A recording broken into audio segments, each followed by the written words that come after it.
Chapter 429. After taking a look, he walked out of the bathroom and picked up a pair of short sleeves and shorts that could be used as pajamas. How many of you have arrived in Beijing tomorrow afternoon? 5 came, and the other 5 left in advance.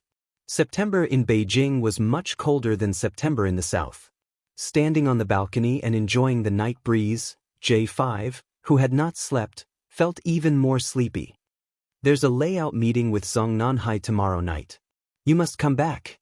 Xia Jinyuan, who was about to take a shower, turned on the shower. Amid the sound of running water, he said indifferently, "Okay, see you tomorrow afternoon. I'm hanging up." "Wait, your little fox appeared in the meeting. Why didn't you ask?" J5 asked before hanging up.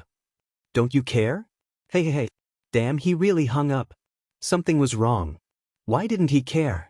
It didn't seem like the style of this wolf. There must be an inside story. There must be an inside story that he didn't know. Wait, just now, he heard the sound of running water. He picked up the phone very late, and then heard the sound of running water in the middle of the night. J5's expression suddenly became tense as if he had discovered something big. Did Q King already put his little fox on the bed? It shouldn't be, but he still felt uneasy. No, he had to find someone to talk to. He couldn't sleep tonight if he didn't. It was the aftereffects of working as an instructor. If he didn't understand everything, he would lose sleep. G3, who had already fallen asleep, didn't have any other reaction after being woken up. He directly threw J5, who hadn't slept in the middle of the night, into the corridor and closed the door to continue sleeping. Through the door, he heard J5's cold reply, "I didn't sleep for 3 nights. I rushed to Beijing today to finish the meeting. If you knock on the door again, I'll throw you directly from the 3rd floor." The next day, J5, who had not slept, was waiting for Xia Jinyuan to arrive in Beijing. At noon in the provincial capital, Yiqian received a call from Xia Jinyuan in the dormitory manager's office. It turned out that he was already at the airport and specially called to inform her. Yiqian breathed a sigh of relief and pursed his lips with a smile. "Okay, see you next time." It was better to avoid it. At the very least, before she lost her willpower, she had to avoid it. Xia Jinyuan, who was sitting in the departure lounge, seemed to have heard her long exhale. This little girl was probably dying to see him. However, how could he let her do as she wished? His thin lips curled into a faint smile. "You're such a two-faced little fox. You don't want to see me again, do you?" "No, you misunderstood." Yi Jian straightened her back subconsciously and heard his deep voice again. "So you want me to come often too?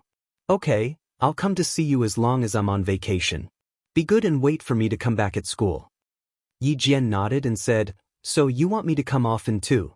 Okay, I'll come to see you whenever I'm on vacation." It was very gentle, like a feather gently brushing against her heart. It was just one sentence, but it was so easy to stir up her emotions, making her feel his ambiguous presence following her like a shadow. "Hurry up and go eat. I'm going to check in now. Goodbye, Yiqian. Believe me, little fox, we'll meet again very soon. This is something that can't be avoided." The plane soared into the sky, and the rumbling sound came from the azure blue sky. Yiqian, who was on his way to the cafeteria, stood under the shade of a tree and looked at the plane, which was as small as a matchbox, dragging a long white trail behind it. The plane headed north. "Is he sitting in it?" Yi Ying's voice came from behind him. During the first few days of school, she didn't forget to make friends with both old and new students. Moreover, she didn't care about their grades or their family background. Chapter 430. On the first day of school, she got along well with Jiao Hai. After all, he was the top student at the end of the first year of high school. However, when she found out that Jiao Hai's parents were just ordinary workers, she immediately showed a disdainful expression and no longer had the enthusiasm she had on the first day of school. Now, she knew how to make friends based on social status. Yi Jifan had indeed taught Yi Ying everything he knew. "I can't participate in the military training, so I'll have to look after you guys. Fortunately, I'll prepare water. You guys can come find me if you're thirsty," Yi Ying said with a smile, full of gentleness and generosity. "If you guys are tired, I can give you a shoulder massage." One of the girls laughed. No, I'm afraid that someone will hit me. So, did you promise him or not? Yang Heng can play basketball, he's quite handsome, his grades are good, and his family background is good too. What are you hesitating for? When Yi Qian heard this, she couldn't help but laugh. Could it be that Yi Ying's high school life was the same as her middle school life? Yang Heng, then she had to be careful. She couldn't let it be another Gao Yang. No, Gao Yang just didn't know how to judge people. Later he turned over a new leaf. She quickened her pace and soon left her voice far behind until it was no longer tormenting her ears. The sun was high in the sky. After passing through the green shrubs, she arrived at the cafeteria. She heard a lot of discussion about the military training. Some people were very excited, while others were frowning. Everyone had their own opinions about the military training. I don't want to go. I really want to take leave. The sun is so hot. It'll make me tan. Forget it if you don't want to go. I heard that the soldiers in the army will be our instructors. It'll be great if they're handsome. Even if they're tanned, I'll be happy. Two seniors were whispering as they lined up. When they found Jianghu and the others, they were discussing the military training again. Seeing her sit down, Yang Yi, who was in the same dormitory, asked her, "Do you want to go? The entire high school will be participating. I heard that you'll have to sleep on the field. Won't you be fed to mosquitoes every day? It has to be recorded in the student records as a result. Everyone has to go, no exceptions." Yi Qian did not object at all. However, he felt that military training was child's play for him, so he said to Jianghu and the others, "It's a chance to train. There's no harm in giving it a try, right? Besides, I think it's quite interesting to spend all 7 days together."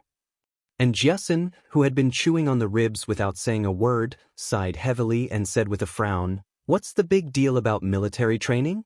My dad wants me to enroll in some military school. Fuck, I've looked it up. How can a mediocre person like me get into a military school? It's better to be a female soldier after graduation.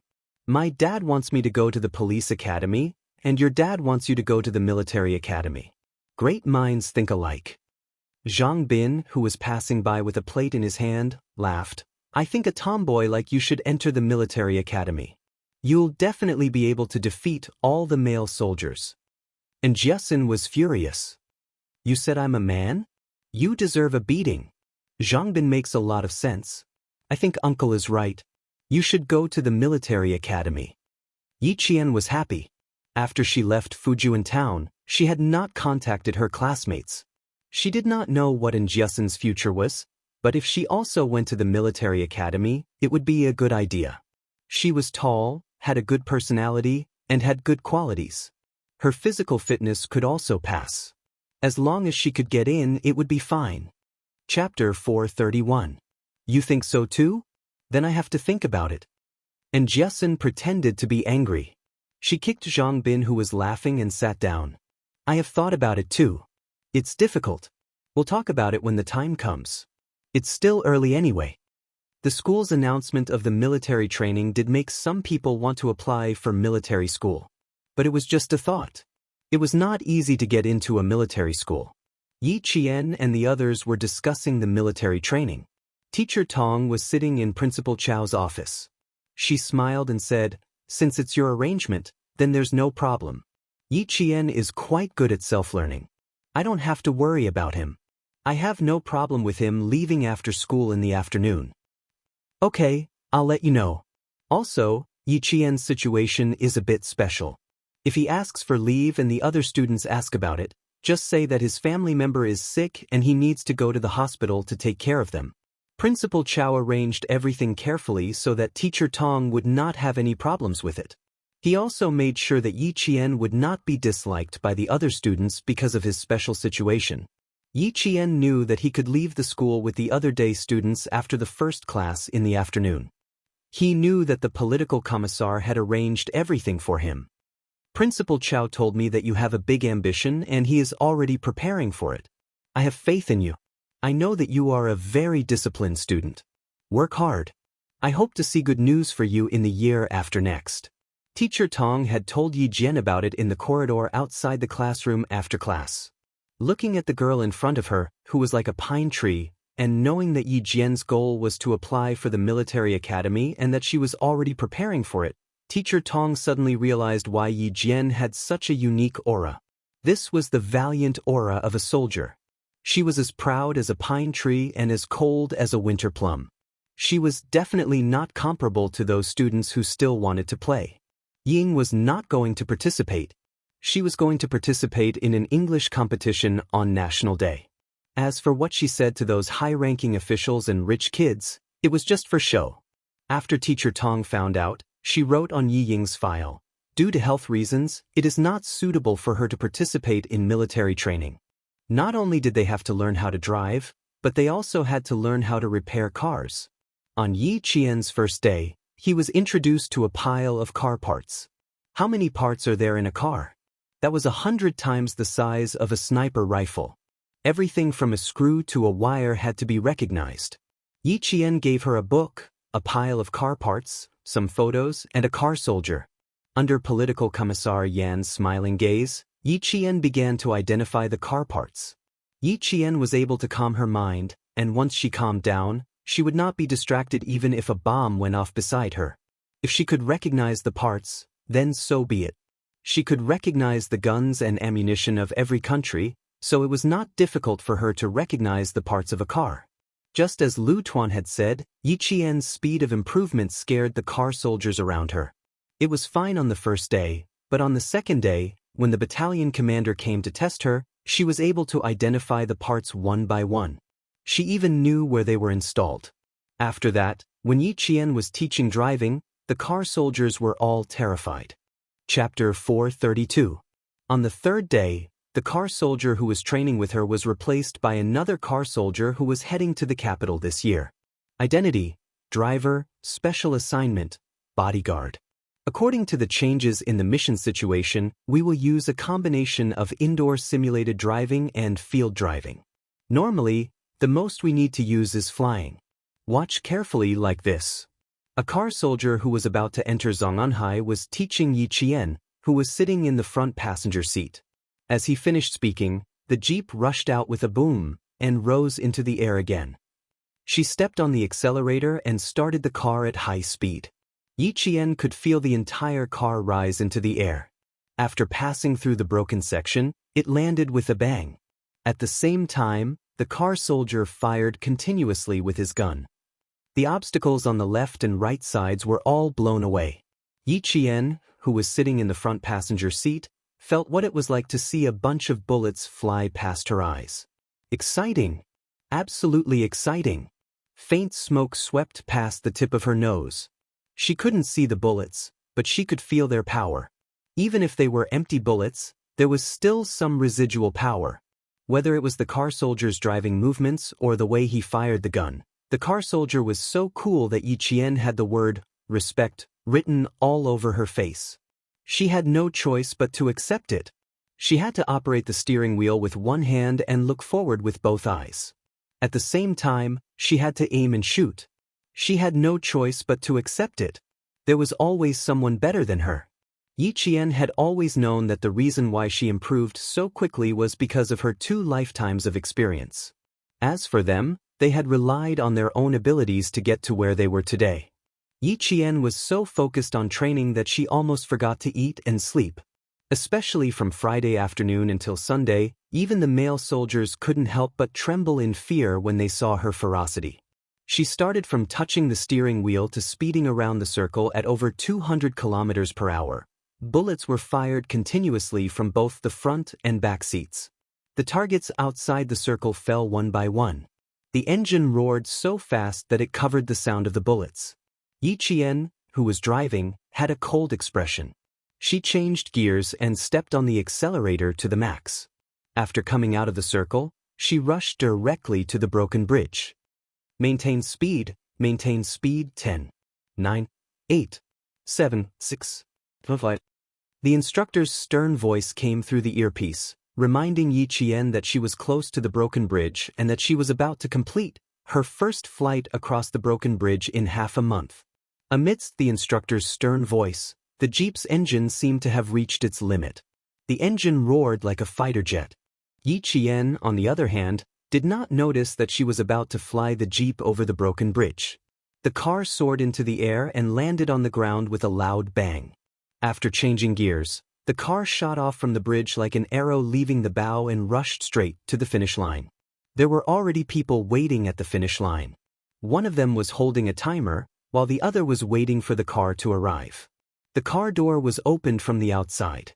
Political Commissar Yen stood outside with a warm smile, clapping his hands.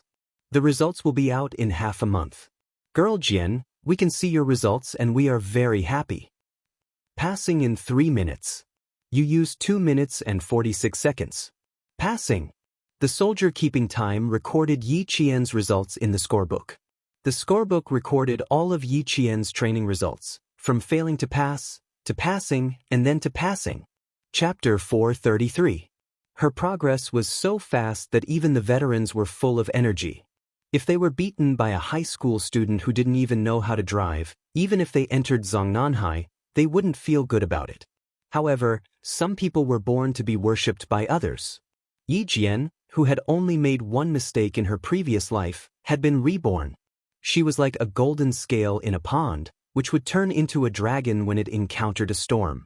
Yi Qian, whose back was already drenched in sweat, raised her hand to wipe away the sweat that was about to drip into her eyes. She took the scorebook from the soldier and read it carefully. Her face was expressionless, but the corners of her mouth were tightly pursed. Not enough. 2 minutes and 46 seconds. You failed. Little girl, if I remember correctly, tonight is your first time flying over the broken bridge. How can you say you failed with this result? Commissar Yen knew that the girl in front of him, whose eyes were as bright as stars, was strict with herself after every training session, but he didn't know that she was this strict. Commissar Yen, who was afraid that going too far was as bad as not going too far, immediately comforted her. You only touched the car for 12 days. Look, you passed the subject training in 12 days. Girl Jian, it's good to be strict with yourself, but you can't set too high a goal. If your goal is too high, you will not be able to surpass it one day. Sometimes, it's not a motivation, but a dispirited feeling. 2 minutes and 46 seconds. Let the instructor say it. If he says you passed, then you passed. Yi Qian saw that the commissar was trying his best to persuade her and was afraid that she would go to the extreme. She couldn't help but laugh out loud. Her eyes curved like crescent moons. Commissar, don't worry. I know. I think you don't know anything. Take a rest first. If you continue to train like this, I'm afraid of you.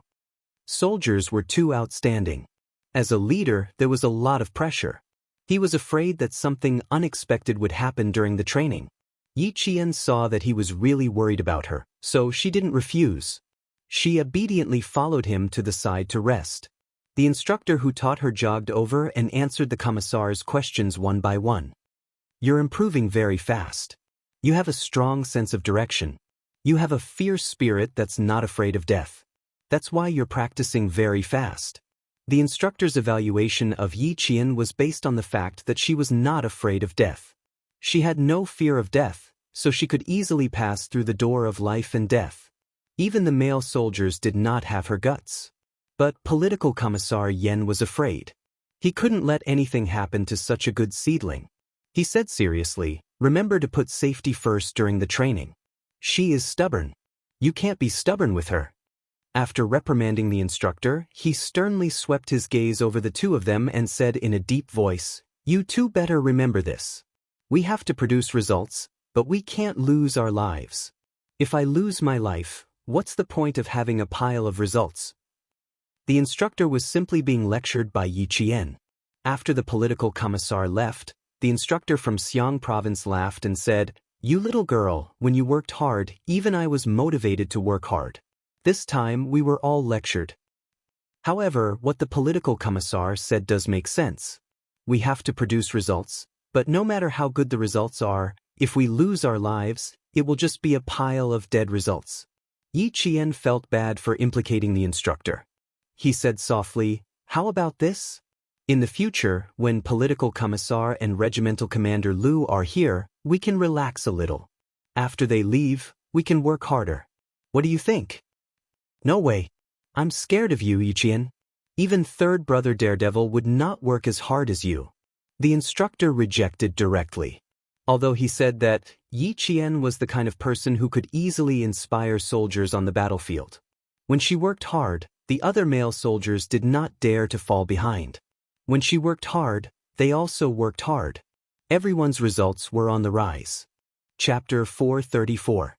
After receiving the results, Regiment Commander Lu said to Political Commissar Yen, "Whichever battalion this girl is placed in, the standard of the battalion will rise like a rocket. Her results in the past 10 days are almost as good as the results of an automobile soldier for half a year." Friday night happens to be night driving. How about this? Assign a co-pilot to her car and let her try. Night driving was also part of the training. It was an essential training for every bus station soldier. Driving on mountain roads? Political Commissar Yan's face showed a trace of seriousness. After a long silence, he gently shook his head. No. Driving on mountain roads is unpredictable and risky. It is all winding roads with 180-degree turns. There are no railings on the sides. She also has to maintain a certain distance from the cars in front. Old Lu, I don't agree with her driving on mountain roads. After all, it had only been 10 days. Practice on the training ground was like practice making perfect. Practicing a few more times and completing a series of actions under the instructor's instructions was a layer of protection. But it was different on mountain roads. It was all about experience. It was not just about courage. Not enough experience. I don't recommend night driving. Regiment Commander Lu sighed. After a moment of silence, he replied, "You're right. She does lack experience. Let's see how her results are in the next 2 weeks. If possible, she should try it before going to the capital. She still has to try. If she doesn't try, she doesn't know what to do." The leader's itinerary will be out soon. Once there is night driving, as one of the accompanying bodyguards, the girl must pass the night driving training. Otherwise, we can't assign her to the leader's side. Regiment Commander Lu's concerns made Political Commissar Yen finally nod in agreement. Okay, let's test it before going to the capital. Yi Qian didn't know that she had become a frequent topic of discussion between the regiment commander and the political commissar. It also made Political Commissar Yen hesitate to talk to her a few times. Until Friday of the 3rd week, Yi Qian didn't know that she might need to undergo night driving training. She steadily started the car, changed gears, changed speeds, and turned. Her movements were as smooth as flowing water. There was not a trace of strangeness. There's a bumpy road ahead, a single-sided bridge, and a double-sided bridge. Yi Qian, maintain your speed and cross it quickly. The instructor's cold voice came through the earpiece, instructing Yi Qian to complete the training test. Yi Jian drove forward, made a right-angle turn, and crossed the single-track bridge. Yi Jian maintained the speed and drove the car as if she was walking on her own. She passed the bridge smoothly. Political Commissar Yen looked at the jeep on the training ground, which looked like a veteran driving a jeep. She finished the entire training course only 20 seconds later than an outstanding veteran. What training will there be later? He walked over to Yi Qian's instructor and said in a low voice, "It's already 4 o'clock in the afternoon. She still needs to catch up with the evening self-study." The instructor flipped open the training chart and said softly, "This is a subject that we started practicing last night. Cross a one-sided bridge and move forward in 2 wheels." Moving forward in 2 wheels meant that one of the wheels moved forward quickly and completed a drift. Okay, let her rest for a while after this. I saw her take a bandage from the hospital just now. Her palms must have been rubbed until they had blisters. Yes, from Friday to Sunday, she practiced until 1 o'clock in the evening. She woke up on time at 6 o'clock the next day to train. The young lady's skin is tender. Plus, she had to turn the steering wheel quickly during the past 2 days of training, so she developed blisters. The instructor's explanation was still a little vague. Yi Qian's palms not only had 1 blister, but both of his hands had blisters as well. It just so happened that the blisters formed a line between his fingers and his palms. Chapter 435. A few blisters popped, revealing a layer of pink skin tissue. After spraying anti-inflammatory medicine, she wrapped the bandage around her hand and continued to practice. The political commissar asked the instructor to inform Yi Qian through the headset and then went to discuss with Lu Tuan. After a week, Jianyuling's driving skills had improved. This could make up for her lack of experience. It was time to rest. Other than Yi Qian, who was still training, all the soldiers, including the soldiers who were in charge of maintaining the vehicles, had already rested.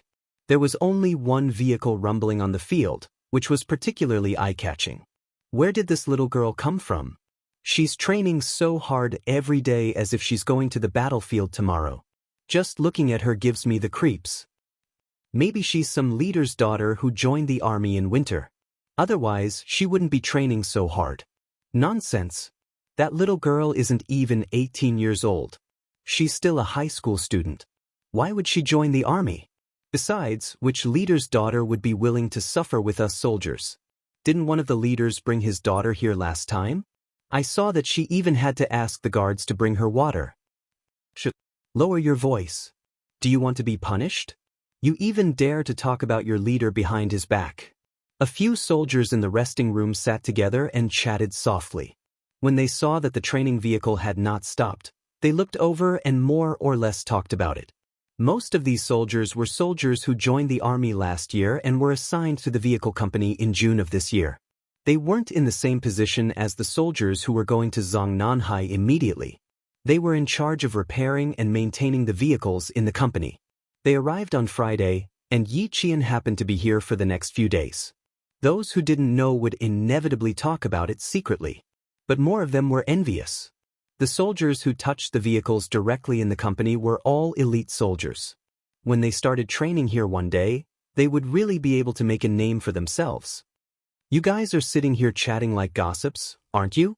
A powerful baritone voice came from behind them.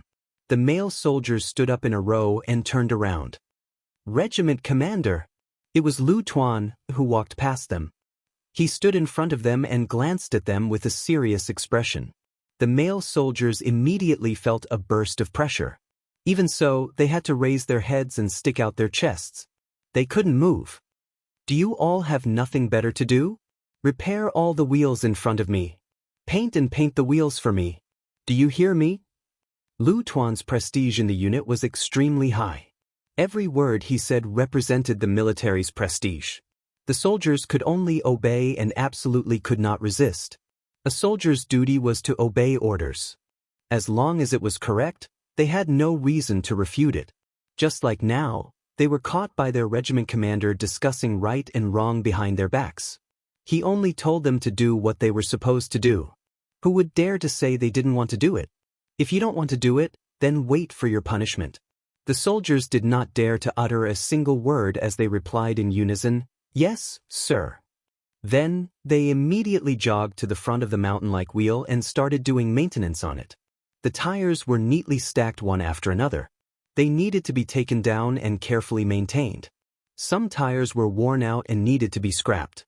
For newbies like Yi Qian, it was easy for the wheels to wear out when they first started driving. If they braked too quickly, they would leave tire marks on the ground. But not now. The steering wheel was like an obedient child in Yi Qian's hands. It would move no matter how she moved it. Chapter 436. Yi Qian, get ready for a one-sided flight. Accelerate, rush onto the one-sided bridge, and complete a one-sided drift. The instructor instructed Yi Qian to complete the last exercise. He stood not far away and waved a flag. Ready, begin. With a wave of the flag, Yi Qian began the last training exercise of the day. Driving onto the one-sided bridge, the center of gravity of the car shifted to the driver's seat. Yi Qian stepped on the accelerator and quickly changed gears. The car, which was originally four-wheeled, suddenly shifted to two-wheeled and began drifting at high speed. Driving diagonally from one side, it drifted forward in an arc. Lu Tuan, who was observing from the side, laughed and said to his old partner, "This level of skill can make up for her lack of experience to a certain extent. In the fourth week, arrange a car for her on Friday and Saturday nights. Let her drive during the day on Sunday. Treat it as a break for school on Monday, and leave for the capital on Tuesday." This time, I didn't mean to. Political Commissar Yen, who was still smiling a second ago, suddenly changed his expression and rushed towards the car. Lu Tuan was next. His expression changed as he threw away the scorebook in his hand and ran a few meters away. A will came out of nowhere and rolled directly towards Yi Qian's drifting car. Yi Qian's field of vision was very limited due to her lowered vision. It was impossible for her to notice such a sudden appearance and rolling towards the right side of the car. The instructor also noticed the danger, but he didn't panic. Instead, he spoke quickly and calmly, "Abnormality on the right side, avoid it." There was no time to tell him how to avoid it. It was all up to Yi Qian to deal with the situation on the spot and resolve the danger. Abnormality on the right side, draw a wide arc and accelerate to avoid the danger. However, if the arc was drawn out, the rear of the car would inevitably hit the barriers on both sides. But it was better than losing both the car and people. Inside the car, Yi Qian, whose eyes were cold, sped up and dodged the rolling wheel at lightning speed. Then he turned the steering wheel. Bang! A loud sound was heard, and the car that was drifting to one side was forced to land on all four wheels. He didn't step on the brakes in a hurry. Instead, he slowed down rhythmically, and the rear of the car drifted backward. Under everyone's tense gaze, the car once again made a loud crash sound. In the capital, Xia Jinyuan, who had taken off his military uniform and was dressed in a suit and leather shoes, was memorizing some foreign culture and customs that he needed to remember during the exchange between the two countries. Suddenly, his heart started to panic. It came so suddenly that his face turned pale. He couldn't help but press his hand against his chest. His back arched as he pressed down on the dozens of pages of information with one hand. Cold sweat broke out on his forehead. What happened to you? J5, who was also memorizing the information, frowned and said softly, "You have gastric problems? Is your stomach acting up?" K7 raised his head and glanced at him. He said emotionlessly, "Is your stomach in your chest? Have you ever seen a man with a stomach in his chest?" Then he looked at Xia Jinyuan and frowned slightly.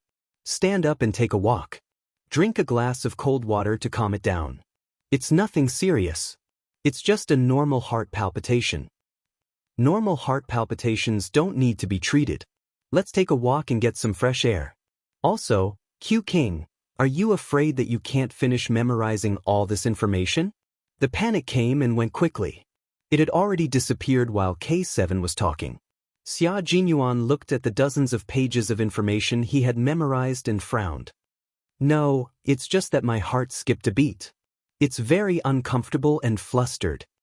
Chapter 437. It was as if something big had happened and he was panicking. Suddenly, Xia Jinyuan seemed to have thought of something. He stood up and said to the two of them, "I'm going out to make a call.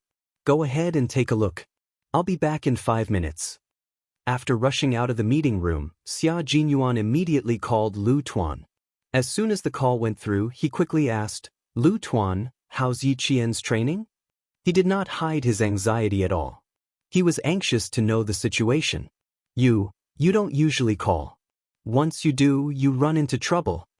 Lu Tuan sighed heavily. With a gloomy expression on his face, he said, "A minute ago, Miss Jian had an accident during training. The military doctor is checking on her now. If she feels any discomfort, send her to the hospital immediately." In an instant, Xia Jinyuan felt as if his entire body had been plunged into a cold lake. He felt as if his heart had been ruthlessly torn in half and hung in midair. His deep, cold eyes suddenly darkened. The alternating cold and pain made his breathing become labored. His voice was chilling. How could there be an accident? How is she now? Are there any obvious and substantial external injuries? There are no external injuries. There was a wheel during the side driving training. Lu Tuan's expression became increasingly gloomy as he briefly explained the situation. There are no external injuries. Miss Jian was fearless in the face of danger. She minimized the danger and hit the barrier with the back of the car. He glanced at Yi Qian, who was cooperating with the military doctor. Apart from her slightly pale expression, she was calmer than everyone else present. A trace of a smile accompanied with a sigh. "She's very clear-headed. She can even comfort me and old Yen." The military doctor said that she was very calm. Even her heartbeat did not change. It didn't scare her. It scared us. Hearing this, Xia Jinyuan felt as if he had just walked out of a cold lake. His entire body was trembling with fear. There was a wheel during the side-driving training. Just thinking about it made Xia Jinyuan start to break out in cold sweat again. If his little fox had reacted a little slower, the car would have been destroyed. Lu Tuan, I want to talk to her. Sorry to trouble you. He could only relax when he heard her voice. His gaze was cold as he stood by the window outside. His entire body was emitting cold air, and the surrounding air seemed to have turned into frost. Yi Qian raised his arm and swung it back and forth under the military doctor's instructions. I'm fine. There's no dislocation or fracture. His chest didn't hurt, nor did it feel stuffy. Doctor, I think I should be fine, except for the abrasions on my arms. When the rear of the car hit, the front airbag popped out. The head hit the airbag, but the upper body was protected. Only his left arm had rubbed against the car door, and a large piece of his skin had been rubbed off. It looked terrifying, but it wasn't a big deal. Lu Tuan handed the phone over and looked at the girl who was relaxed and bold. He smiled and sighed, You're so lucky. It's Major Xia. He wants to talk to you. The military doctor who had taken Yi Qian's blood pressure confirmed that other than the abrasions on his arms, there were no other major injuries. He put away his stethoscope and said to Lu Tuan, Other than the abrasions on his arms, there are no other problems. Spray some disinfectant and apply some purple iodine for 2 days. It should scab tomorrow. It was good that she was fine. Xia Jinyuan heard her gentle voice, like a wind chime swaying gently in the drizzle, gently knocking against his chest. Your call is too coincidental. I've been fine for more than 20 days, but something happened today and you called. Yi Qian stood up and moved her wrists. Under the gaze of Lu Tuan and many soldiers, she coughed lightly and hinted, Everyone is worried about me.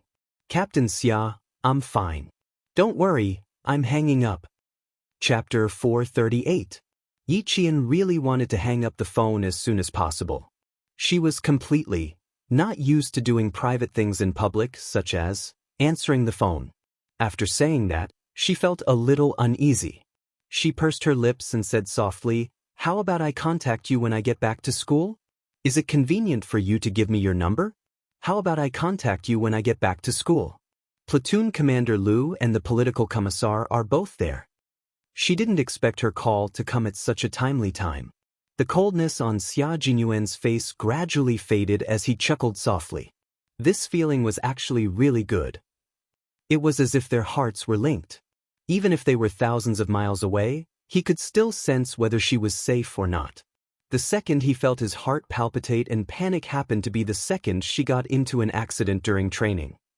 It turned out that the mysterious feeling of having telepathy really existed, and it existed in his heart.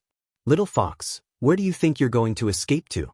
Even if you were thousands of miles away, he would definitely be able to find you. Hearing his laughter, Yi Qian laughed as well. I'm fine here. The military doctor has left. You, don't worry. He really did care about her and was willing to help her. In short, she could only repay his kindness after she entered the military camp. As long as it wasn't against the military rules, she would definitely help him as long as he asked. In her previous life, Yi Qian had always used this method to repay those who had helped her and shown her kindness. She was such a girl. No matter how difficult life was, she still had kindness in her heart. Kind and magnanimous people could survive no matter how difficult life was. Yi Qian was like that. Are you afraid that I'll be angry? As she explained, Xia Jinyuan's lips curled up slightly. His gaze deepened as he looked into the distance. I'm not angry. I just want to hear your voice, little fox. But I'm really worried about you. When I heard Platoon Commander Lu say that something happened during your training, I couldn't wait to be by your side immediately. His low voice was like the richest and most intoxicating red wine. Not only was the color rich, but the smell was also intoxicating. She felt intoxicated even through the phone. It seemed like she was a little drunk.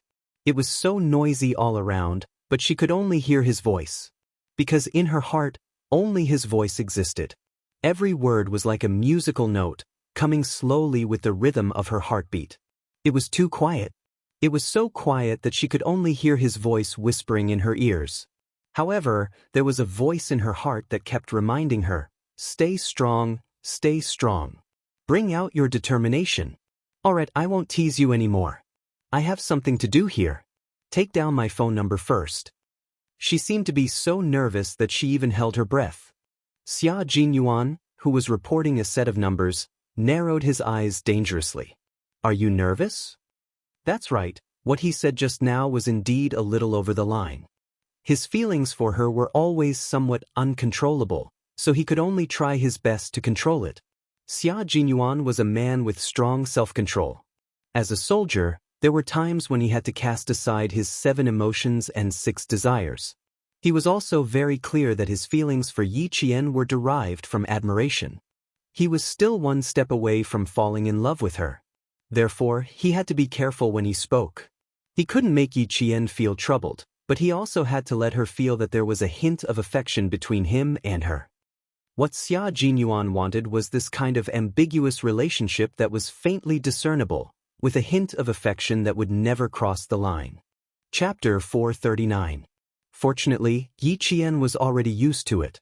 He repeated Xia Jinyuan's number again, and after confirming that it was correct, he smiled faintly and said, "Okay, I'll contact you when I get back to school."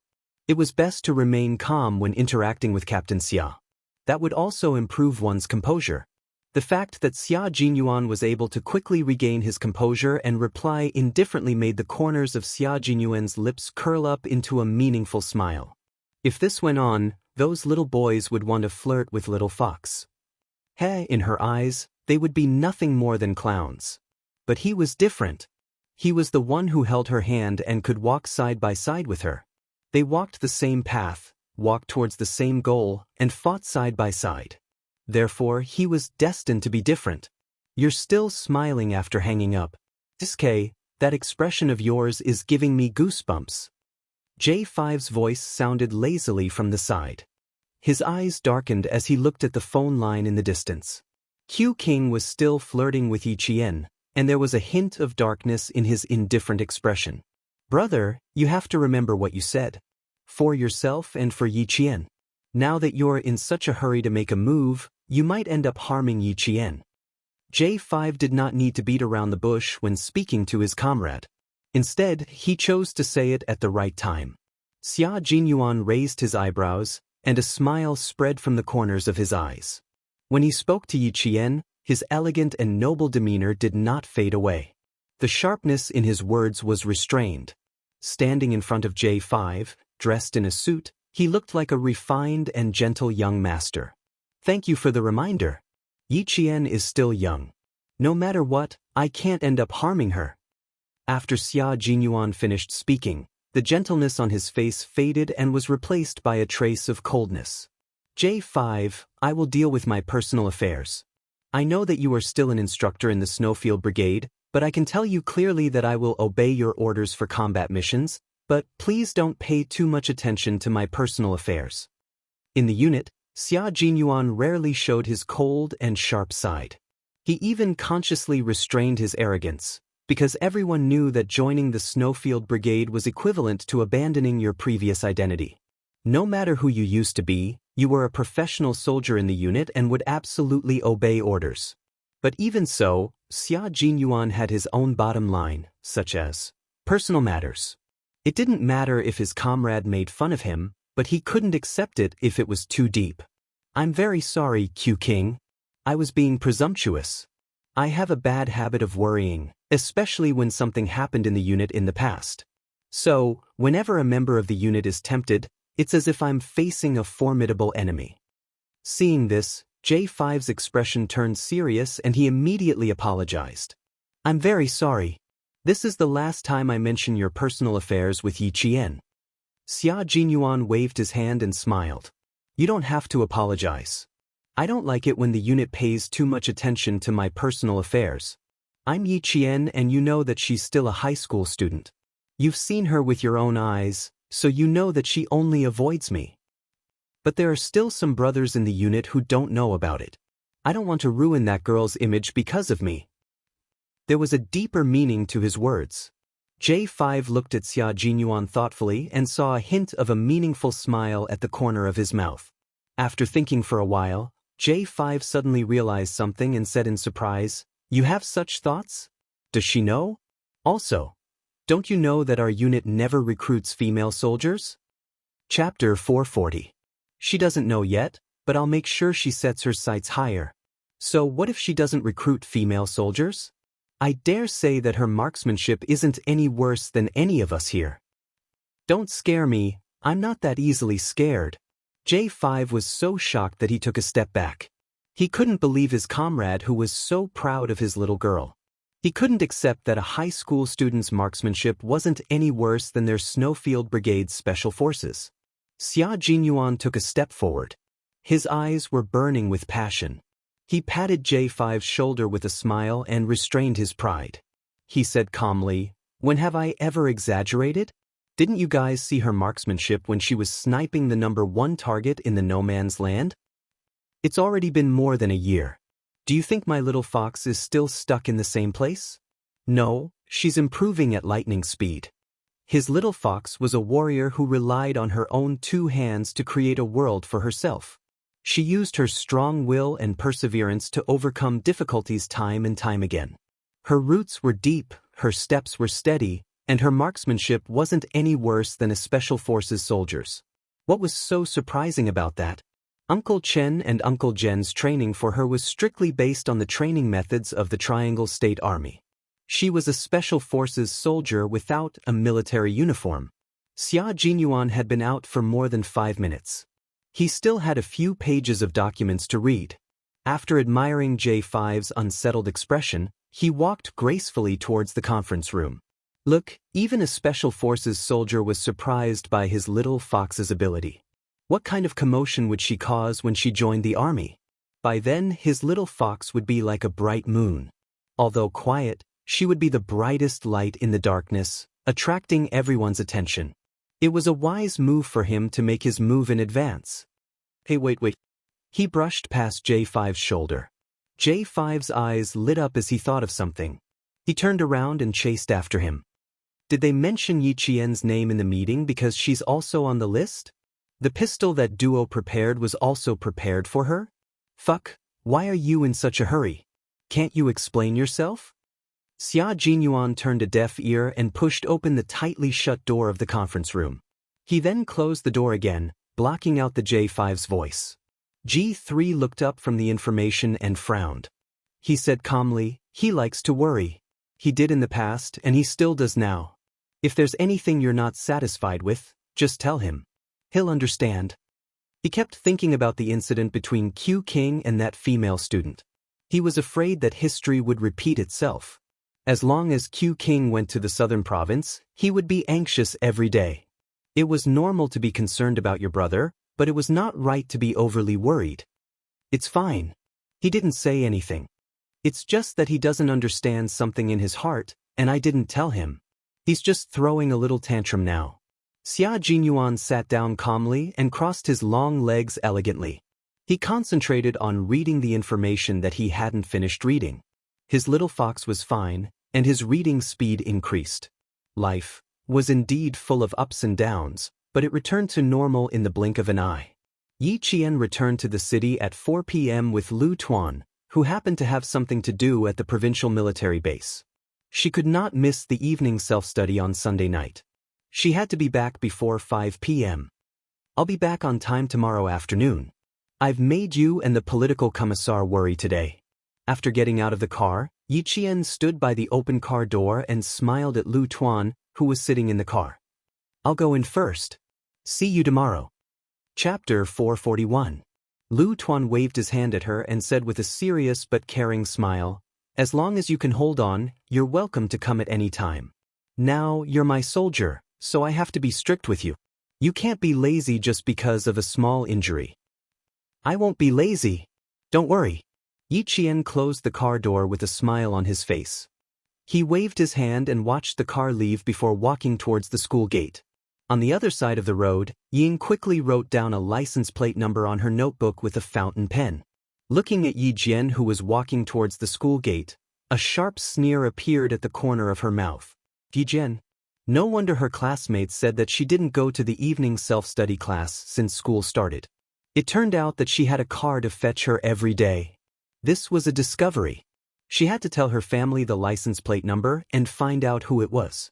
Yao Jing, who was good friends with Yi Ying, walked over and patted Yi Ying's shoulder. Wasn't that Yi Qian? Who drove her to school? Yi Ying, who was deep in thought, was startled by the tap. She quickly closed her notebook, patted her chest, and turned around. With a look of lingering fear, she said angrily, "You scared me to death. Why are you here so early today?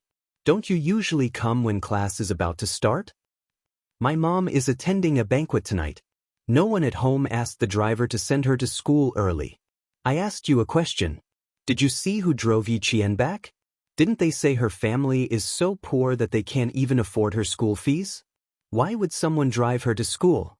Yao Jing was a woman of her word at home. Seeing that Ying didn't answer, she urged, "Hurry up and say it. You're mute." Ying put her notebook back into her bag and smiled. "I don't know. My family doesn't have any relatives who drive her to school. Maybe she met someone outside." "Met someone outside? Who would drive her back?" "I don't know. I was just guessing. Aya, let's not talk about her. It has nothing to do with us." Yi Ying, whose eyes were shining, carried her bag and said with a smile, "Is Lu Mei's birthday coming soon? What are you going to give her?" The topic then turned to the birthday gift for a good friend. After returning to the dormitory, Yi Qian was surrounded by her classmates, and Jiasin and the other girls. When they saw the hideous scar on her hand, they all gasped. "It's just that I was hit by someone's bicycle and fell to the ground. It's just a little scratched. It's really nothing else. Don't look at me like I've broken a bone. It really doesn't hurt." And Jiasin raised her arm and looked at it again and again. Then she said to the students whose expressions had changed, "It's fine." The purple iodine solution covered a large area and looked scary. "I used to fall on my butt and look worse than her. Don't worry, the scab will form tomorrow." She herself was a person who was resistant to falling. Her father was a geologist. Every summer, who knew how many times she would fall and get injured? A small injury like this was nothing to her. When the girls in the dormitory heard this, Yang Yi said angrily, "Do you think Yi Qian is a tomboy like you? Look at you. One look and you can tell that you grew up from a young age. Yi Qian is different. Her skin is soft and tender. Her skin is as white as snow. She can't fall and fight like you." When she said this, Yi Qian pursed her lips and laughed. The one who could fall and fight was not in Jiasin, but Yi Qian. Her fair skin really had an advantage. It left a delicate impression. Chapter 442. On the other side, Jiasin was unhappy. She laughed and chased after her. "Yang Yi, you know too much. I'm going to kill you. I'm going to destroy you on behalf of the universe." Yang Yi and Jiasin were classmates in the first year of high school. She knew more about tomboys than the other three. They talked about what happened in the first year of high school. And Jiasin fought with a boy from the third year. She rode on the other party's waist and beat him up all by herself. It was obvious how strong she was. Yi Qian, who was packing up her textbooks, heard this and kept a calm smile on her face. Her high school life was very comfortable, except for Yi Ying, who appeared from time to time. This kind of high school life was not in vain. When they were eating dinner in the cafeteria, Zhang Bin came over and invited them to watch a basketball game. The second and third years of high school had a basketball competition. Today, it was Zhang Bin's turn to play a warm-up game. Yi Qian had never watched a basketball game between students before. Hearing this, she agreed readily. Little girls loved to watch it, not because they liked watching basketball, but because they liked watching boys play basketball. Even Jiasin was excited. They're playing against the third year's second class today. The boys from the second class are playing basketball. "Handsome. Hurry up and eat, we'll watch it after dinner." It was not because of Zhang Bin, but because of the other boys. This made Zhang Bin, who had not gone far, angry. He had not even played yet, but he was already angry. When Yi Qian and the other girls arrived, the front row of the basketball court was full of students. The first year of high school had returned to school 2 weeks ago. Once they came back, the school became more lively. Even the cheers were much louder. Over here, over here.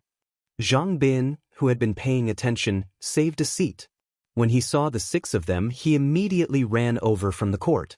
The boy was tall, almost 1.8 meters tall. Standing in front of the petite girls, he was full of youthful energy and also showed off the charm of a boy. I saved a good seat for you guys. Tonight's self-study session starts at 8 o'clock. You guys have to watch until the end. As he spoke, his eyes kept glancing at Jiasun's face. She could see through the little boy's thoughts at a glance. However, Jiasun did not look at them at all. Her attention was completely focused on the boys who surrounded a few girls in high spirits. Then Yiqian said, Look, it's that Yang Heng. It was that Yang Heng.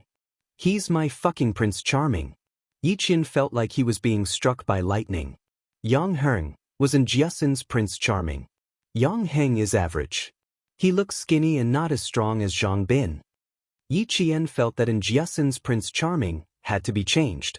Jiasun's Prince Charming, who liked Ying, it must be the Zebra Prince. His entire body was covered in flowers, and he was blind. When Zhang Bin heard that, he purposely puffed out his chest and directly blocked Jiasun's unbridled gaze of admiring Yang Heng. Look at how discerning Yi Jian is. You've known her for so long, why haven't you learned anything from her? Stop, make way. It was really difficult for a thick-skinned person like Jiasun to realize that something was wrong. She glared at Zhang Bin and wished she could run over to show her enthusiasm. He's so handsome, I like this type. Yiqian, you haven't seen him in a school uniform before, right? Look at our blue and white striped school uniform. He's just like a model. He's so handsome. Jiasun did not stop praising Yang Heng. She was not the only one. Yiqian listened until the end and was full of praises for him. Chapter 443. In the eyes of other girls, Yang Heng was indeed a pretty good boy. His grades were good, and his name was definitely in the top 5 of the cohort. He looked delicate and pretty, and his frame was not bulky, which was exactly what girls liked. When he was thin and muscular, he looked skinny in the school uniform, but when he put on a basketball uniform, he looked strong. This type of boy was the best at winning girls' attention. But in Yiqian's eyes, he was just a little boy who was still wet behind the ears. Was that what he called strong? It was thin, okay? Captain Xia's body was strong. Good-looking bones? The proportions were obviously not. Captain Xia's body was the real golden ratio. Was he good-looking? At most, he would act handsome from time to time to fool girls. Captain Xia's facial features were exquisite, like a jade carving. Was he handsome in the school uniform? She didn't see him. Only soldiers in the army would walk out with handsome and mighty soldiers in their uniforms. Every one of them was a good boy. In comparison, Yiqian felt that Yang Heng was not good enough at all. She hadn't realized that her taste in boys was so high that she was using Xia Jinyuan as a template for comparison. She had to admit that Major Xia's strategy was indeed effective. Compared to Major Xia, the little boy was completely incomparable. There were still 5 minutes before the start of the game. The boys on the court were all warming up. While Jiasun was happily watching, Yiqian saw Yi Ying and a few other girls walking directly to the court. Their target was very clear. It was Jiasun's Prince Charming, Yang Heng. Jiasun, look at who's on the court and who's walking towards. Don't be angry, you must stay calm. Yiqian had just wanted to change the Prince Charming in her heart, and now the opportunity had come. Yiqian gently reminded Jiasun, who only had eyes for him and did not see Yi Ying. At the same time, she braced herself for this person's anger. After taking a closer look, Jiasun felt as if a basin of cold water had been poured over her. Her eyes widened, and a loud "fuck" came out of her mouth, attracting the attention of countless people. How can this be? That little bitch Yi Ying knows Yang Heng. Not only do they know each other, but Yang Heng also took the water from her hand. It was rare for Yiqian to take the initiative to pat Jiasun's shoulder. He said to Jiasun, whose eyes were about to pop out of their sockets, "Don't you think that the boys who like Yi Ying are all blind? It's just like how a scholar is only interested in the female ghost's appearance, but he can't see through the white bones underneath." Jiasun rubbed her face. Her personality was like a boy's, so her way of dealing with things was different. After cursing, she wailed, "Are you kidding me? I always thought that I had good taste, but now it seems that I was blind." She only thought that the other party was good at basketball. Now that Ying had appeared, she was disgusted. Instantly, she had no other thoughts, let alone the Prince Charming in her heart.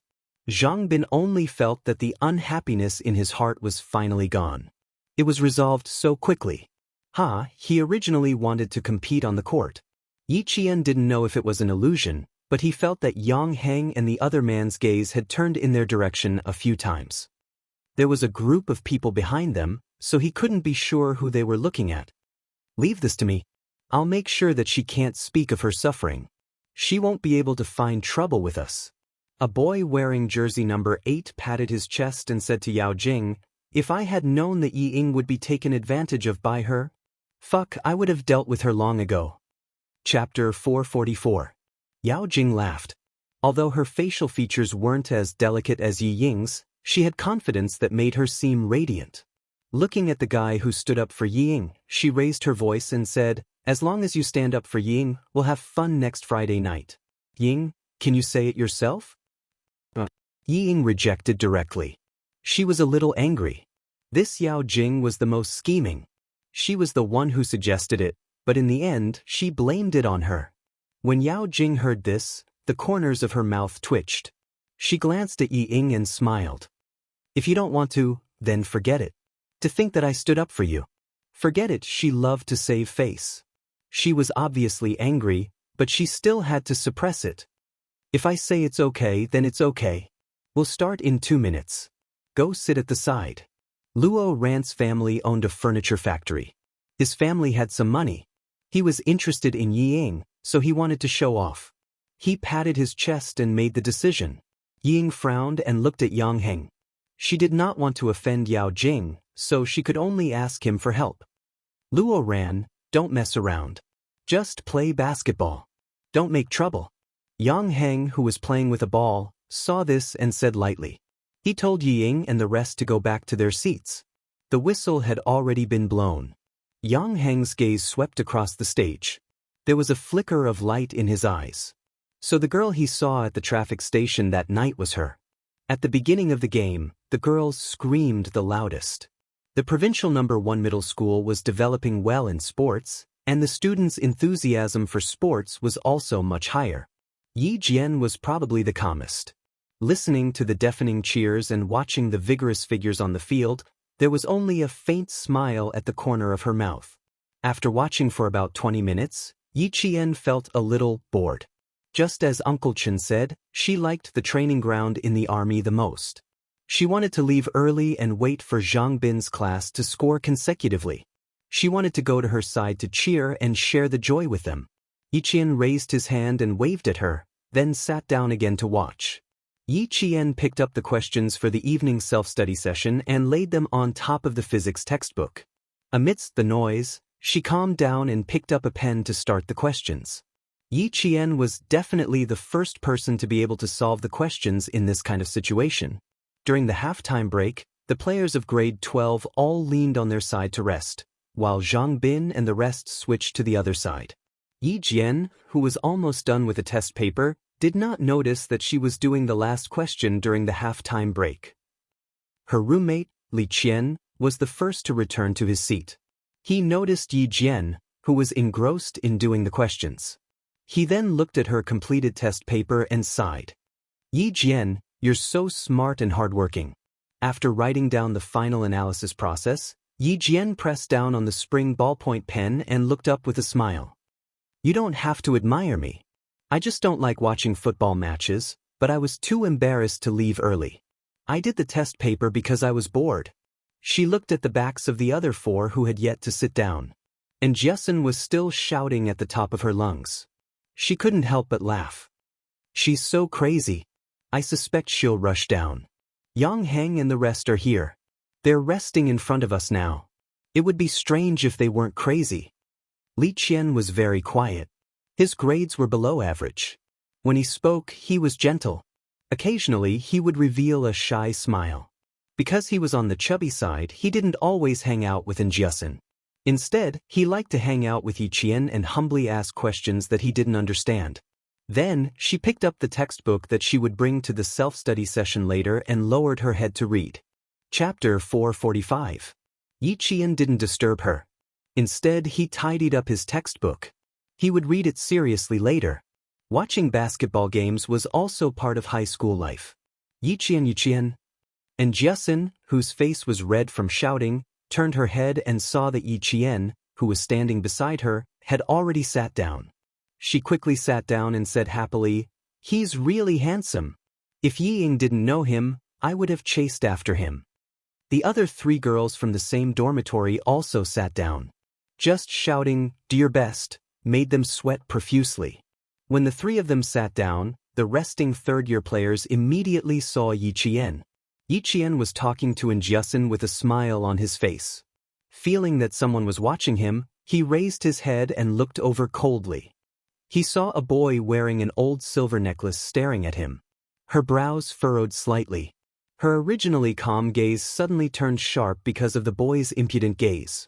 When she looked directly at the boy, her originally elegant gaze suddenly gave off an extremely cold and oppressive feeling.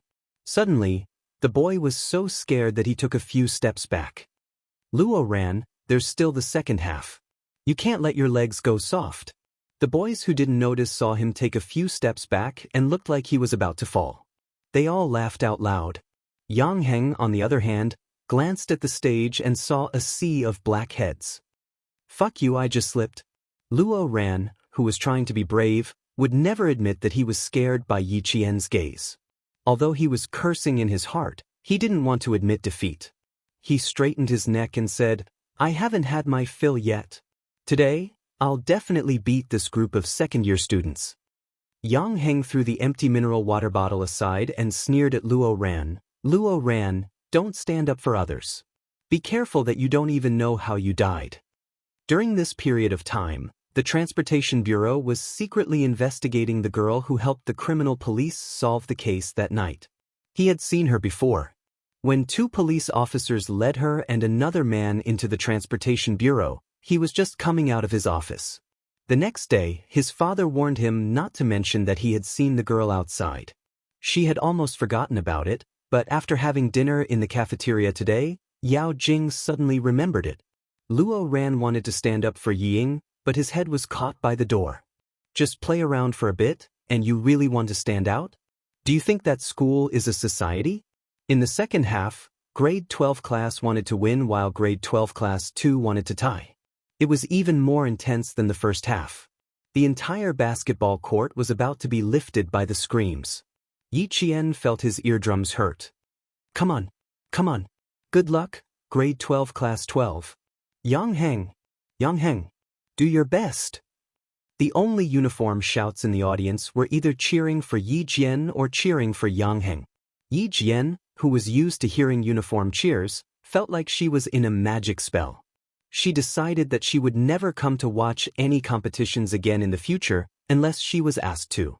Li Qian didn't really want to watch anymore, so he whispered into Yi Qian's ear, "Why don't we go back to the classroom? I feel a little dizzy hearing this. The competition is about to end. If we don't leave early, it will be quite crowded later." His words touched Yi Qian's heart. He said to Jianghu, who was so excited that it was as if she was playing the game herself, "Look, I'm going back to the classroom with Li Qian." And Jianghu only reacted after he said it a few times. "The competition is about to end. You're leaving now? Why don't?" As she spoke, a black shadow suddenly came from below the stage. The students sitting in the front row were shocked and instinctively dodged to the side. Chapter 446. A few screams were drowned out by the cheers. The ball, which was supposed to go in, was snatched away by someone. It lost its aim and flew towards the audience. The students who saw it all knew to hide, while the students who noticed the situation all looked over. They didn't know who was the unlucky one to be hit by the basketball. It had happened before. Their faces were covered in blood. It was too horrible to look at. Yiying, who was sitting to Yi Qian's right, could see the situation. She subconsciously gripped the corner of her skirt and stared at Yi Qian. The corners of her mouth were slightly raised. She didn't need to do it herself. There would always be someone who would teach Yi Qian a lesson for her. This was what her father said, only the right person can use it. Yao Jing, who was sitting next to her, glanced at her. There was a faint coldness in her eyes. Yang Heng liked girls like her? Girls who could be killed with one slap? Were they that good? Yi Qian felt that she was indeed a basketball player. Her aim was quite accurate. The ball flew directly towards her face.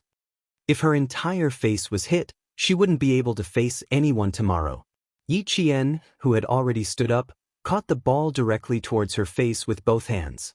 Under the gaze of the surrounding students, the corners of her mouth curved into a slight smile. She weighed the ball in her hands in front of her opponent's stunned gaze. She definitely had to return this ball. Otherwise, how could she compete? This ball isn't very obedient. You should change it. As Yi Jian spoke, her eyes were bright and clear like the moonlight. They seemed clear, yet they were actually hazy, and they were separated by a layer of mist that couldn't be seen through no matter what. Her features were beautiful like water, and they were extremely elegant. But even if she wasn't elegant, her smile was a little cold.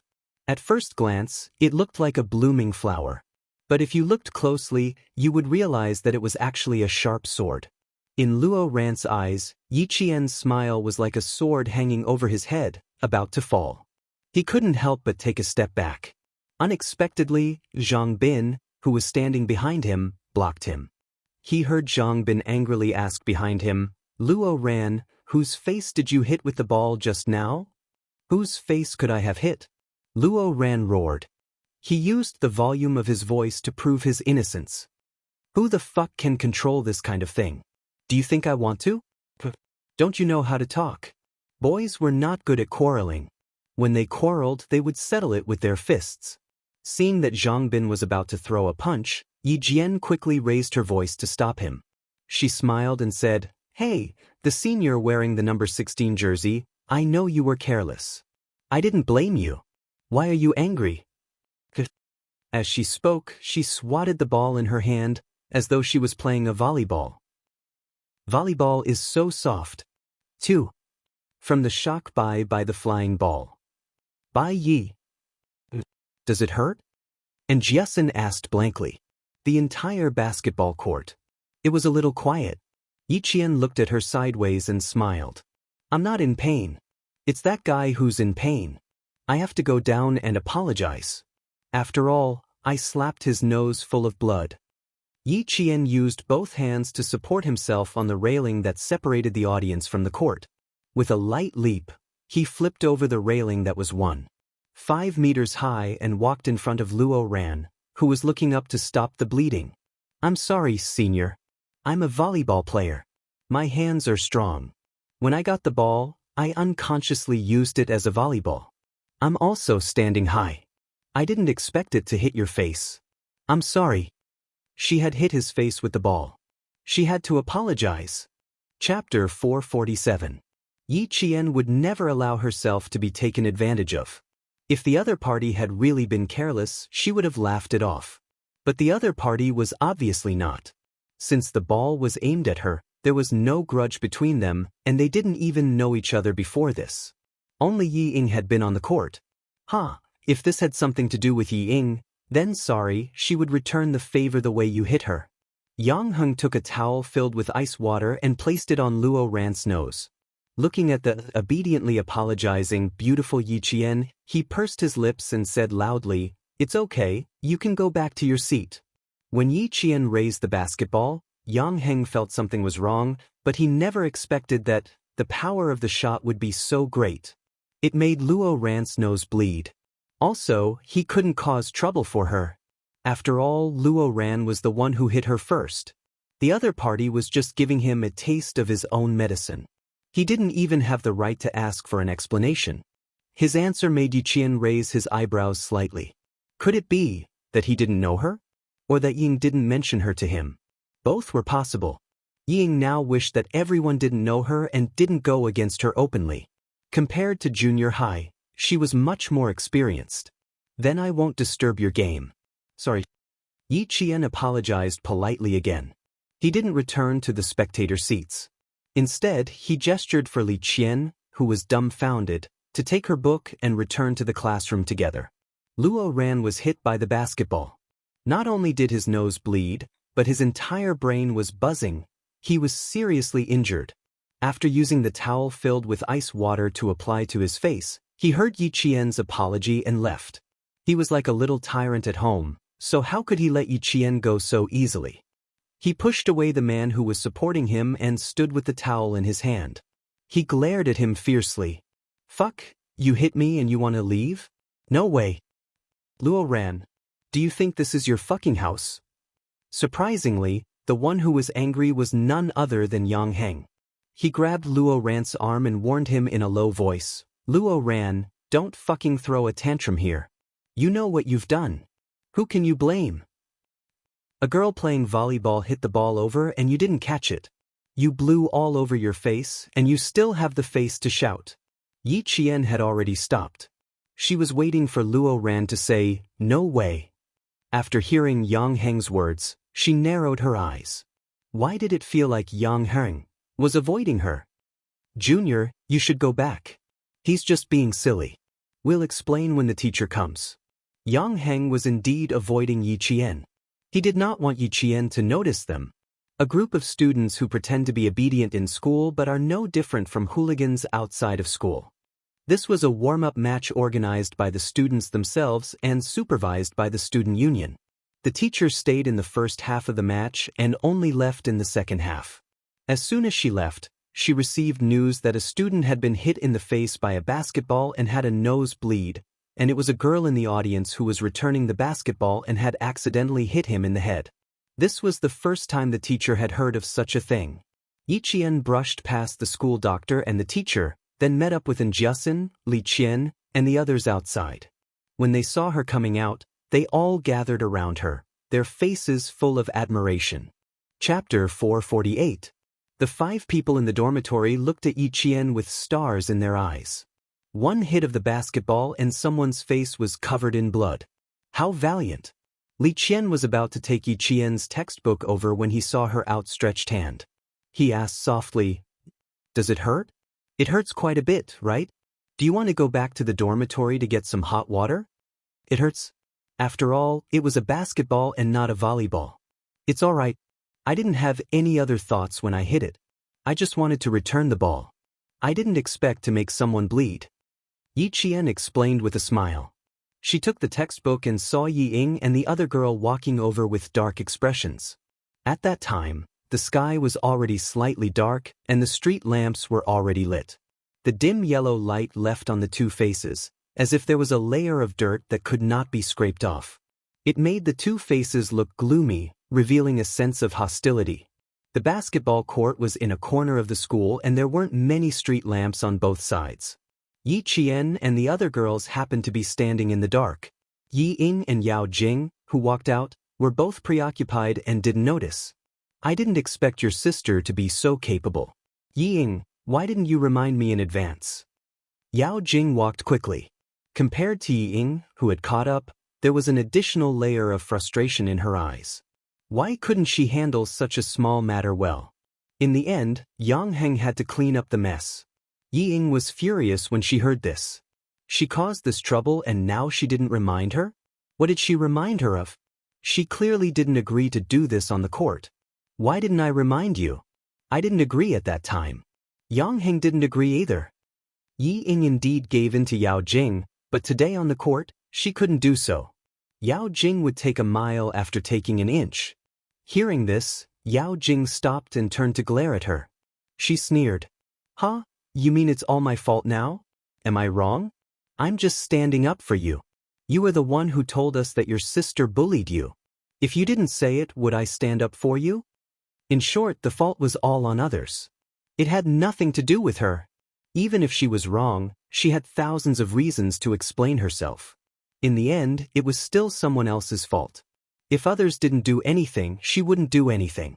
If she wouldn't, it was a formula to find excuses for herself. Yi Ying had always been a meticulous person. She vaguely felt that there was something wrong with Yao Jing's attitude toward her, but she couldn't pinpoint exactly what was wrong. A dark light flashed in her eyes and she carefully probed, "Don't you know Yang Heng the best? Would he have agreed to such things in the past?"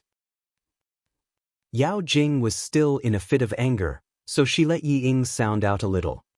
"I went to the same school as him since we were young. He's never liked to do such things, so it's normal for him to stop it." Suddenly, Yi Jianjian understood why Yao Jing had been treating her differently.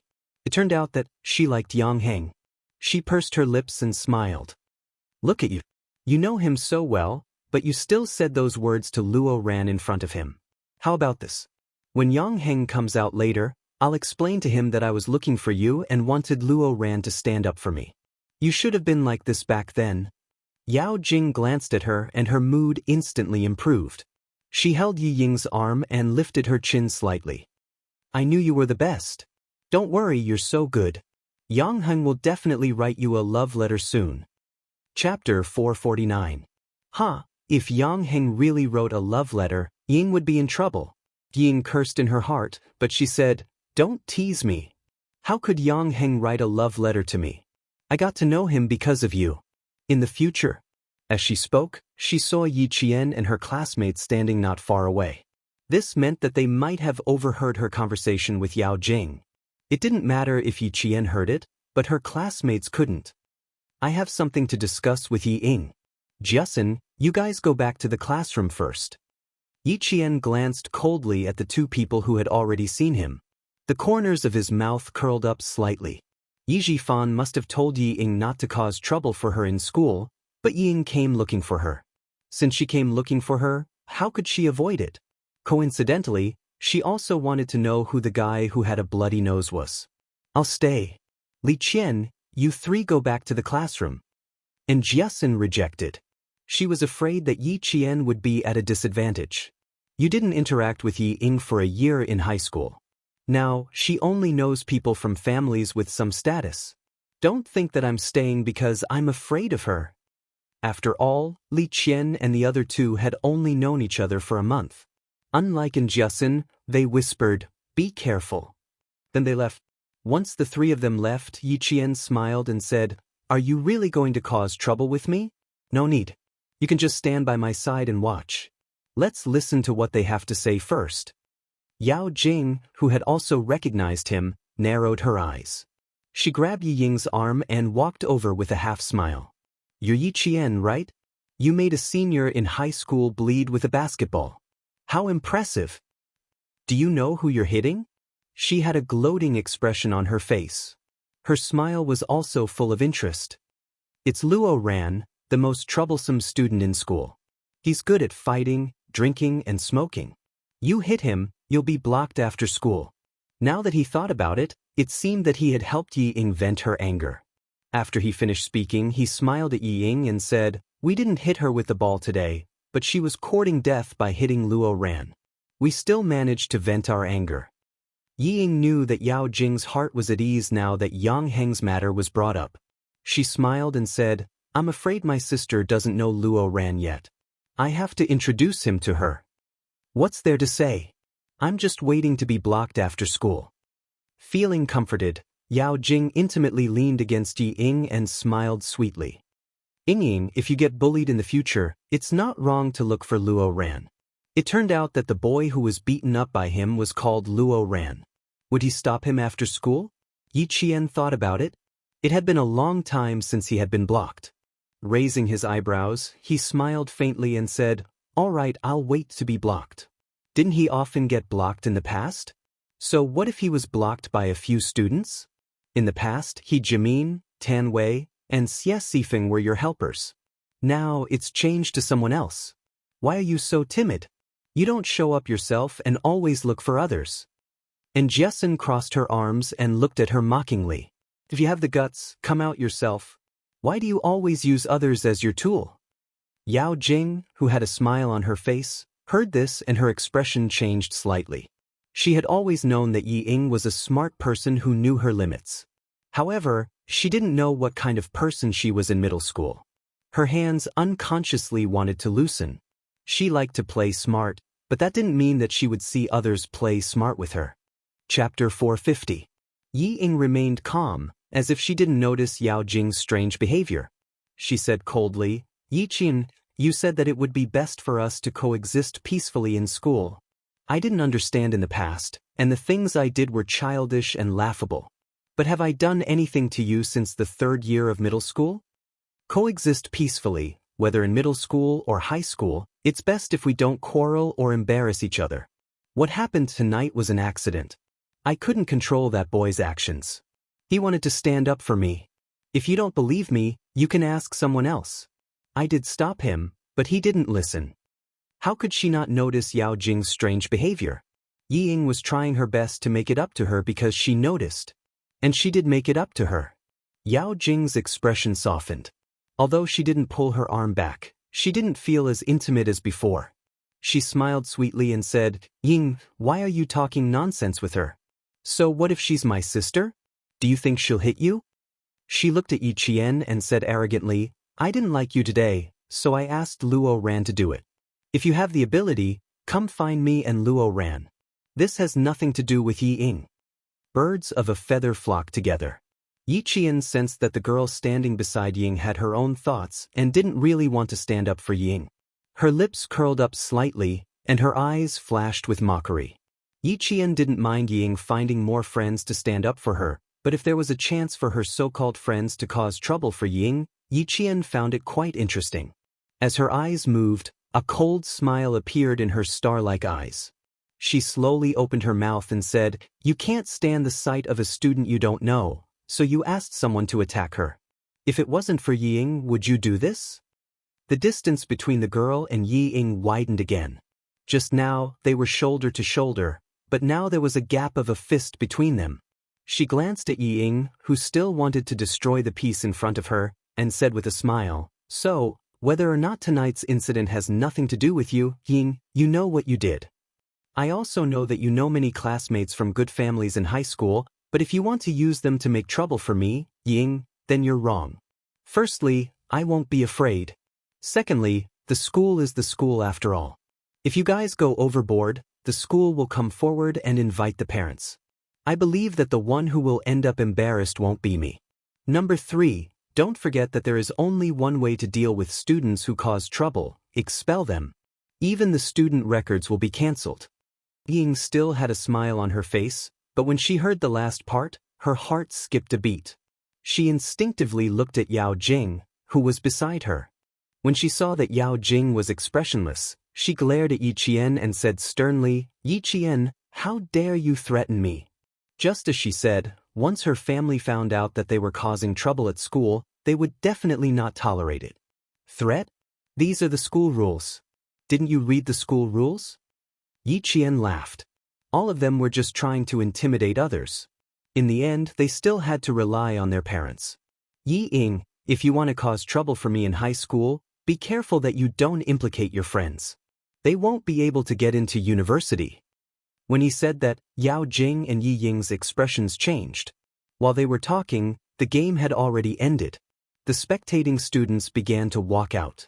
From a few people to groups, the quiet stadium instantly became lively. Chapter 451. Yao Jing took the opportunity to withdraw her hand from Yi Ying's arm. She studied Yi Qian for a while before saying, "You're right. Yi Ying and I would never violate the school rules. Naturally, we won't find trouble with you." She pointed at the boys in their jerseys and smiled. "Naturally, someone will find trouble with you." This Yi Qian was indeed smart and knew how to talk. He never faced her directly and only targeted Yi Ying.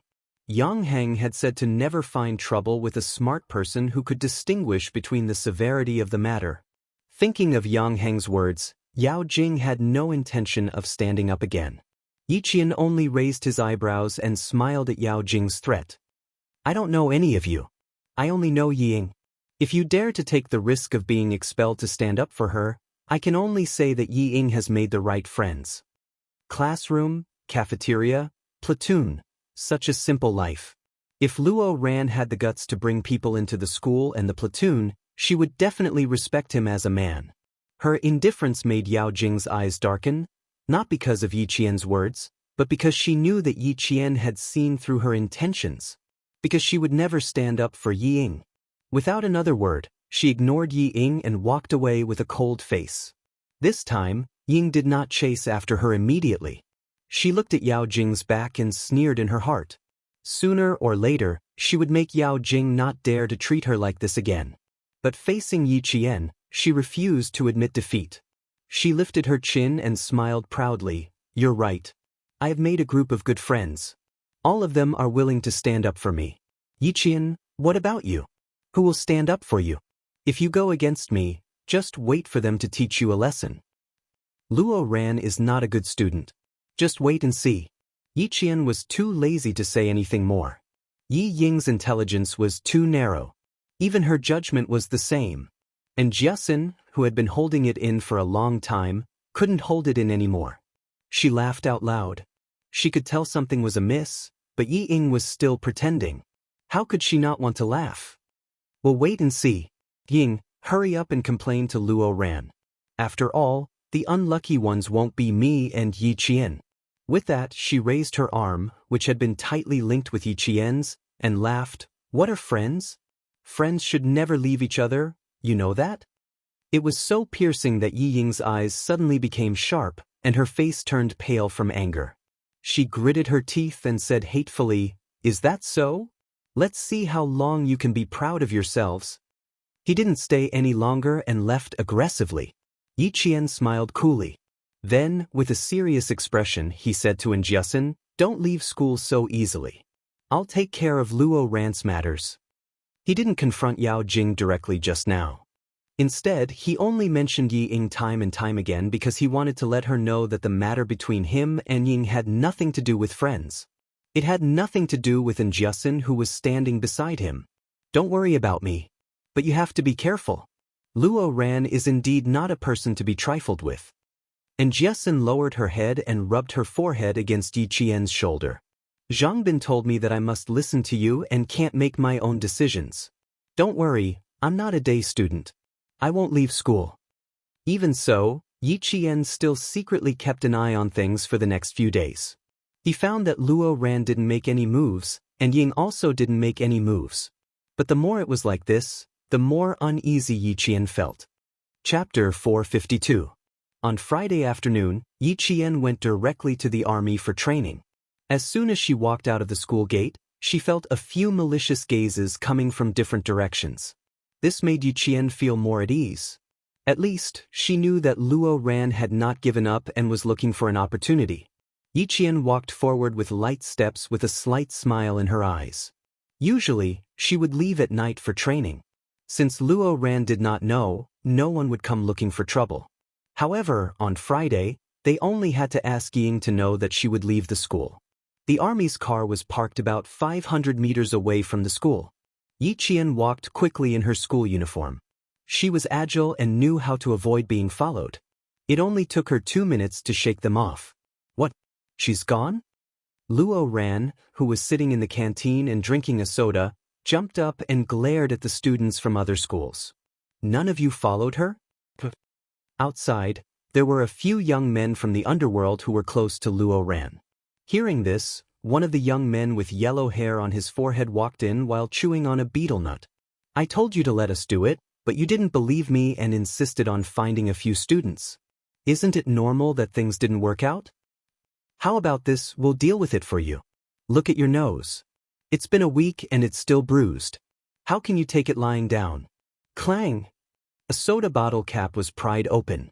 Yang Heng, who was leaning against the counter, said to Luo Ran, whose face had turned ashen, I don't have any opinion if you want to make the trouble bigger, but to let outsiders bully your own female classmates, Luo Ran, I look down on your guts. He took out a $50 note from his shirt and put it on the counter. He said to the canteen owner, Give them a soda bottle each to calm down. He picked up his bag and walked out leisurely, leaving Luo Ran alone with a pale face. He slammed his fist on the counter. After thinking for a while, he grabbed his bag and chased after him. The young man with yellow hair looked at the $50 note on the counter and then looked at the boy who walked out first. He whistled and said to his friends, So he's also a rich student. The few young men standing outside all laughed when they saw this. What are you laughing at? Go and find out where that boy is active. Luo Ran's family has been strict recently, and money is tight. We brothers need to find another family. The yellow-haired youth held the 50 yuan between his fingers and said to the quiet shop owner, 3 packs of cigarettes and as many bottles of soda as you have left. There were only a few days left until National Day. The tiger of autumn was still showing its prowess. It was so hot that everyone wanted to drink a mouthful of ice. The soldiers all brought their own kettles. They didn't drink ice water, but tea with honeysuckle added in a large stainless steel bucket. They could drink as much as they wanted. After a bucket was placed on the training ground, it didn't take long for them to see the bottom. The basement was cool, but after a training session, it was still hot enough to make one sweat. When Yi Qian arrived at the underground training ground, he saw that all the car soldiers were packing up. They looked like they were about to leave. Why are you all packing up? You're not practicing tonight? She asked the soldier who drove her here in surprise.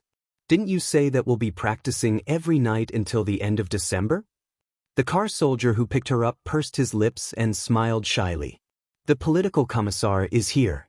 Do you want to ask the political commissar? Political commissar Yen was waiting for Yi Qian to come over. He signaled the car soldier to go about his business and smiled warmly. There's a special mission tonight. You've been practicing for almost a month. We've all seen your results. We all agree that you've improved very quickly.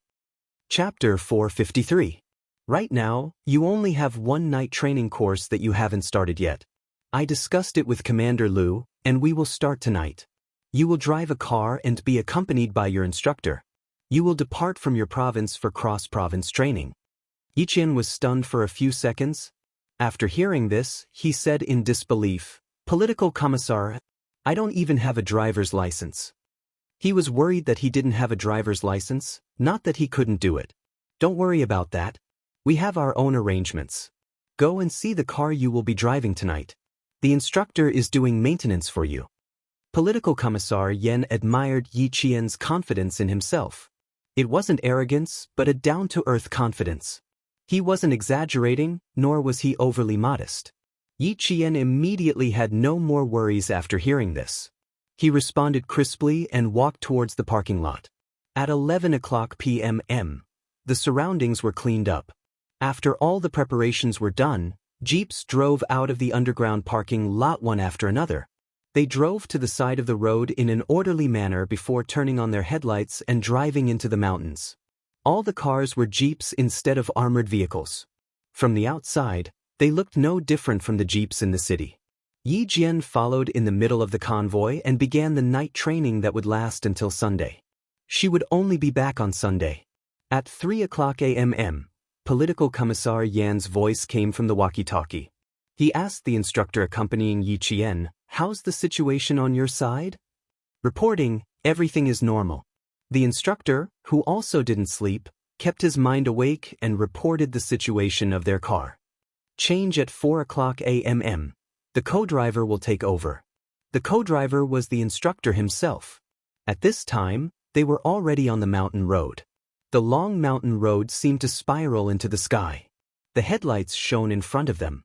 On one side was the vast mountain range, and on the other side was an unprotected cliff.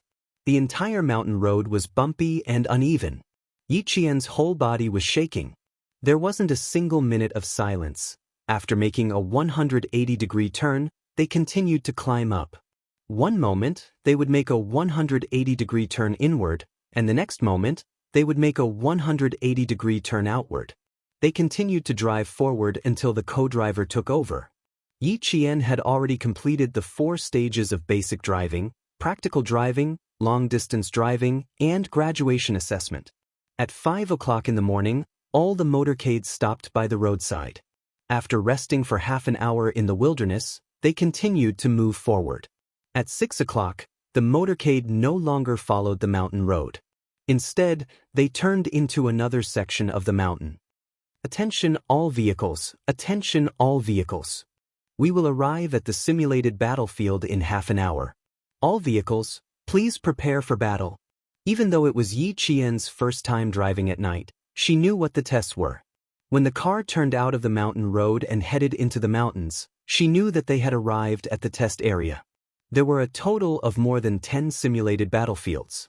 The simulations here covered almost all the common situations that one would suddenly encounter while driving. The artillery blockade was the first simulated section. Amidst the sounds of explosions, Yiqian drove through it. Flames rose in front of her eyes. She could feel the firepower even from inside the car. The steering wheel turned so fast that her hands turned into afterimages. After dashing out of the car, they arrived at the bullet hole road. The car was bumpy and the body was shaking. Like a newborn calf who was not afraid of tigers, Yiqian courageously trained with the male soldiers on this completely unfamiliar training ground that was set up based on the terrain of the wilderness. There were dozens of wartime courses, and Yiqian couldn't miss a single one. Under the conditions that were similar to actual combat, she trained her driving skills. This was also a foundation that no one could surpass when she officially wore the military uniform in the future. Chapter 454. After the assessment, the entire mountain was filled with thick smoke. When the walkie-talkie said, "Over," even the strong-willed Yiqian slumped over the steering wheel after the car came to a stop. The instructor sitting in the front passenger seat laughed when he saw this. He joked, "So you can get tired too. Some time ago, all of us male soldiers were shocked by you. Every one of us trained with all our might, afraid that we would be outdone by a girl who hasn't even graduated from high school." Many of the male soldiers were left in the dust by this young lady. As soldiers who were about to enter Jianghu, they felt disgruntled when they saw the intensity of her training. Platoon Commander Liu and the political commissar had arranged for them to be her instructors. It was immense. Now that they saw her slumped over the steering wheel in exhaustion, it was really a first for them. They couldn't help but make fun of her for a moment. "Instructor, don't make fun of me. We were almost burned to ashes by the artillery just now," Yiqian said in a low voice. He wasn't afraid, but he was shocked. It was even more shocking than the gunfight in Australia. No wonder Platoon Commander Liu and the political commissar insisted that she take part in a night drive. It was obvious that they wanted her to participate in actual combat. They wanted her to experience the dangers of war. While she was shocked, she also understood why a country needed a strong military. Only a strong military could prevent you from being homeless, from being caught in the flames of war, and from having your family destroyed. The instructor sitting in the front passenger seat was also panting. When he heard this, he laughed heartily. "Yiqian, this is nothing. It's just a small-scale, team-based simulation of actual combat. It's only for our group of people." It was just a small-scale simulation of actual combat, but it made Yiqian truly feel what war was like. It could destroy heaven and earth. It could destroy all families, countries, and lives. It was a real feeling. It was a shock that went straight to the heart. It was as if she had walked into a circle of death and come into close contact with the Grim Reaper. This was Yiqian's first time taking part in actual combat training. Even though it was just a small-scale simulation of 20 people, it was so real that it shook her to the core. Compared to the gunfights she had experienced in Australia, the shock the artillery gave her was directly smashed into her heart. Just a small simulated battle had such a huge threat. The soldiers who were not afraid of sacrificing themselves on the battlefield faced death directly. Facing the smoke and gunfire of war, they bravely defended their country with their iron-blooded bodies. They were the most admirable people of this era. With her hand pressed against her chest, Yiqian, who felt her heart palpitate, gently closed her eyes. There was a faint smile at the corner of her mouth. No matter how fierce the artillery fire was or how dense the bullets were, she would walk in this direction step by step. She would not look back and she would not regret it. Yiqian, whose mental state had improved once again, exhaled a mouthful of foul air. Just as she was about to get up, the instructor gently patted her back and said with a smile, "Take a break. Calm down. Actually, ours is not bad. Take the brigade that specializes in training military driving teams, for example. The technical soldiers there are really well trained. Other than learning how to drive sedans and flat-top firewood transport vehicles, many of them also learn how to drive artillery tractors, heavy transport vehicles, and other special vehicles. Their training is strict and rigorous, and they have more actual combat experience than us. Every single one of them has godlike driving skills." Chapter 455. Seeing that Yi Qian had not moved, the young instructor became a little restless. He took off his training cap and scratched his head, not knowing what to do. He said, "Are you okay?" I don't really know how to comfort people. Do you want to talk to the political commissar?" Picking up the walkie-talkie in the car, the instructor prepared to contact the political commissar with a serious expression. Yi Qian raised his hand and pulled the cord of the walkie-talkie. He raised his head from the steering wheel and said with a smile, "I'm fine. It's my first time passing through artillery fire, so I'm a little shaken up." "Hey, it's fine. This is considered a very small simulation of actual combat. It's not the kind of large-scale simulation where there are all kinds of simulations." Hearing this, the instructor's smile deepened. He looked at his comrades who were getting out of the car one by one outside and said to Yi Qian, "Get out of the car, get dressed and rest. We'll set off in about 2 hours." After getting out of the car, she sat under a tree with the instructor to rest. Both of them were covered in sweat. After driving for a whole night and nearly an hour in the simulation of actual combat, they were so tired that they did not want to talk. They looked at each other. The instructor saw that the little girl in front of him only had a little tiredness on her face, but her eyes were bright and full of spirit. He could not help but smile bitterly and say, "I'm a big man, but my energy can't even compare to a little girl like you. Yi Qian, you're planning to apply for military school and go to the front lines after graduation, right?" After graduating from military school, students were directly assigned to the army. The choice of direction was also determined by the school and the army. The students did not have the freedom to choose.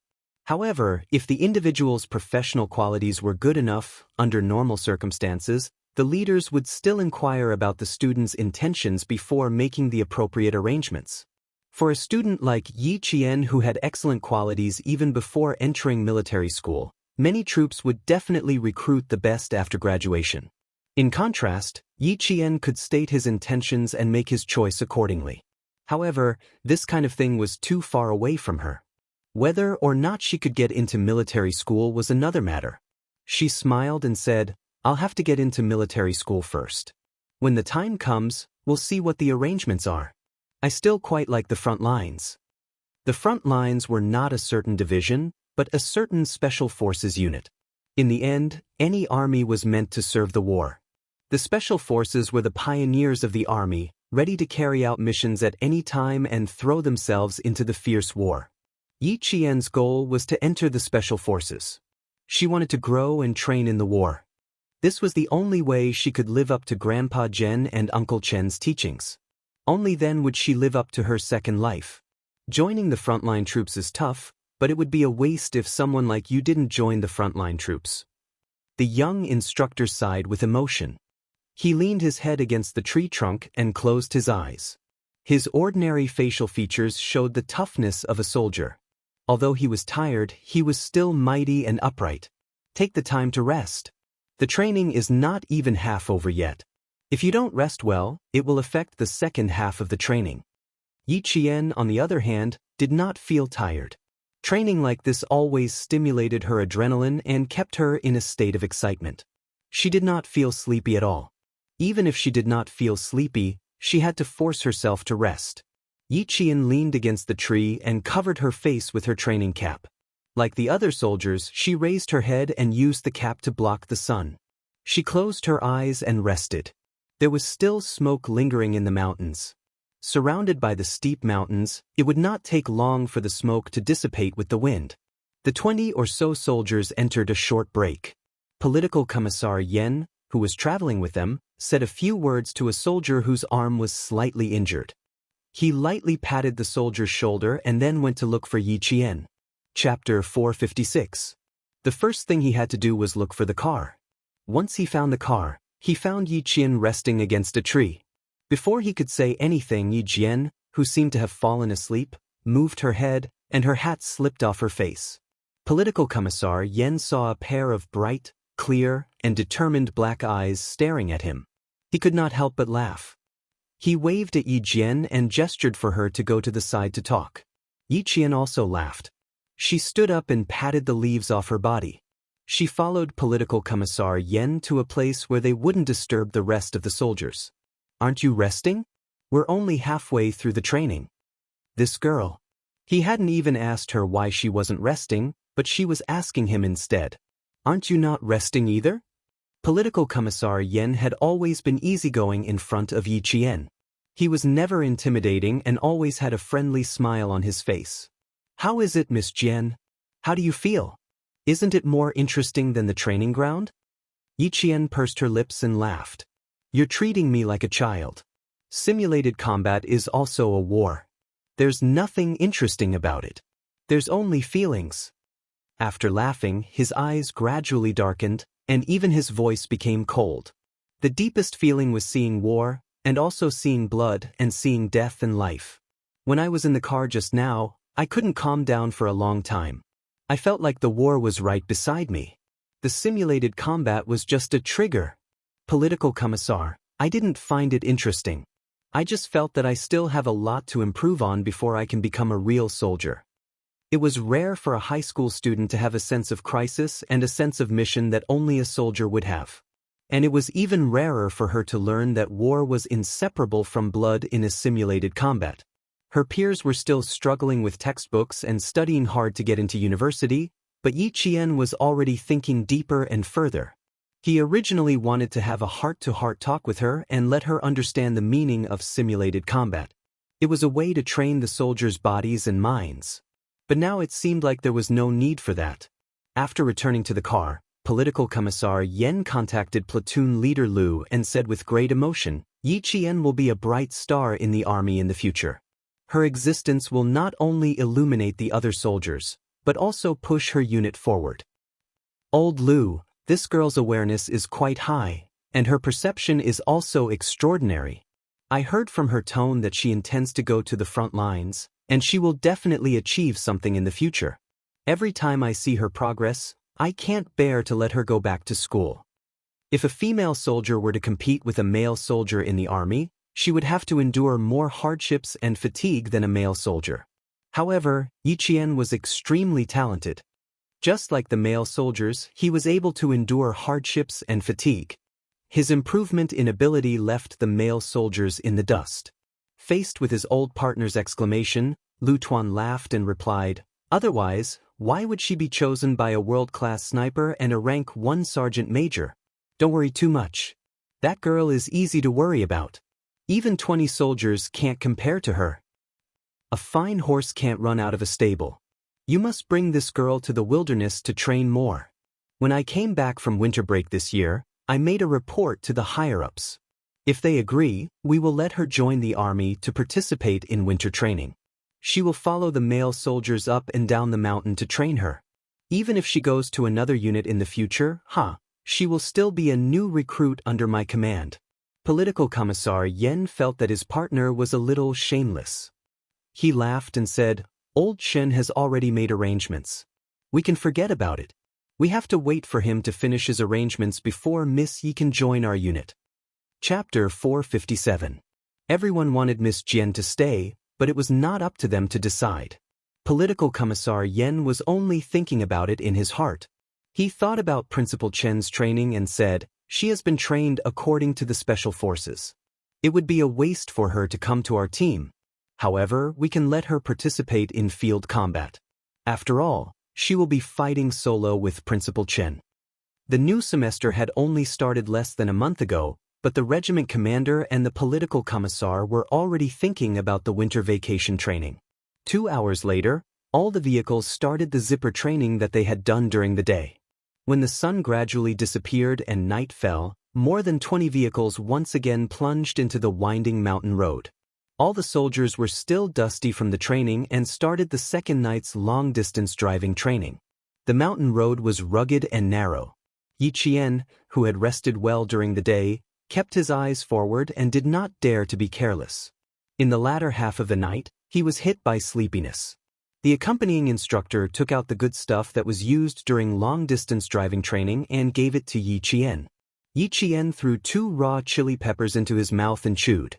The spiciness made his grip on the steering wheel tighten. Instructor, are your stomachs made of iron? This spiciness, will your stomachs hurt? It was too spicy. Yi Qian, who felt like his mouth was spitting fire, tried to distract himself by talking. Eating raw chili, raw cooling oil, raw onions, these are all common. However, it's only for long-distance driving. It won't affect the stomach too much. We don't eat spicy food in our hometown. Now, I can't eat anything spicy. The instructor saw that Yi Qian's face was red from the spiciness. He glanced at him and immediately averted his gaze. Although the person beside him was a high school student, she was still a girl. It was embarrassing for him to keep staring at her.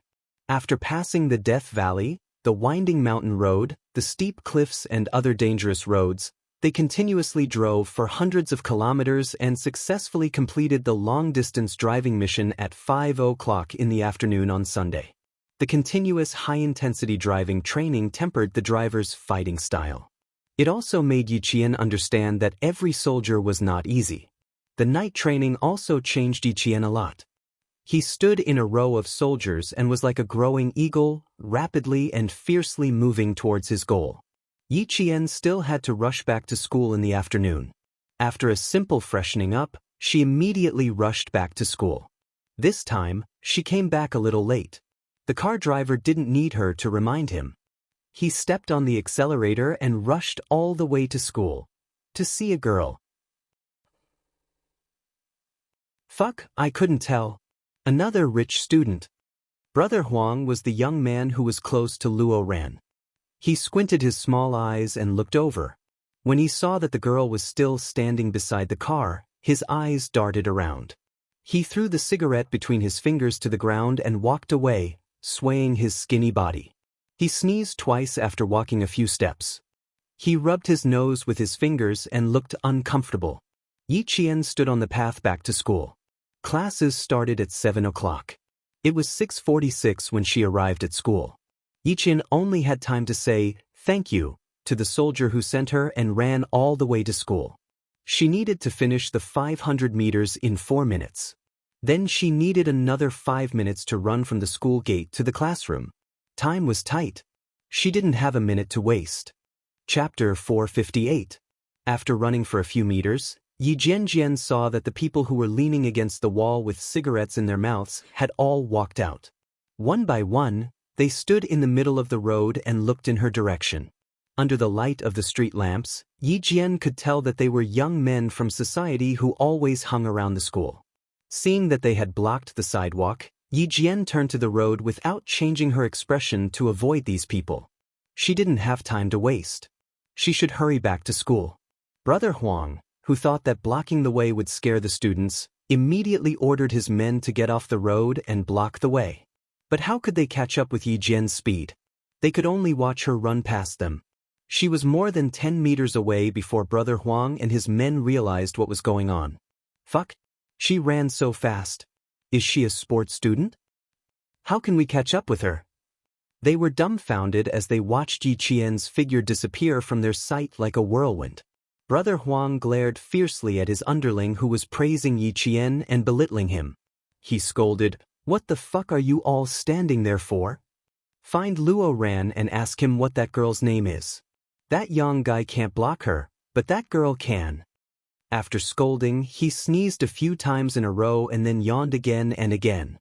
His footsteps swayed as he left. The school gate was already closed. Yi Qian took out her student ID and rushed into the school while the guard nagged her. She ran to the classroom door just as the bell rang. Teacher Tong was already in the classroom. Seeing Yi Qian coming in on time, she didn't say anything. She gestured for her to return to her seat and continued. The military training will start the day after tomorrow. Gather at 7 in the morning and set off from school. Everyone, remember to bring your own daily necessities. Bring all the necessities I wrote on the blackboard. The class will prepare some anti-heatstroke medicine. Students who go home can also bring some. If you need anything, you can ask me first. If the class can prepare it, we will prepare it for you. Just as they were talking about the military training, the holidays were getting closer and closer, and their expectations were also increasing. Previously, they thought that they were taking up the holidays, but now, they couldn't wait to go for the military training tomorrow. And Jiesen gently nudged Yi Qian's arm and said in a low voice, Yi Ying's not going. That's great. I'm not going either. It's great too. You don't have to be envious of me. Train well and we'll meet again in 7 days. Yi Qian smiled at her and said softly, I think you'll like military training. And Jiasin gritted her teeth and said, I can understand if Yi Ying doesn't participate, but I can't understand if you don't. Principal Chen needs me to take care of him. I've already applied for leave. Yi Qian could not tell her that he was going overseas. He could only tell her that it was for Principal Chen. The school has already agreed. It won't affect my graduation. As her deskmate, and Jiasin could accept this reason. Teacher Tong had finished her lecture. After that, there was only the sound of pages being flipped in the classroom. The occasional discussion was for the sake of learning. Yi Qian finished the evening self-study session with an empty stomach. After class, she greeted Jiasin and ran to the snack bar to buy some bread to fill her stomach. Since class had just ended, there were not many people in the snack bar. Only a few boys were buying soft drinks. Yi Qian walked in and saw Yang Heng holding 2 soft drinks from the fridge.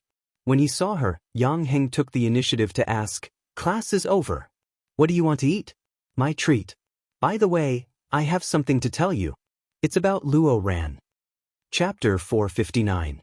Yi Qian didn't like boys who pursued Yi Ying, but when Yang Heng scolded Luo Ran on the basketball court, she couldn't bring herself to dislike him. She felt that the boy in front of her didn't seem like the type to be charmed by Yi Ying's looks. Of course, the biggest reason was that she wanted to know Luo Ran's exact whereabouts, so she didn't reject him outright. She raised her eyebrows and smiled faintly. It's a little strange. Why are you the one telling me about Luo Ran? It's not strange because I know him. What do you want to eat? Soda? Popsicles? Yang Heng followed her back to the convenience store and took out 10 yuan from his pocket. It's exactly 10 yuan. Soda or popsicles are fine. More students came in one after another. 2 girls even took a second look at Yang Heng before shyly lowering their heads and walking past him. They probably heard what he said and glanced at Yi Qian out of the corner of their eyes before going to the shelves to get something. Yi Qian, who had bread and milk in her hands, didn't respond to their stares. She paid for the bill and walked to Yang Heng's side.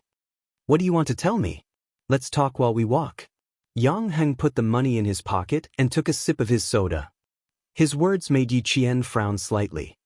Yi Qian, I saw you at the Transportation Bureau. I see. No wonder I felt like you knew me. Yi Qian took a bite of her bread and said faintly, What do you want to tell me about Luo Ran? A warning like the one Yao Jing gave him? About being blocked by him after school? Yang Heng saw that she wasn't interested in how he met her at the Transportation Bureau. He couldn't help but look over. It's only been a month since school started. Haven't you heard about Luo Ran? I heard about him. He got into fights and caused trouble. He knows young people from the underworld. In short, he's not a good student. Yi Qian threw the plastic bag containing the bread into a trash can and smiled faintly at Yang Heng. If you're here to tell me this, you don't have to.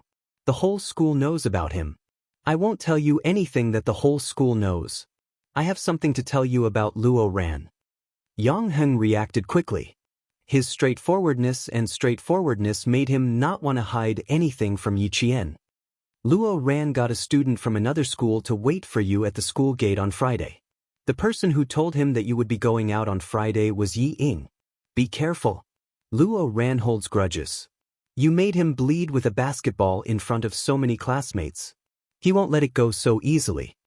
Yi Qian stopped in his tracks when he heard this. He stood in the shadows of the street lamps that shone through the leaves. There was a hint of interest in his eyes. So he was the one who sent someone to follow me on Friday. Thank you. I'll remember that. If this guy really liked Yi Ying, he wouldn't have directly said that it was Yi Ying who reminded Luo Ran in front of me, and he wouldn't have stood out to remind me. He was a boy full of contradictions. Well, he couldn't be considered good. At the very least, he would also cause trouble outside and hang out in internet cafes. To put it bluntly, they couldn't do anything about it. After all, a school was a school and not a place for them to cause trouble.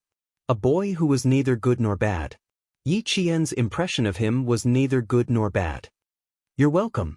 I think it should be Luo Ran who can't afford to offend you. After all, You spent a few hours to find a suspect in the Public Security Bureau and allowed them to successfully arrest the criminal within 12 hours. My intuition tells me that he should either keep a respectful distance from you or get along with you peacefully. Yang Heng wasn't Luo Ran. He didn't mix around with the underworld and spread his wealth everywhere. He was a person with principles. He didn't cause trouble, didn't cheat or bully the younger students, and definitely wouldn't bring students from another school to beat up his own students. Chapter 460. Coupled with the influence of his family environment, he knew very well what his bottom line was and what kind of person he shouldn't provoke. In his heart, Yi Qian was someone he definitely shouldn't provoke. Yi Jian laughed. This little boy was quite interesting. No wonder so many girls in the school liked him. Even in Jiasin, who was thick-skinned, liked him. He did have some redeeming qualities. She reached out her hand and said clearly, "Hello, I'm Yi Qian. I'm a junior from sophomore class 1. Please take care of me in the future." Yi Qian would never be stingy with people with principles like Yi Qian. Besides, Captain Xia once said, people need friends no matter where they are. Her intuition told her that Yang Heng was indeed a friend worth making. Yang Heng was stunned by Yi Qian's outstretched hand. After he recovered, he laughed and shook Yi Qian's hand. "Hello, junior. I'm a senior from sophomore class 1, Yang Heng. If you have any problems, you can look for me anytime. As long as I can solve it, I won't refuse." He smiled and said, "I don't think you'll look for me if it's about your studies. But if it's about something outside, it's no problem at all." He was really interesting. Compared to girls like Yao Jing who looked cheerful on the surface but had a lot of thoughts on the inside, he was much more interesting. After returning to the dormitory, Yang Heng still had a smile on his face. No wonder all the boys in sophomore class 1 were full of praise for Yi Qian. When they talked about him, it was like they were good brothers. Yang Heng really liked him. During this week, Yang Heng had also secretly inquired about Yi Jian's affairs and more or less understood a little. "Yang Heng, Luo Ran from class 6 has been looking for you a few times. He said you should go to his dormitory when you come back. It's urgent." When he heard Luo Ran's name, Yang Heng's eyes flashed coldly. He thanked his roommate and went out again. Well, even if he didn't come looking for him, he would have gone looking for him. Just based on Yi Qian's actions just now, he couldn't let Luo Ran mess around. 5 minutes later, the originally quiet male dormitory was suddenly filled with the sound of something being smashed. Then came Luo Ran's angry roar. "Yang Heng, you fucking wait for me. I won't let you go. Just you wait." Yi Qian only found out about the fight between Yang Heng and Luo Ran the next day. It was said that they were called to the sports field by the dean of teaching that night and were punished to run 3 kilometers before returning to the dormitory. Both of them are from the year 3 team. They seem to have a good relationship. Why would they fight? I don't know. Someone said that Luo Ran was looking for Yang Heng. While they were talking, Luo Ran started a fight. He even shouted that Yang Heng wasn't loyal. Yang Heng and Luo Ran's fight had spread like wildfire throughout the school after the morning self-study session. Luo Ran didn't come to class that day, but Yang Heng went to class as if nothing had happened. He wasn't affected at all. Yi Qian frowned. Did Yang Heng beat Luo Ran up because of him? It wasn't that she was overthinking things, but it was just too much of a coincidence. When the 4th period ended, Yi Qian knew that she wasn't overthinking it. The fight between the two of them was indeed related to her. "Yi Qian, don't you have any shame? Don't you have any shame? It's only been a month and you let 2 boys fight for you." Yao Jing stormed into year 2 class 1 with an angry face. She lifted her leg and kicked Yi Qian's desk. She said fiercely, "You let Yang Heng solve your own problems. I don't understand how you managed to charm Yang Heng into beating Luo Ran up." Chapter 461. Yao Jing was quite popular in school because of her family. She had quarreled with other girls before, but this was the first time she had lost her composure like this. Ying, who had been standing at the side, had no intention of coming over. Now that she heard this, she pretended to be anxious and walked over. "What's wrong, Jing Jing? Let's talk things out. You know what kind of person she is. Sit down and talk things out. Let her apologize." She then said to Yi Qian, "Jing Jing has a very good temper and rarely gets angry. Yi Qian, What did you do to let her down? Hurry and apologize to her. Before the teacher comes, let's settle this peacefully. Just like before, she would think of ways to put the blame on Yi Qian at the slightest sign of trouble. It was still the same even after a few years. After hearing her words, the classmates who were about to eat couldn't help but stop and wait for Yi Qian to explain what was going on. When Yao Jing heard this, the anger on her face became even more fierce. She shouted, "Why is she apologizing to me? Why do I need her to apologize? Bitch, son of a, Before she could curse viciously, Yi Qian slapped her across the face. The slap was crisp and clear. It was like slapping a cucumber, leaving a 5-fingered imprint on her face. Yao Jing cried out in pain and covered her face in disbelief. She couldn't believe that she was actually slapped. Moreover, the slap was directed to her mouth and face. Yao Jing, watch your fucking mouth. Yi Qian's mother is a martyr. And Jiesin was already furious. If Li Qian and the rest hadn't been quick enough to hold her back, she would have slapped Yao Jing a second time. Her angry roar silenced the entire class. No one in their class knew that Yi Qian's mother was a martyr. Thinking of Yao Jing's unfinished scolding, the expressions of the students who hadn't left changed slightly. They looked at Yao Jing with a hint of disgust. Yao Jing, this slap tells you that no one is someone you can insult as you wish. Yi Qian's expression didn't change at all after he slapped Yao Jing. He stared coldly at Yao Jing, whose eyes were burning with anger, and said in a low voice, "I'm warning you, don't cause trouble for me." In class, Yi Qian had never lost her temper. She was polite and easygoing to every student. But now, her gaze was as cold as a cold sword. The air around her was filled with a sense of oppression because of her cold voice. There was a sense of tension and pressure in the hearts of all the students. This Yi Qian was so unfamiliar, yet so revered. Yi Ying seemed to have thought of something. She bit her lower lip and a trace of panic flashed across her face. She stood beside the furious Yao Jing and did not dare to say another word. Out of the corner of her eye, she caught a glimpse of Yi Qian's piercing gaze. Her shoulders shrunk. Her knees gave way and she fell on the chair beside her. Yao Jing didn't notice Yi Ying's fear. Her eyes were red from anger. She covered her face and glared fiercely at Yi Qian. She gritted her teeth and said word by word, "Yi, just you fucking wait. I won't let you off."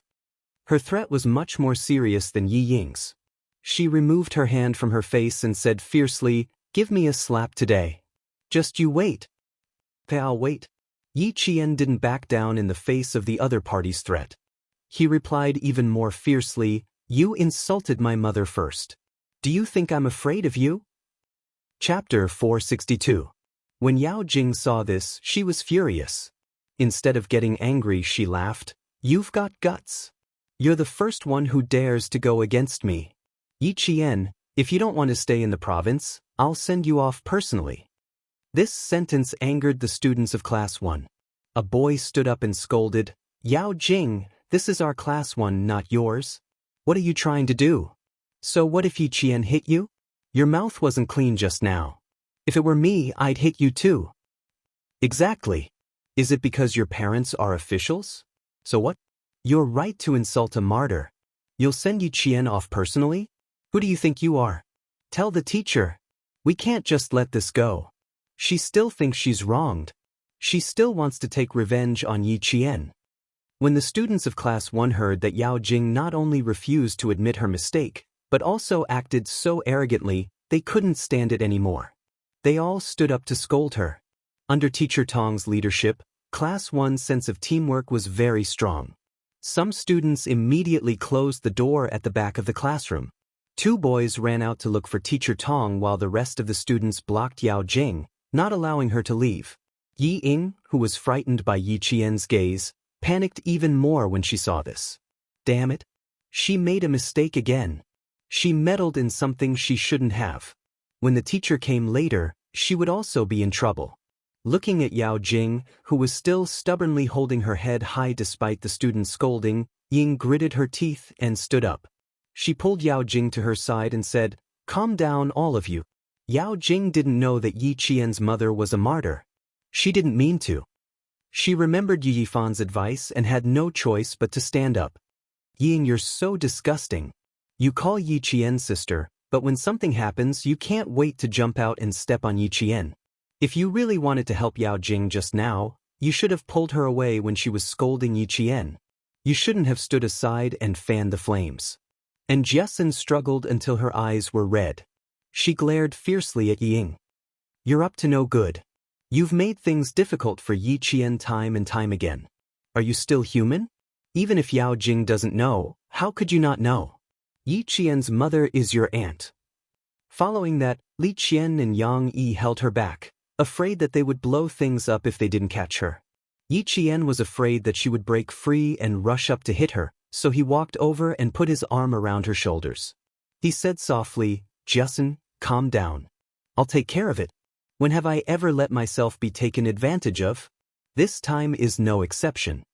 Yi Ying, who scolded until she almost couldn't raise her head, stared at the strange gazes of her classmates. Her face was already red from embarrassment. He didn't say anything else, but he didn't leave either. Since he had stood out to protect Yao Jing, he couldn't let his efforts go to waste. Yao Jing was also a smart person. Since someone had stood out for her, she didn't say anything else. However, she couldn't suppress the anger in her heart. It wasn't a big deal to come over and scold Yi Qian, but she shouldn't have called her a son of a bitch. If she had known that Yi Qian's mother was a martyr, she definitely wouldn't have scolded him like that. A miscalculation. She had wanted to make things difficult for Yi Qian, but now she had embarrassed herself. The students of Class 1 all stood beside Yi Qian. Before the teacher arrived, they couldn't speak again. Yao Jing should have been the target of public criticism, but Yi Ying had stepped forward and replaced her. Instead, Yao Jing was temporarily spared from the students' saliva. Teacher Tong arrived quickly. She had already heard the whole story from the two boys. When she walked into the classroom, she saw dozens of students gathered together. Just from their backs, she could feel their anger. Chapter 463. She was relieved that although the children were angry, they remained calm. There's no need to gather together. Let's all go for lunch. Yi Qian, Yao Jing, the three of you come with me. Teacher Tong, who was standing outside, said sternly, if you have anything to say it in the office. Yao Jing, I've already informed your parents to come over. If you feel wronged, you can ask your parents if it's you or Yi Qian who's wronged. When Yi Ying heard her name being called, her body swayed slightly. Her eyelids trembled slightly as she stepped forward to follow. Insulting a martyr was not a small matter. Yao Jing's parents quickly put down their work and rushed to the school in the car assigned to them by the department. Yi Ying was no longer in the office. After being scolded by Teacher Tong for a few minutes, she was asked to leave. Even so, her image in the class plummeted after she stepped forward. In the office, Yao Jing's parents first criticized their daughter fiercely before personally apologizing to Yi Qian. They also said that their family of three would definitely go to the martyrs' cemetery to apologize to Yi Qian's mother with flowers. However, they did not mention a word about Yao Jing being beaten up. Even when Yao Jing's mother saw that her precious daughter's mouth and face were swollen, she did not say a word. They did not dare to speak up for their daughter because there were two colonels in the office who rushed over from the provincial military. One of them was a colonel, while the other was a political commissar. The two of them sat in the office like door gods. Yao Jing's mother, who originally wanted to talk about this matter on its own, immediately stopped. The people from the provincial military were not just anyone. One of them was Colonel Liu, and the other was political commissar Yan. Principal Chao knew that Yao Jing's parents were officials with real power, so he immediately asked Principal Chen if anyone from the military was coming over. He then made a phone call and invited the two of them to come over to watch over Yi Qian. Deputy Director Yao, Yi Qian's mother is a martyr of our country. Before she died, she returned home with national etiquette. The Prime Minister personally covered the flag and lowered it to half-mast to welcome the martyr's return. Deputy Director Yao, we will pursue this matter legally. If something like this happens again, we will inform you directly in the form of a military letter to fulfill our responsibility as a guardian. Political Commissar Yan was not bluffing. It was true. His words caused Father Yao and Mother Yao to break out in cold sweat. The two of them quickly exchanged glances and lost all interest in the matter. The flag was lowered to half-mast to welcome the return of the martyrs. Just what was the background of Yi Qian's mother? Even after being dead for so long, he was still able to honor his daughter. Moreover, even the Prime Minister had personally come forward to cover the flag. Don't worry, we'll definitely control Yao Jing well. We'll definitely put an end to such situations. There won't be a second time. Mother Yao made a solemn promise and said to Yi Qian, "Classmate Yi, we will definitely take good care of Yao Jing. Please forgive her this once." Lu Tuan looked up and said calmly, "This child has always been honest. We watched her grow up. Deputy Director Yao, your family shouldn't make things difficult for her if you want her to forgive you. Do you want to get Miss Jian's forgiveness?" He was already being merciful by not slapping the girl until all her teeth fell out. It was obvious that he would not forgive her. Father Yao and Mother Yao's expressions changed slightly. There was no way to get her forgiveness. It would be troublesome if it affected their daughter's college entrance exams. Yao Jing, who knew that she had kicked an iron plate, stood up. She could not even stand straight under the gaze of the two military officers. She walked over to Yi Qian and bowed deeply. "I'm sorry, Yi Qian. I was too presumptuous. I'm sorry." Chapter 464. If Yao Jing hadn't apologized to Yi Qian, then Yi Qian would have just laughed it off and wouldn't have cared too much about what she had said. However, she had apologized and didn't say anything similar to Yao Jing's mother, asking for his forgiveness. This showed that Yao Jing was more scheming than Yao Jing's mother. She knew that she had to apologize immediately if she had done something wrong. She wouldn't let a single mistake get her into trouble, and she wouldn't make another mistake just because of a small mistake. She apologized because she knew she was wrong. She wouldn't force Yi Qian to accept her apology. However, as long as she apologized, no matter how angry Yi Qian was, would he still find trouble with Yao Jing? No, Yi Qian wouldn't find trouble with Yao Jing again. If he did, he would seem narrow-minded. On the other hand, Yi Ying's every plan and scheme was simple and crude. As long as she thought that she had the slightest chance, she would immediately jump out. In the blink of an eye, she would forget Yi Jifan's advice. She didn't know that she had to carefully plan after seizing the opportunity. Even though she had become more scheming over the years, she still failed because of her family background. She could be proud of herself for a while, but she would end up in a difficult situation afterwards. However, Yao Jing wasn't like that. Now that she had stood up, Principal Chao and Teacher Tong's expressions softened. Teacher Tong, who hadn't spoken, looked at Yi Qian and said gently, "Since Yao Jing took the initiative to admit her mistake, and she really didn't know your mother was a martyr, please forgive her this once." Yes. Yi Qian, Yao Jing has a bad temper, but she has never offended any of your parents. Please forgive her this once. Uncle and Auntie promise that something like this won't happen again. Yao Jing's mother was a kind mother. Her heart ached that her daughter's face was swollen after being slapped. However, she did make a mistake first and spoke arrogantly. She could only accept this slap. Commissar Yen glanced at the girl who was apologizing in the middle. He sighed softly and stood up. He walked to Yi Qian's side and patted her shoulder gently. With a heavy expression, he said, "Good girl, just forgive her this time. We all know that no matter how bad someone is to you, as long as they don't mention your parents, you will always be tolerant and magnanimous.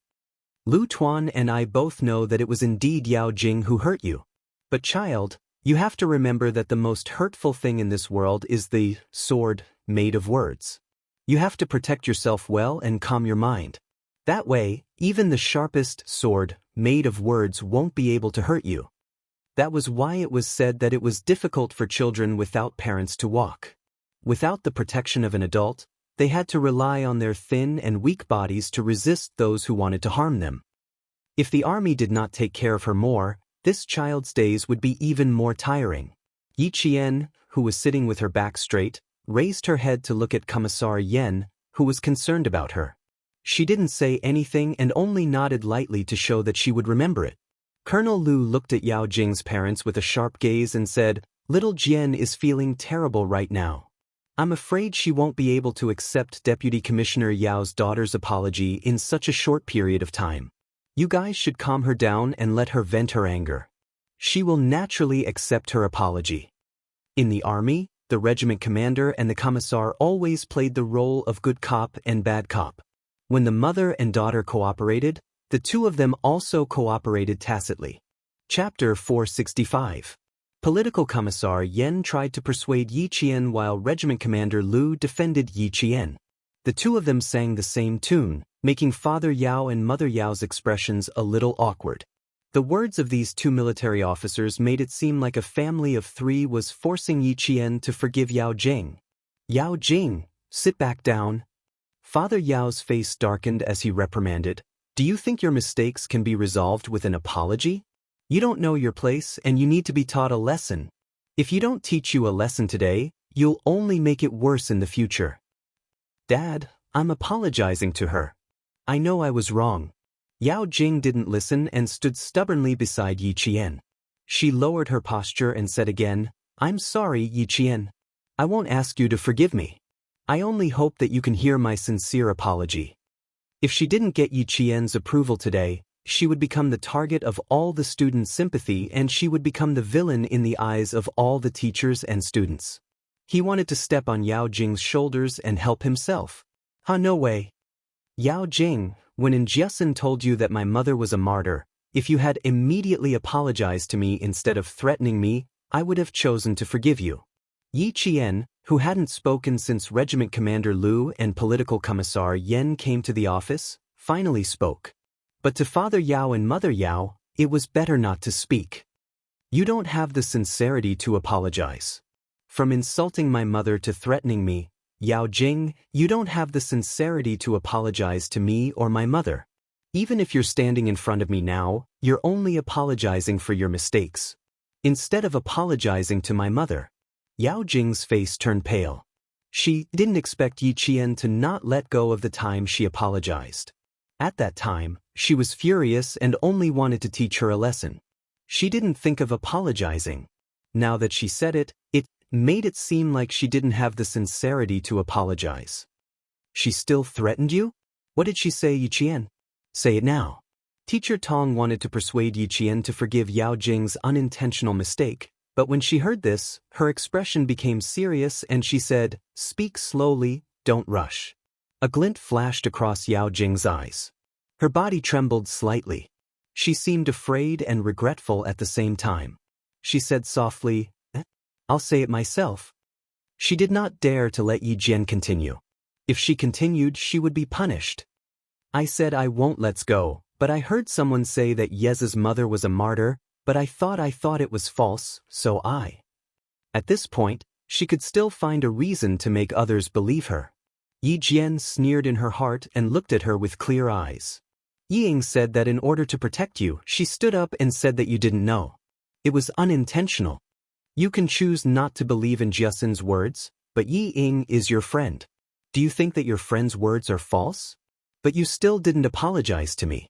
Instead, you remained silent when you saw my classmates standing up for me. Yi Jian's voice was very clear, and her words were very clear. Her speed was neither fast nor slow, and at the same time, her words were powerful and powerful. Every word she said could make Yao Jing's expression change continuously. Her gaze was cold, and there was a sternness that could not be violated, forcing Yao Jing to take a few steps back. Chapter 466. Yao Jing, why won't I accept your apology? The reason is that you only think that you shouldn't have said the wrong thing and landed yourself in this predicament. You shouldn't be apologizing for hurting me. Your apology is only for yourself.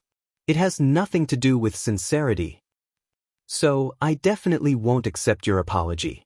No matter how many times you say sorry, I won't accept it. Yao Jing was a smart person. Her threats were much more credible than Yi Ying's threats. The smart thing about her was that she would definitely not put herself in harm's way after harming someone. When dealing with people like Yao Jing, taking a step back was definitely not a sign of generosity. It was a sign of weakness. She would take an inch and want a mile. Her threats would be pervasive. It would be best if she understood now that she, Yi Qian, was not someone to be trifled with. The consequences of provoking her were not something that Yao Jing could bear alone. Just like now. Yao Jing did not dare to say another word. Even though her face was still burning with pain, she knew that she had picked on the wrong person. She thought that Yi Qian would be easy to bully like Yi Ying, who knew that the seemingly obedient and well-behaved Yi Qian was the most untouchable person. She was like a flower of a cactus. She looked slim and elegant, but in reality, who dared to touch her or provoke her? She would stab you until you bled profusely and did not dare to act rashly again. She lowered her head and did not see that her father's anger had reached an uncontrollable level. If not for Mother Yao's pleading gaze, her father would have stood up and slapped her. Yi Qian looked at the couple who loved their daughter dearly. Her cold voice instantly became gentle. She politely said, "Uncle, Auntie, if I humiliated you first and threatened Yao Jing to get out of school, would you forgive me so easily? I only slapped Yao Jing because I wanted to protect my mother. This was for my mother. As a child, if I can't even protect the dignity of my deceased parents, how can I face the world? I don't forgive Yao Jing. Please forgive me." She wouldn't leave an aggressive impression on the elders, but she would let them understand that young people shouldn't be bullied. After the Yao parents let Yi Qian say this, let alone get off the stage, even if someone gave them a ladder, they still wouldn't be able to get off the stage. Yi Qian's neither servile nor overbearing attitude, and his polite yet unyielding words, only made the couple feel even more ashamed. Leaders of the two military regions, it's our fault for not teaching our daughter well and raising such an arrogant daughter. It was normal for classmate Yi not to forgive her. We'll definitely discipline her strictly and won't let her run wild anymore. If anything happens to Yi Qian, as long as we find out that it has anything to do with Yao Jing, I will personally send her to the juvenile detention center to be reformed. We can't let her come out and harm others again. Since Father Yao had said it himself, it was a layer of protection to suppress Yao Jing. Yi Qian lowered his eyes and said calmly, "I'm only here to study, not to cause trouble. If others don't provoke me, I won't provoke them for no reason. I'll remember what happened today. No matter how classmate Yao Jing treats me in the future, I won't sit still and wait for death." The pale Yao Jing stood alone at the side with her head lowered. Her fingers were constantly twisting. No matter how unwilling and angry she was, there was nothing she could do.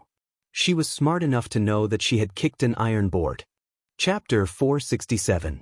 At 1:30 p.m., a group of people walked out of Principal Chao's office. Yi Qian and Yao Jing left the principal's office after Mr. and Mrs. Yao apologized profusely.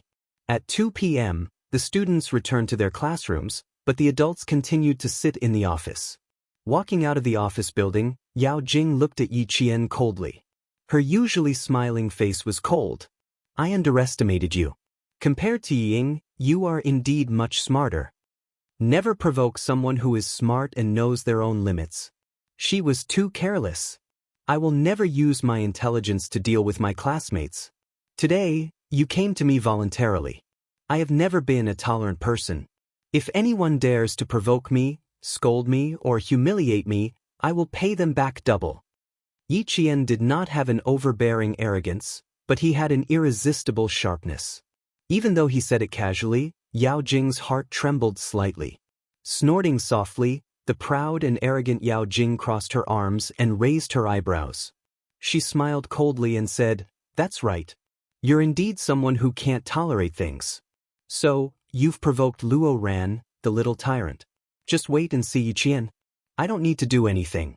Someone will avenge me." Luo Ran was indeed a hidden danger. She knew this without Yao Jing's reminder. Of course, it was impossible for them to leave together. Yi Jian took a shortcut back to the classroom and saw several students surrounding Jiasin, talking about something. "Yi Qian, are you okay?"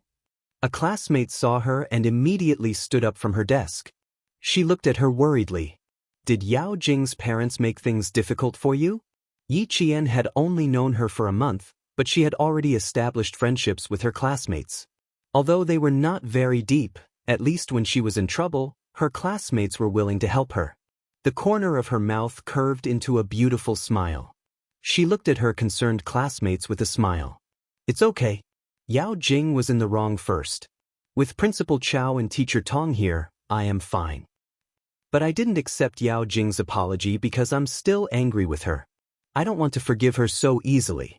Rather than having Yi Ying misinterpret the facts and spread rumors of her being petty, it was better to make things clear in class so that even if Yi Ying found out something from Yao Jing, she couldn't make sarcastic remarks in class.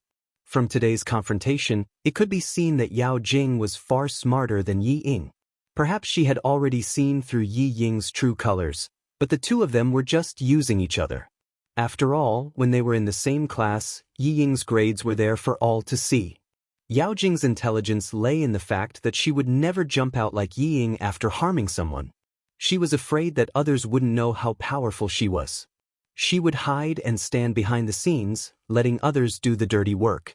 She wanted to use Yi Ying, and Yi Ying wanted to maintain a good relationship with Yao Jing. Even if she was unwilling, she could only be used. Once the two of them wallow in the mire, it was absolutely possible for them to spread some rumors. This was not a baseless guess by Yi Qian. It was an experience that he had exchanged with his life in exchange for seeing Yi Ying's true colors in his previous life. The classmates agreed with Yi Qian's actions. If it were them, they wouldn't forgive Yao Jing so easily either.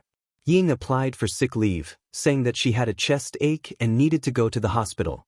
The whole class knew that she had a heart disease, and they had never seen her apply for sick leave.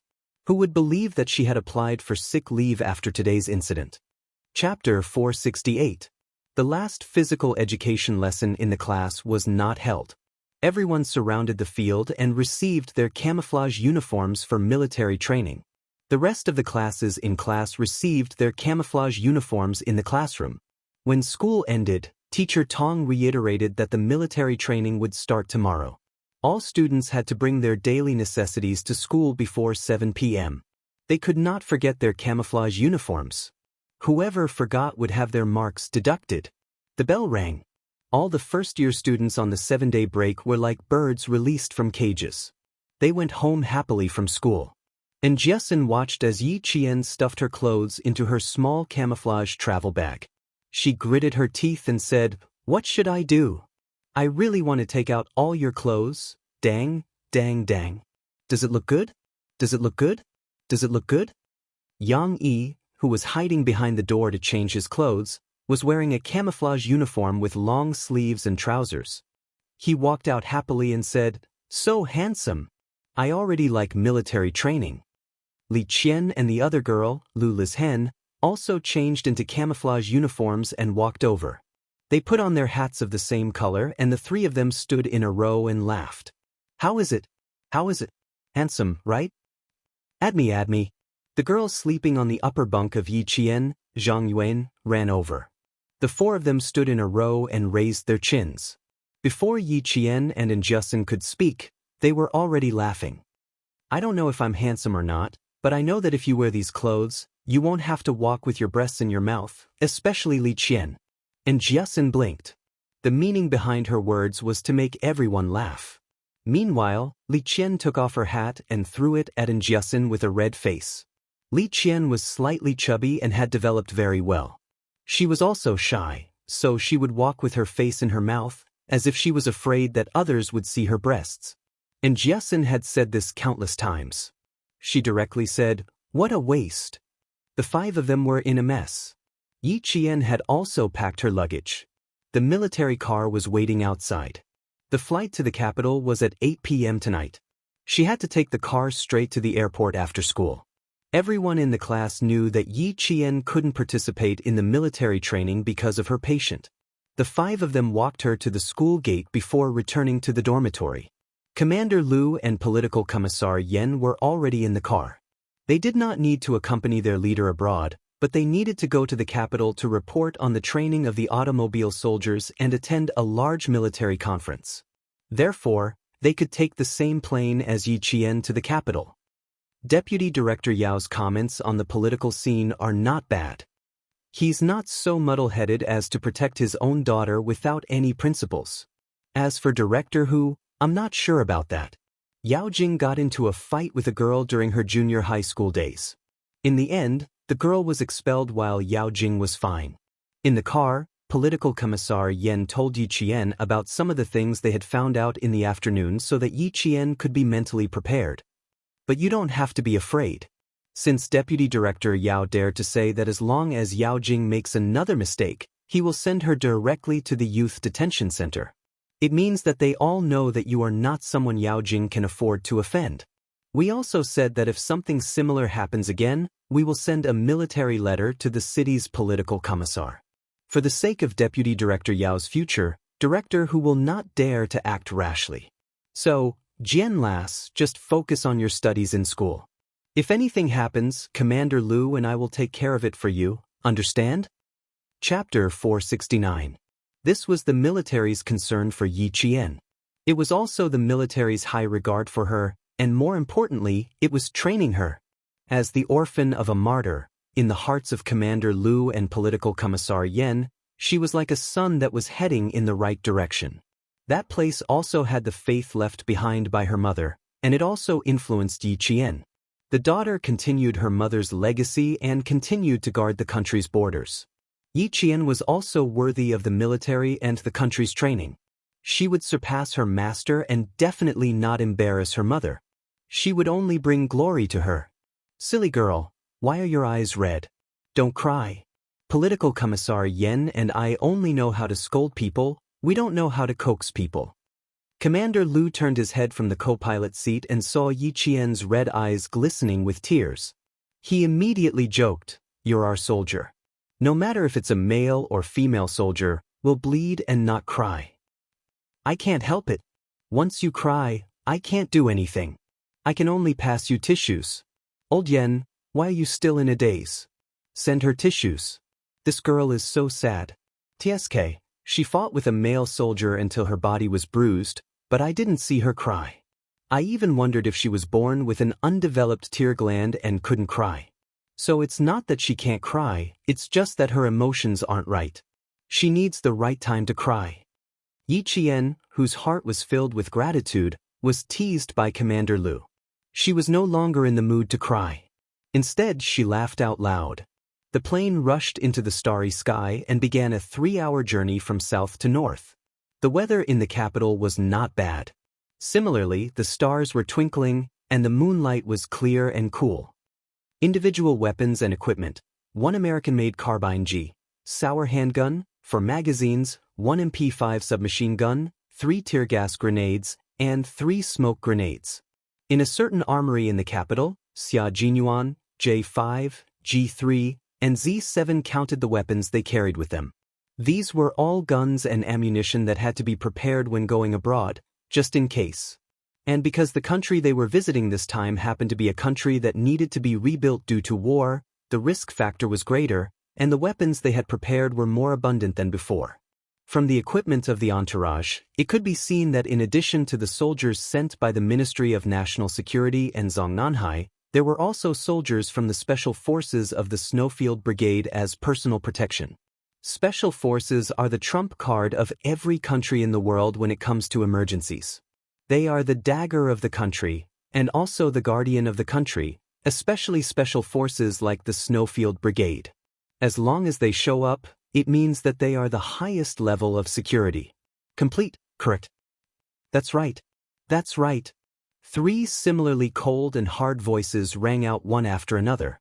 They put away the weapons that had been placed on the table and confirmed that there were no problems with them. They were the accompanying staff, wearing dark suits and ties. Their meticulous image was very much in line with the image of accompanying staff going abroad. The guns and ammunition were placed on their bodies, and then they put on the suits that were ironed to the point that there was not a single wrinkle. Each of them were 189 meters tall, and in an instant, the rigorous and formal suits were the temptation of a uniform. The well-ironed suits were tailored according to their height and physique. Years of training made their muscles extremely well-proportioned. Their chest muscles rose and fell slightly in the shirts, and they were exceptionally strong. But when they put on the jackets, each of them stood tall and straight. Their wide shoulders and narrow waists showed a sense of strength and thinness. Chapter 470. The 4 of them were dressed in the same way. Even the way they tied their leather shoes was exactly the same. They were clean, neat, and mighty. Each of them had their own merits. Visually, it was already a feast. Coupled with their fierce auras, they could become a shining point just by standing at the side. J5 was scholarly and had a slight smile on his face, which suited his identity as an instructor. He also looked more like a civilian staff member. On the other hand, K7's gaze was cold. His handsome face was thin, and his facial features were three-dimensional like those of Westerners. When he wore a formal suit, he looked like an attending doctor who had just walked out of a conference room.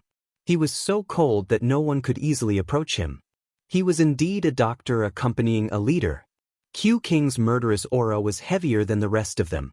Zhou Zheng's cold facial features were carved with a metallic coldness. His every movement was firm and unyielding, with a mighty and unyielding sharpness. Xia Jinyuan buttoned his suit and turned to look at his comrade who had been in the army for more than a year. This was the first time he saw him wearing a suit. He raised his eyebrows slightly and smiled. From tomorrow onwards, we will be accompanying staff members. Staff members don't have the aura of bloodthirstiness that we have. We have to restrain ourselves. I'm a doctor. I don't need to disguise myself. K7 slowly buttoned his suit and raised his cold gaze slightly. He said indifferently, "You guys are the ones who need to change. Especially G3. You're now a staff member. You haven't carried out any special missions for more than a year. Have you forgotten how to disguise yourself?" G3 adjusted his bow tie that felt a little tight. His slender hands were originally used to hold guns, but now he used them to adjust his bow tie. Even such a small action had the masculine charm of a man and a unique aura. He glanced at Xia Jinyuan and the corners of his mouth curled up slightly. He revealed a rare and interesting smile. "Don't talk about me. Look at Q King. Why do I feel like I'm his accompanying staff member when he's dressed like this? No wonder I felt that something was wrong and was still looking for my own problem.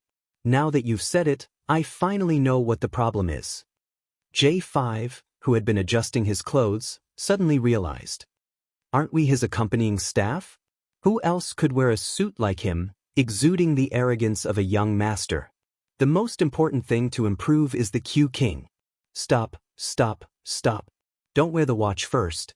You can slowly tidy it up after we leave. Otherwise, we will look more like attendants serving the young master. The black slim-fit suit not only accentuated Xia Jinyuan's tall and straight figure, but also perfectly accentuated his reserved and cold aura. Confidence, calmness, elegance, and nobility were all displayed with just a slight smile. His facial features were handsome and magnificent, and he had a decent smile that was neither too close nor too far. There was no more warmth, no less indifference. His noble temperament was just right, making people want to get close to him for no reason. However, they were afraid of the indifference in his eyes, so they could only stand far away and hesitate. J5's gaze swept back and forth on Xia Jinyuan no less than 5 times. As if he had remembered something, a glimmer of light flashed across his eyes. He changed the topic without leaving a trace. Come, RQ King. Don't you want to check this unclaimed pistol?" There was a small pistol on the steel table. It was a QSZ 92 9mm semi-automatic pistol that could be put in a briefcase. Chapter 471. The other two glanced at the handgun and immediately understood that it belonged to Yi Qian. One of them had mentioned it many times during the meeting and finally submitted her file to the leader's office to be confirmed as one of the students traveling with them. Xia Jinyuan picked up the QSZ 92 9mm semi-automatic handgun and tested it to see if it was fully loaded. After confirming that there were no jams, he signed the gun receipt form. "Your little fox should like this kind of handgun. It's small and delicate, easy to use, and extremely lethal." J5 smiled and patted Xia Jinyuan's shoulder. He finally remembered why Q King gave him a familiar feeling. An image flashed through his mind. When he joined the military, the commander of the military region had come to inspect the troops. The young and handsome face in front of him overlapped with the majestic middle-aged face in his memory, and he understood the key point. The family members of the military region's leaders were rarely exposed to the public. This was to effectively prevent criminals from targeting innocent family members. Take Q King for example. If he didn't sense a sense of familiarity, he wouldn't have thought that this Q King, who could get along well with all his brothers and didn't have the slightest arrogance of an official's son, actually had such a prominent family background. However, the Snowfield Brigade didn't lack children from high-ranking military officials. For example, Z7 and K7 were also descendants of generals, and their family backgrounds were only slightly inferior to Xia Jinyuan's. After putting away the handgun, Xia Jinyuan looked at his watch and the corners of his mouth unconsciously curved up. His little fox had already boarded the plane and was expected to arrive at the airport in 2 hours and 11 minutes. Unfortunately, he couldn't pick her up at the airport. I still need to meet with Yi Qian. I'll go back and look at the information of the entourage. At the mention of Yi Qian, Xia Jinyuan's expression softened a lot. He looked even more refreshing and handsome. The private plane will depart at 4:30 a.m. tomorrow.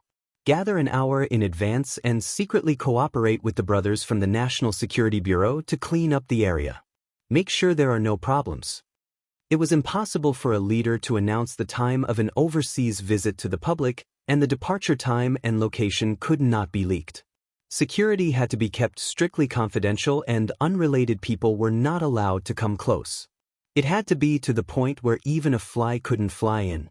And the soldiers of the Snowfield Brigade wouldn't easily show up. For this mission, they knew which brothers of the National Security Bureau and Zongnanhai were involved.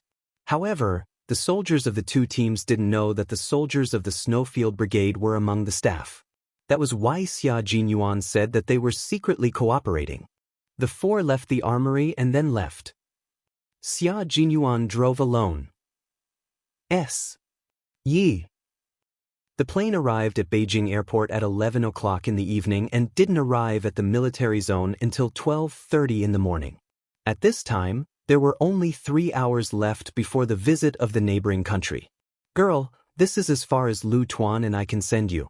After you get off, go to the sentry post. Someone is waiting for you there. When they arrived at the entrance of the military headquarters, Political Commissar Yen smiled at Yi Qian, who had closed his eyes to rest for more than 2 hours on the plane. If you have any problems after you leave the country, you can report to the secretary at any time. If you find something urgent, don't make the decision yourself. Try to report it first and then deal with it later. There's only one thing you can make a prompt decision on. Other than that, you must be careful. Before leaving, Chun Chun reminded him. She was afraid that Yi Qian would be impulsive and leave a bad impression in front of the leader. Chapter 472. Yi Qian knew that there was only one thing she could decide for herself, and that was when it was time to draw her gun. Facing Lu Tuan and the political commissar's instructions, she smiled faintly and said, "Political Commissar, Lu Tuan, please don't worry about me. I will not make any mistakes." Yi Qian was quite confident in herself. She was best at not making any mistakes. The two regimental commanders believed her words. This girl was smart and eager to learn. When she was quiet, her temperament was tranquil and distant, like a landscape painting. She gave people the impression that she was well-behaved, obedient, and didn't need people to worry about her. She was well-behaved and clever. At such a young age, she was still calm and composed in the face of such an honor. She didn't have the slightest bit of arrogance. Just this calmness alone was enough to make people feel at ease. Lu Tuan and the political commissar said a few words to Yi Qian to take good care of herself. Only then did they let the driver drive them out of the military area and towards the military area guest house. They had a meeting tomorrow. It was already the middle of the night, so there was no need for them to go in. Yi Qian held her camouflage luggage in one hand and a permit to enter the military area as well as a military letter in the other as she walked towards the sentry post. At 12:30 in the morning, the sentry post at the entrance of the military area wore a neat military uniform and held a Type 95 handgun. His expression was as solemn as a pine tree. When he saw Yi Qian walk over, his gaze first fell on the camouflage luggage in her hands.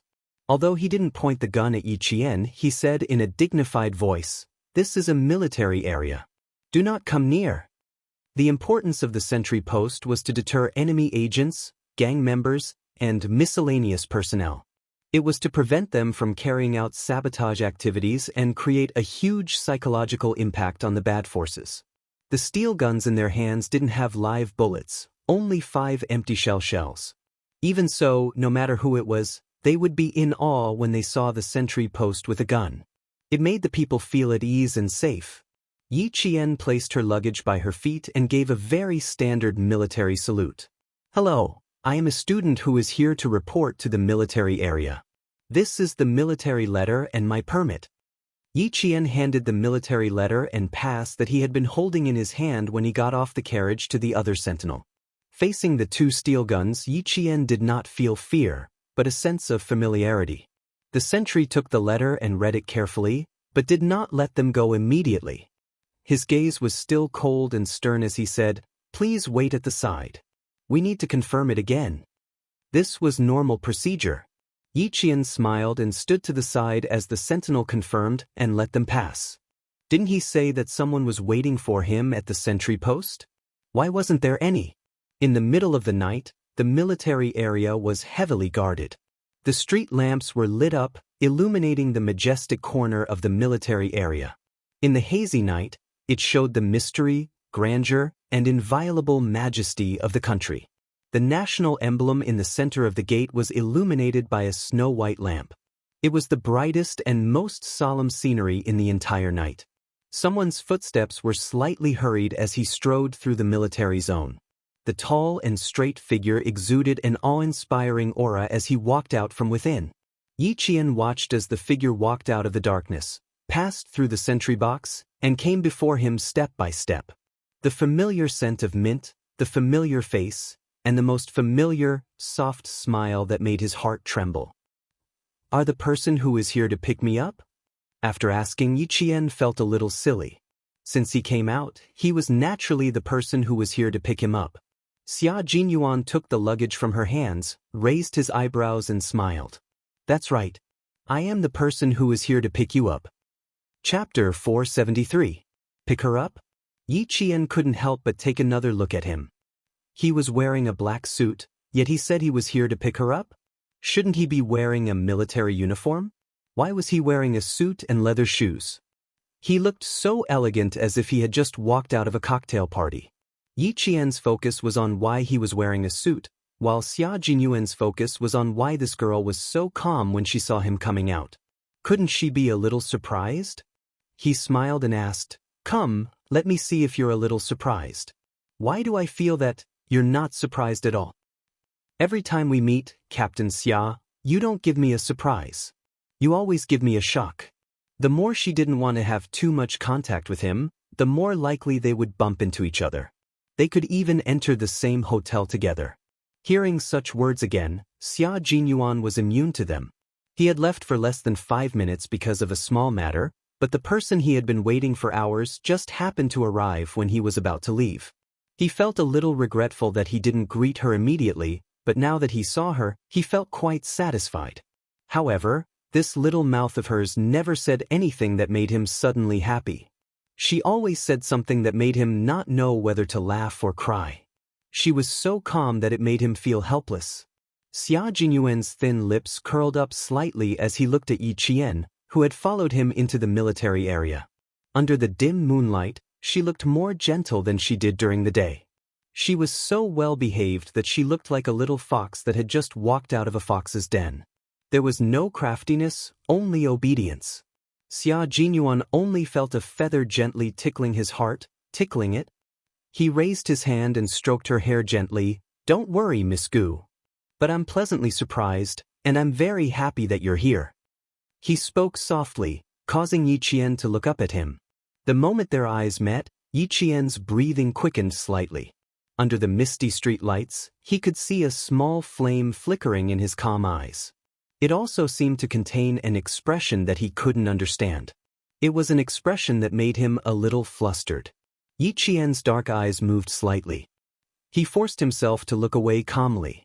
As he clenched his fists, he smiled and said, "Extremely happy? You must be overjoyed to see that I'm finally here and you don't have to be scolded anymore." When they met, she had to get used to his ways and slowly learn how to deal with him.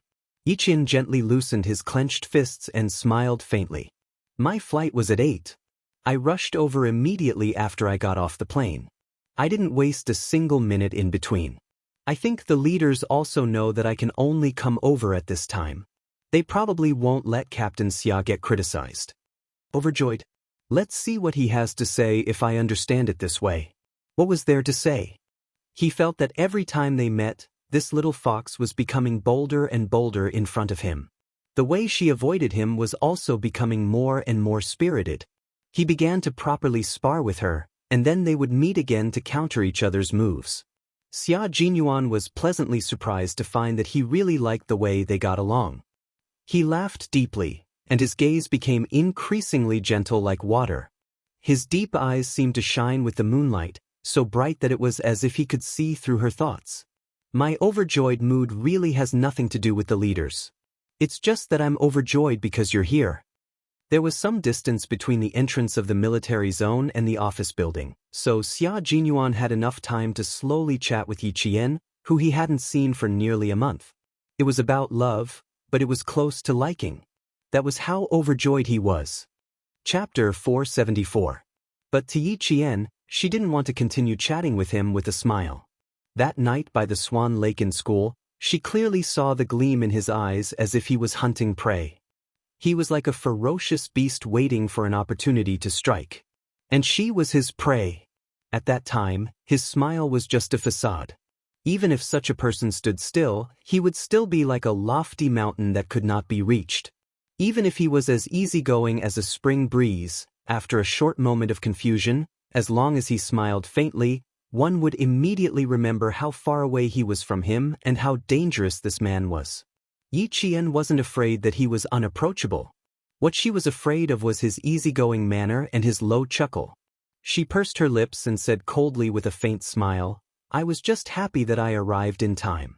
Captain Xia won't be unable to report to the higher-ups." Every time he said a sentence, he would laugh in a low voice. His laughter made her heart tremble. In the silence of the night, listening to his gentle laughter, Yi Qian kept reminding herself that she must always keep a distance from this dangerous and elegant man. She couldn't give him the opportunity to tease her at any time. She had to change the topic to something serious. "I can wait even if you came a little later. I can wait until—" He bent down slightly. His minty breath brushed past her cheek. He was so close to her. Yi Qian's body tensed up. Even her breathing seemed to follow the rhythm of his breathing, rising and falling. Her entire being was enveloped in his scent. She heard his elegant voice, which was as mellow as red wine. "I've been waiting for you to appear. No matter how late it was, I was willing to wait." He knew that her body was tense. No matter how calm she pretended to be, he could see that her expression was slightly trembling. The smile on his elegant and handsome face deepened. His deep and intoxicating voice was as gentle as water, causing Yi Qian's helplessness to spread once again. After all, she had lived 2 lives. Why couldn't she face Xia Jinyuan calmly and composedly? Yi Qian looked up at this handsome face that was even more elegant in the moonlit night. His heart was thumping, and his eyes were clear as he replied calmly, "Of course you have to wait for me. If you don't, the leader will scold Captain Xia first. Only when you wait for me will you be able to report to your superiors." Hearing this, Xia Jinyuan laughed again. Yi Qian looked at the familiar handsome face that was only a fist away from her. As he smiled, his hot, minty breath sprayed onto her face, causing her to tremble and making her even more guarded.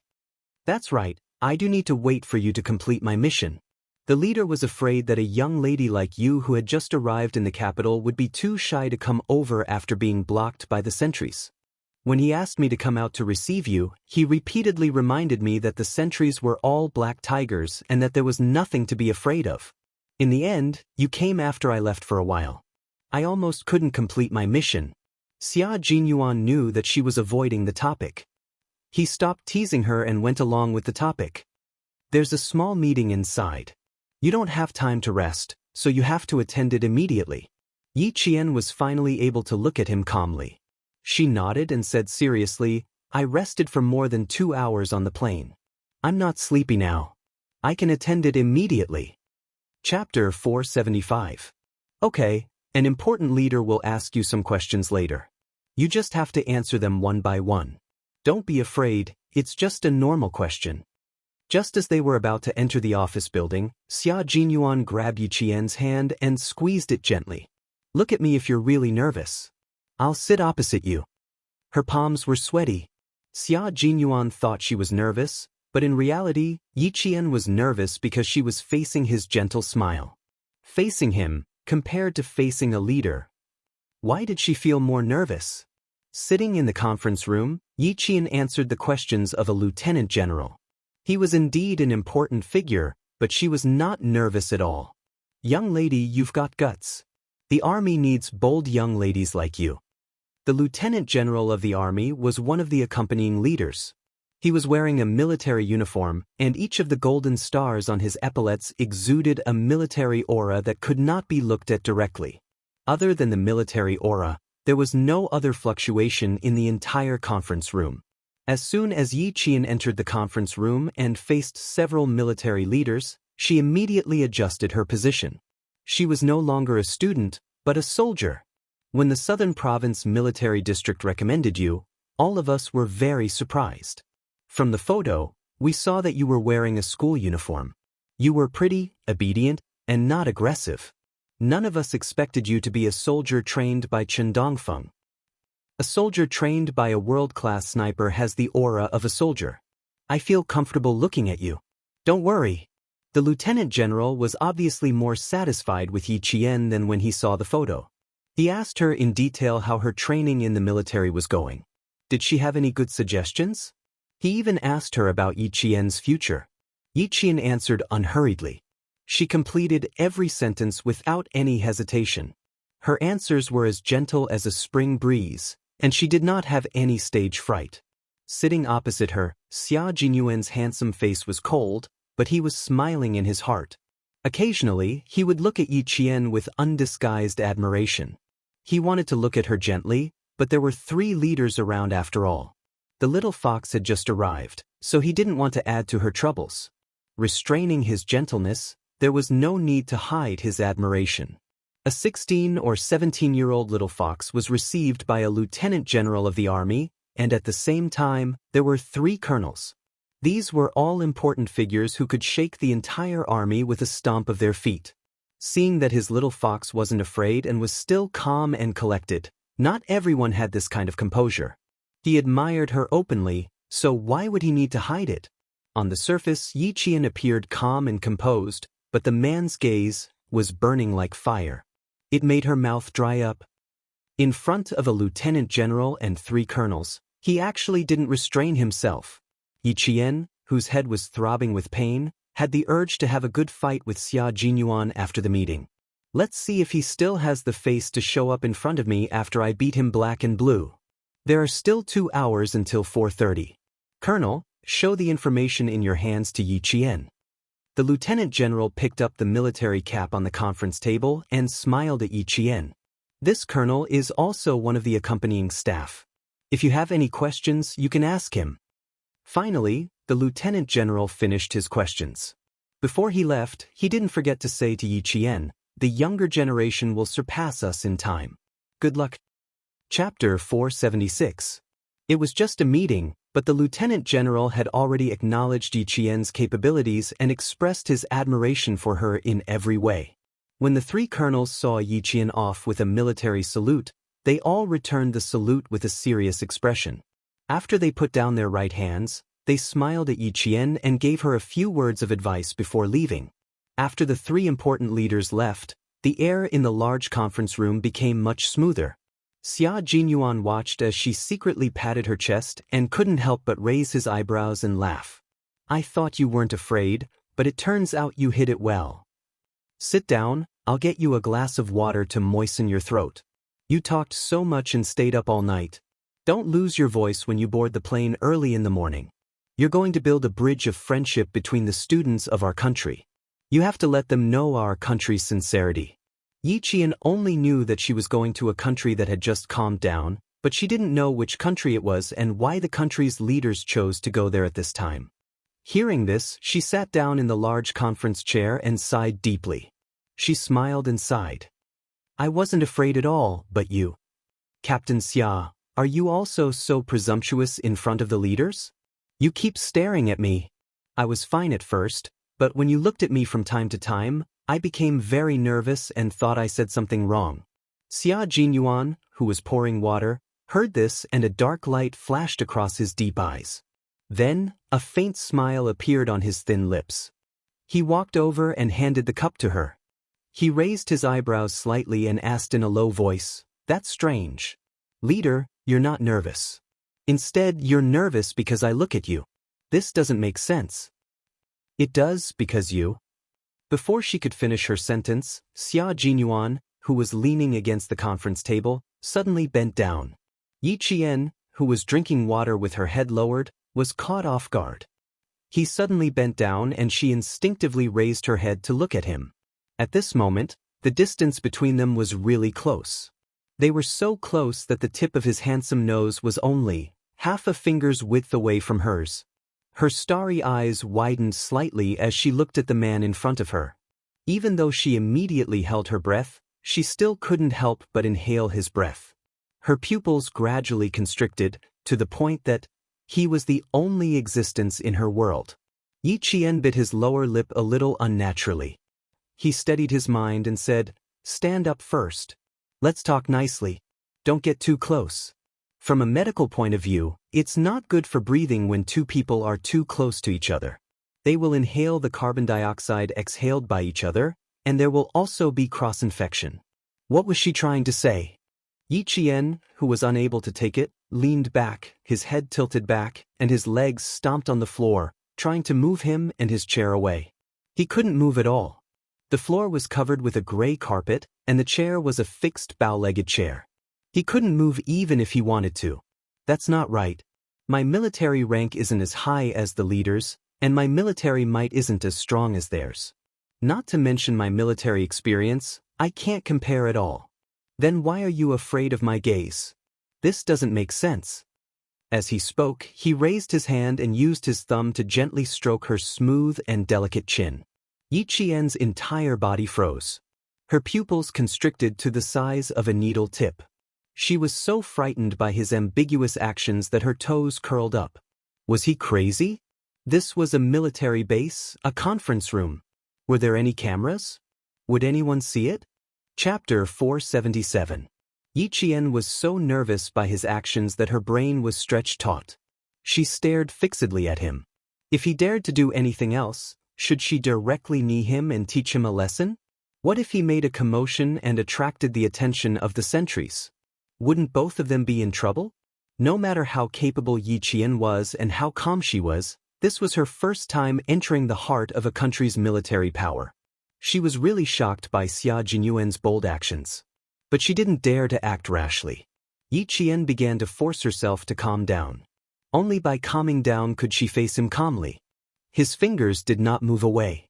As he rubbed her chin, he lifted her chin so that she could look into his eyes. Yi Qian didn't avert her gaze. She listened quietly to his deep voice and said with a faint smile, "And we're so close. How could you be afraid of my gaze? Unless..." "Unless what?" When he paused intentionally, Yi Qian's blood finally began to flow back to her body. She finally suppressed the palpitations in her heart. She raised her hand and brushed away his right hand that was rubbing her chin. Her eyes narrowed slightly as she looked at the handsome face in front of her. She said calmly, "It's precisely because we're so close that I'm afraid that I'll say something wrong and disappoint the leader when you correct me in front of him. Your gaze is very sharp. Every word I say needs to be taken seriously and carefully considered before I say it. I'm afraid you'll think I'm exaggerating. After all, we're so close that I know a lot." If what she said was true, then... Xia Jinyuan's smile gradually disappeared from his handsome face. He slowly straightened his body and looked at her quietly. After a long while, he smirked and said in a low voice, "No, Yi Qian, you can't be afraid even if you're facing someone you're familiar with. At the very least, you can't easily say that you're afraid. Outside, danger is everywhere. Once you're afraid, you'll definitely reveal your weakness." His gaze was even colder than hers, so cold that even his bones were bursting with sternness. When carrying out a mission, your fear will become your weakness. Your every move will become the best target for the enemy. His aura was no longer gentle and refined. When he faced her, there was a coldness that only soldiers would have. Yi Qian felt a chill in his heart as he slowly stood up and collected all his emotions. The ambiguity between the two of them disappeared instantly, leaving only a heavy and solemn atmosphere. I understand what you mean. Were you testing me just now? Hearing her question, Xia Jinyuan raised his eyebrows and said, "That's right, I was testing you. That's because I've noticed that whenever I look at you, your eyes will flicker unnaturally. Yi Qian, if you want to become a Special Forces soldier, first of all, you need to maintain a perfect state of mind in any non-personal situation. Don't let your emotions affect your gaze. Instead, use your gaze to control the emotions in your heart." When Xia Jinyuan poured the water, he thought of testing her. If he wanted to take her forward, then he had to personally correct some of her small habits. A little fox who would become alert at the slightest movement. A little fox that he had his eyes on. He wanted to take her to a higher and further place, so he had to correct any problems that he discovered. Yi Qian didn't expect that his ambiguous action just now was actually a test. She hated that she didn't realize it at all and instead had thoughts that she shouldn't have.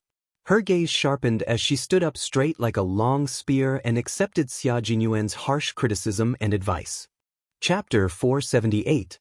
Don't let your ability be ruined by the emotions you occasionally reveal, especially when you're on a mission. There's no one else in your eyes, only vigilance. Do you hear me, Yi Qian?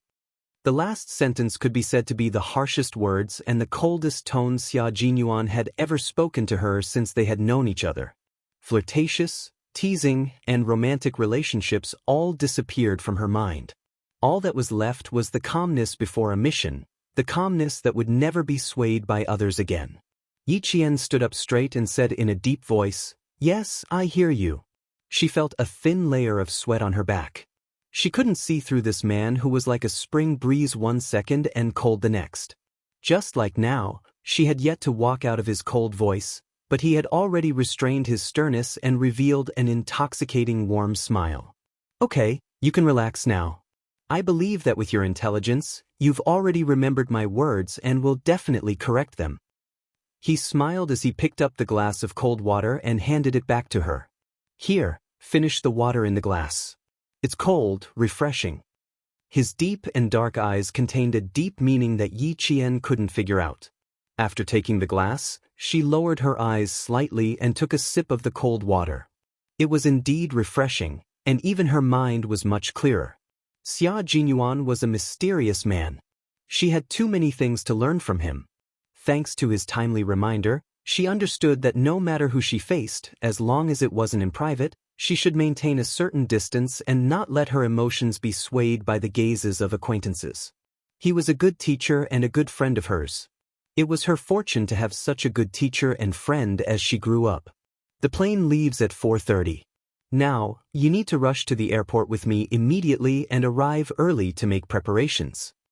Xia Jinyuan was very satisfied with Yi Qian's attitude. After being intimidated by him, she didn't run away, but chose to accept it and recognize the truth. This was the good thing about her. Business was business, personal was personal. Even if he was strict with her on business, it would never affect their private interactions. A person who separated business from personal matters was also a person who could distinguish between kindness and hatred. He wasn't worried at all that being strict with her would make her stay away. The more she fought, the braver she became. How could she possibly run away? She took small sips of water and put her hand into the side pocket of her suit.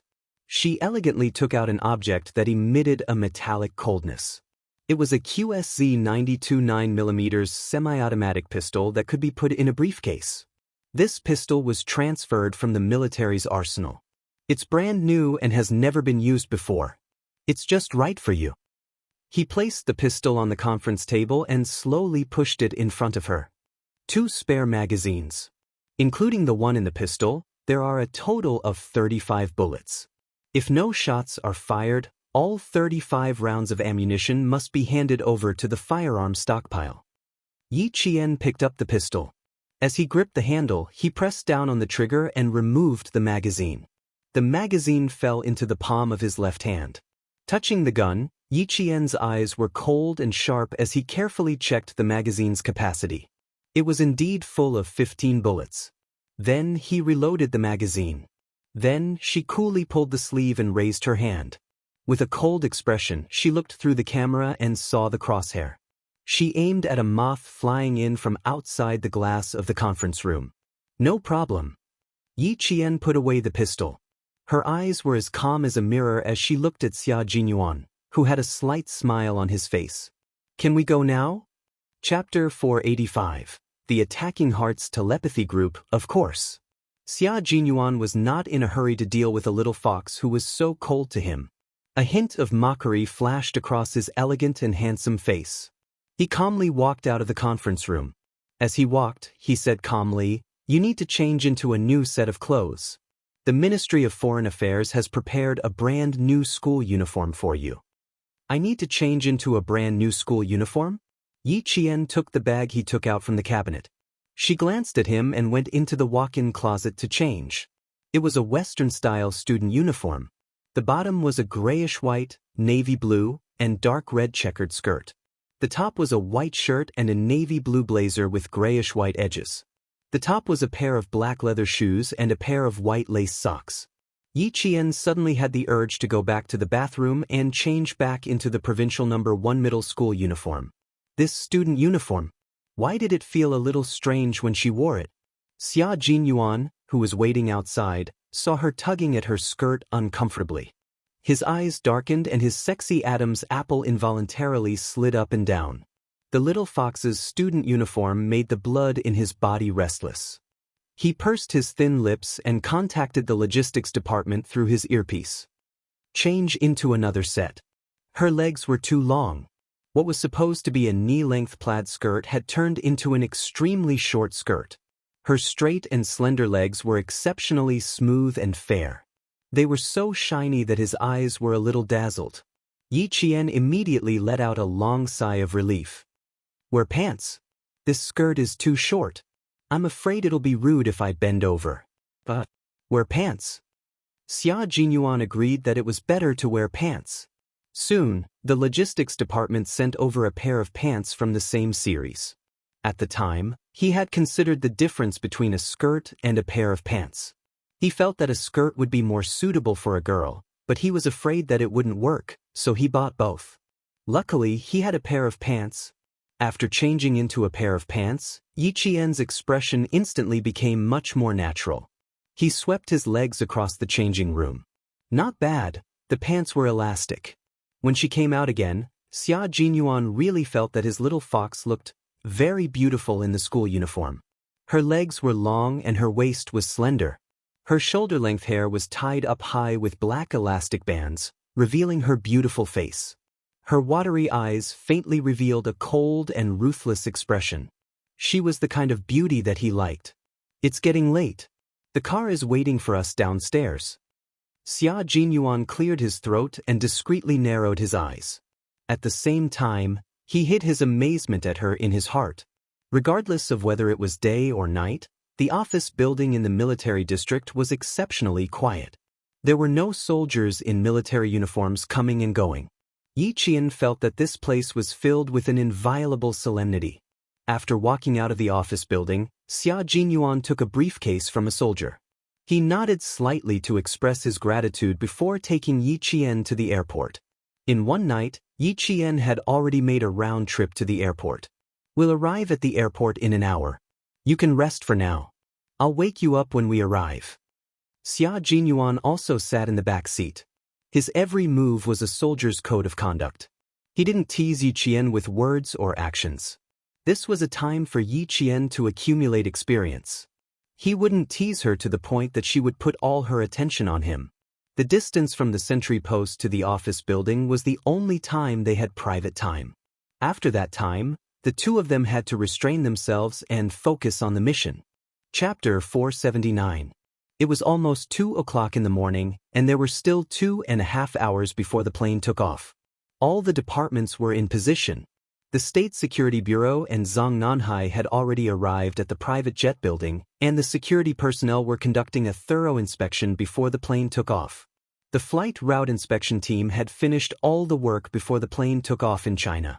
They were just waiting for the plane to take off, and they would immediately start preparing for the arrival of the plane from abroad. They would then hand over some work to the Foreign Affairs Department. The 4 soldiers from the Snowfield Brigade had also arrived at the private jet building and were secretly inspecting the place. They even checked the surveillance cameras to prevent anyone from spying on the leader's route into the airport. The flight crew in the private jet building were all on standby, and they all cooperated with the security personnel's inspection. Once again, they confirmed that there were no dangerous items on them. It could be said that the entire private jet building was under high security. This was not only the case in China, but also abroad. When the plane landed abroad, it was also under high security. Yi Qian arrived at the airport 53 minutes later, and it was getting closer and closer to the boarding time for the leaders. After entering the private jet building, she and Xia Jinyuan went through layers of strict inspection and finally entered the private passage after confirming that there were no mistakes. Go directly to the departure lounge and wait. You can take a look at this document first in case the leader. Xia Jinyuan had only taken a few steps into the private passage when he was interrupted by a voice from the headset. This is Q King. J5's voice came from the headset. The civilian staff accompanying the Lieutenant General of the Army is calling. Please inform Yi Qian that the highest-ranking leader accompanying the leader will meet her in the departure lounge. The Lieutenant General will introduce her. How long will the meeting be? Are there any other leaders accompanying the leader that need to be met? Xia Jinyuan directly handed all the documents in his hand to Yi Qian. He gazed at her with a deep smile, and there seemed to be a glimmer in his deep eyes. We are in the private passage. We will arrive at the private jet building in about 2 minutes, and enter the departure lounge in 5 minutes. As Yi Qian was an exchange student between the 2 countries, the leader naturally needed to meet her to understand the situation. Yi Qian took all the documents related to the culture and customs of other countries. She glanced at Xia Jinyuan, who was calmly talking to someone on the phone, and lowered her eyes slightly, elegantly flipping through the documents quickly. Okay, I will take her there now. Wait for me in the departure lounge. After cutting off the communication, Xia Jinyuan glanced sideways at Yi Jian, who was flipping through the documents very quickly.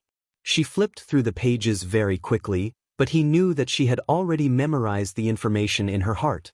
His thin lips curved into a sexy curve and his black eyes were filled with approval. Little Fox, the Lieutenant General has a very good impression of you. He mentioned you in front of the higher-ups and the higher-ups will have 5 minutes to meet you. Hearing this, Yi Jian's reading speed slowed down a little.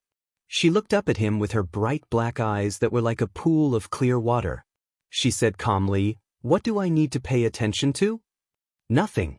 You are a student. The leader will not talk to you with the strictness of an inspection."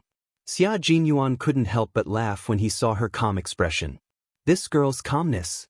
She did indeed have the demeanor of a general. Uncle Jen and Uncle Chen had really trained her well. She was calm and collected, and the more chaotic the situation was, the calmer she would be in danger. She would never drop the ball at a critical moment. Chapter 480. Previously he had said that she was a qualified soldier. Now, he had to say that his little fox had already stepped into the threshold of the special forces. Relax, be calm, have a logical train of thought, speak clearly, and have a good grasp of the rhythm. There's still some time before 3:50 p.m. Read the information in your hands carefully first. The leader will probably ask about this. Xia Jinyuan spoke unhurriedly, not giving Yi Qian any psychological pressure. He even helped Yi Qian to calm down. It was obvious how important a mentor and helpful friend was. Not only would they not drag you down, but they would also help you at any time and give you pointers. Yi Qian smiled and looked at him with a faint smile in his eyes. The Xia Jinyuan at work was completely different from his usual self. Even though he was speaking softly to her now, he did not hide the sword-like sharpness between his eyebrows. Every look in his eyes was cold and full of masculine charm. She could calmly face Captain Xia like this. She did not need to spend too much effort to guess what he would do next and what he would say to her. She could not help but sigh. "Captain Xia, you're really good to me, especially when I have a question to ask you during work. I feel very at ease. Instead, you're not serious when you're resting and make me worry?" "Not serious?" Make her worry? This sudden comment made the corner of Xia Jinyuan's mouth twitch uncontrollably. How was he not serious? Why did he make her think that way? If he was really not serious, he could do whatever he wanted to her immediately. Oh, he could not. He could not do whatever he wanted. His little fox's claws were sharp and would scratch him until he was covered in blood. Xia Jinyuan narrowed his eyes, curled his lips, and said calmly, "Why would you think that? Did I do anything impolite? I don't think so. Other than that time in the military conference room. I really don't remember anything else. I didn't do anything impolite. I won't let Captain Xia do anything impolite to me. It's just a feeling. That's how I feel. Captain Xia, don't you think that sometimes you really like?" Yi Qian closed the 10 pages of documents that he had finished reading. He frowned slightly as he looked at the flawless, handsome face. He smiled faintly and said, "You really like to say things that will cause misunderstandings. I didn't take it to heart the first or second time, but after a while, I can feel that you like to tease me the most and find it amusing. It's so sad. It turns out that I'm not serious in your heart and I'm just teasing you. Tis. Little fox, your crude way of speaking is really hurtful." How could Xia Jinyuan be sad? In fact, there was even a hint of joy in his tone. A dark light began to flow in the depths of his ink-like eyes, and occasionally, there seemed to be sparks bursting out, making him look dangerous and mysterious. Then can you think carefully about why I'm like this? The color of his pupils was really very deep, so deep that it was like the sea, and the bottom could not be seen. The color was especially dark, and it hid everything about him. No one could guess what he was thinking. Yi Qian admitted that she did not have the ability to figure out what he was thinking. There seemed to be an answer that was on the verge of appearing, but when she thought about it carefully, she felt that it was impossible. In the end, after her gaze moved slightly, she shook her head and smiled. "It's not good to think about it, and I don't dare to think about it." "Then don't think about it. Study hard and get into the military academy. One day, when you're in uniform, I'll tell you the answer. Also, I'm very serious with everyone. I've never been in a relationship since I was young. You can rest assured about this." Chapter 481. Yi Qian stiffened and turned her head. She tightened her grip on the documents and looked at him calmly. "Why are you telling me this? I don't need to know." The smile on Xia Jinyuan's face deepened. He glanced at her indifferently. After a low laugh, he changed the topic. "Let's not talk about this now. Give me your ID card and wait in the departure lounge. Our other comrades are already in the departure lounge. We need to meet them." Indecent? He had to change that. How could he leave the impression that he was indecent? He was the most decent man in the world. The departure lounge was very quiet. The staff and security guards maintained absolute silence. Even if they needed to talk about work, they would speak softly so as not to disturb them. Yi Jian thought that she wouldn't need to be checked again when she arrived at the departure lounge. However, when 2 security guards stood out and blocked her way, she realized how strict the security was when the leader went out. Xia Jinyuan opened the black briefcase in his hand. There were no documents inside. Instead, it was a briefcase gun developed for covert security. The trigger and safety could be operated through a linkage on the handle of the briefcase. The gun could be fired directly from the briefcase. All the guns and ammunition had official documents. The security guards looked at them carefully and checked the list of names in their hands. Only when they were sure that the person in question would they let them go. This was the last checkpoint. There was no need for further checks. The atmosphere in the departure lounge was relatively solemn. Several airport staff saw the 2 of them enter and lowered their heads to flip through the folders in their hands. A male staff member walked over without any footsteps. "Hello, please take your boarding passes." Yi Qian took the tickets and said, "Thank you." He looked down and asked Xia Jinyuan, "Are we sitting together?" "No, I'll be in the back cabin. You'll be in the business class. You'll be sitting with the leader." Xia Jinyuan tapped his ticket with his slender fingers and said with a smile, "The accompanying staff are all in the passenger cabin. In the business class, there will be an interpreter, a doctor, and a clerk who can communicate with foreign tower lights at any time." The 2 of them chatted as they walked. J5, G3, and K7 of the Snowfield Brigade came out from various places. When they saw Yi Qian, they raised their eyebrows slightly and walked over with faint smiles on their faces. Yi Qian knew the three of them. Their appearance made Yi Qian realize something. He said to Xia Jinyuan softly, "Even you guys are here. Why do I have a feeling that something will happen after we leave the country? It's hard to say. This is a country that just went through a war. There are bullets everywhere on the streets. There are also tanks destroyed by artillery shells. It's hard to say what will happen." Xia Jinyuan and smiled. Or why would they need a special student to accompany the leader? Little fox, your responsibility is more important than ours. His voice was soft and only the two of them could hear him. Hearing this, Yi Qian's heart calmed down and his expression became calmer. I see. It seems that even the itinerary of this visit is confidential. No one in the country knows about it. You're only realizing now. Is this something I can think of? Yi Qian glanced at him and saw J5 walking faster. He was dressed in a black suit and looked elegant and capable. Even his hairstyle was trimmed to match the image of an accompanying clerk. Chapter 482. In special situations, even when they met, J5 merely smiled and nodded. When they got closer, J5 smiled and said, "Every time we meet, we always fight side by side in unexpected places." Then, he gestured at Yi Jian's height and said to K7 and G3, who were more reserved, "Did you notice? That little girl in Australia has really grown up. She's grown from a little thing to a tall one." Yi Qian's height was indeed considered tall in the south. She was 1.67 meters tall and slender. She had a gentle temperament unique to southern women. She was indeed no longer the little girl in Australia. Faced with their warm and friendly greetings, Yi Qian smiled and said, "Long time no see, comrades. I hope that we can continue to fight side by side like before. We are invincible." "I love to hear that." G3, who had always been cold, opened his mouth. His gravelly voice contained a hint of a smile. "I look forward to your performance. Let us see how much you've improved." Ever since they knew that Xia Jinyuan had the intention of letting Yi Qian graduate and join the Snowfield Brigade, they were very clear about their expectations. The Snowfield Brigade had been established for a long time and had never had a female soldier join it. In the past, they didn't feel that there were any problems when they didn't have a female soldier. However, as more and more missions went abroad, they felt that female soldiers had more advantages. If Yi Qian was really qualified, they would be very happy to welcome her. K7 looked up slightly and nodded. He was a man of few words. "Me too." Then, he added, "I'm the accompanying doctor. If the leader feels unwell, you can look for me at any time." What he meant was that he would follow closely by the leader's side.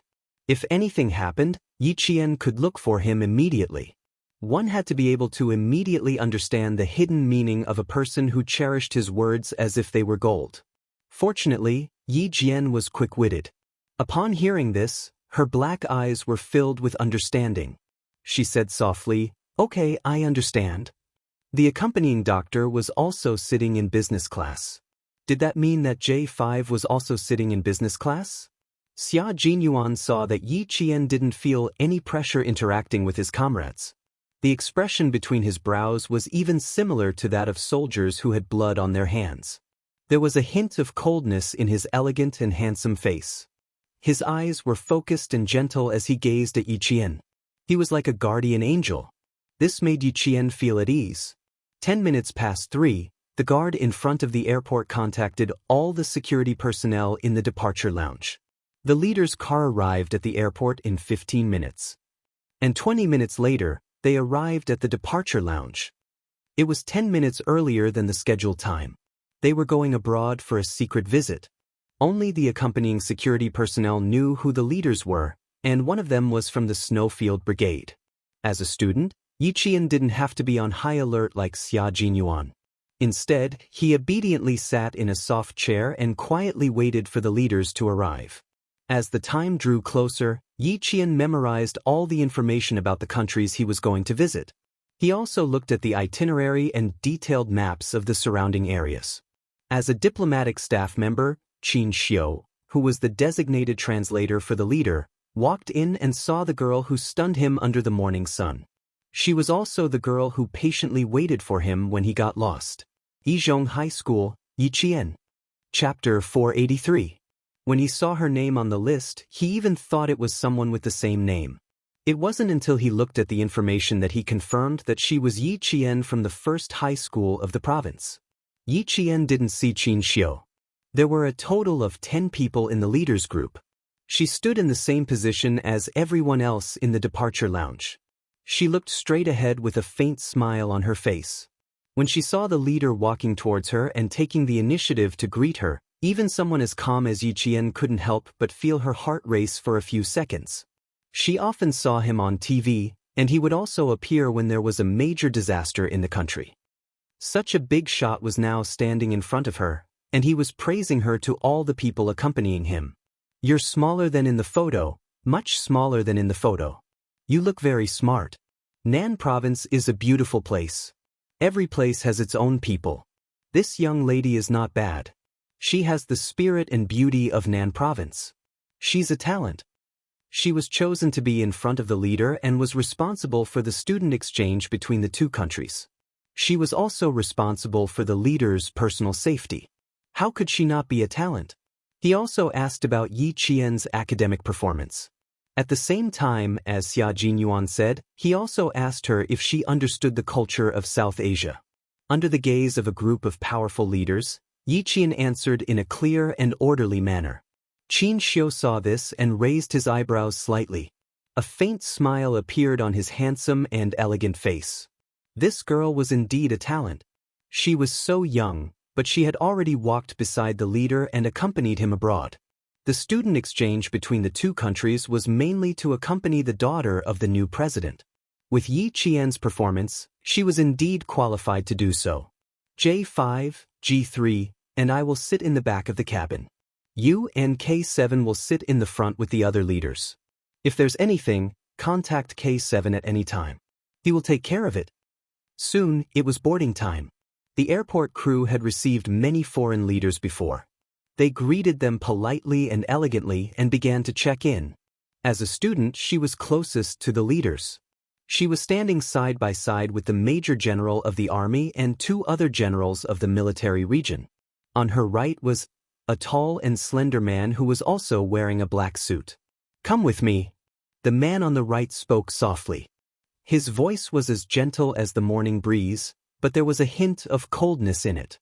"You can sit in the same row as me. We can walk together." The man spoke. Yi Qian turned to look at him. She almost couldn't understand Qin Xiu's sense of direction. Was he also a staff member? No, he was not a staff member. The clerical staff in the business class was J5, and the accompanying doctor was K7. If he was not a leader, then he was the accompanying diplomatic translator. "I'll be in charge of translating for the leader, and you'll be in charge of communicating with the president's daughter. We should have a lot to discuss in the next 7 days."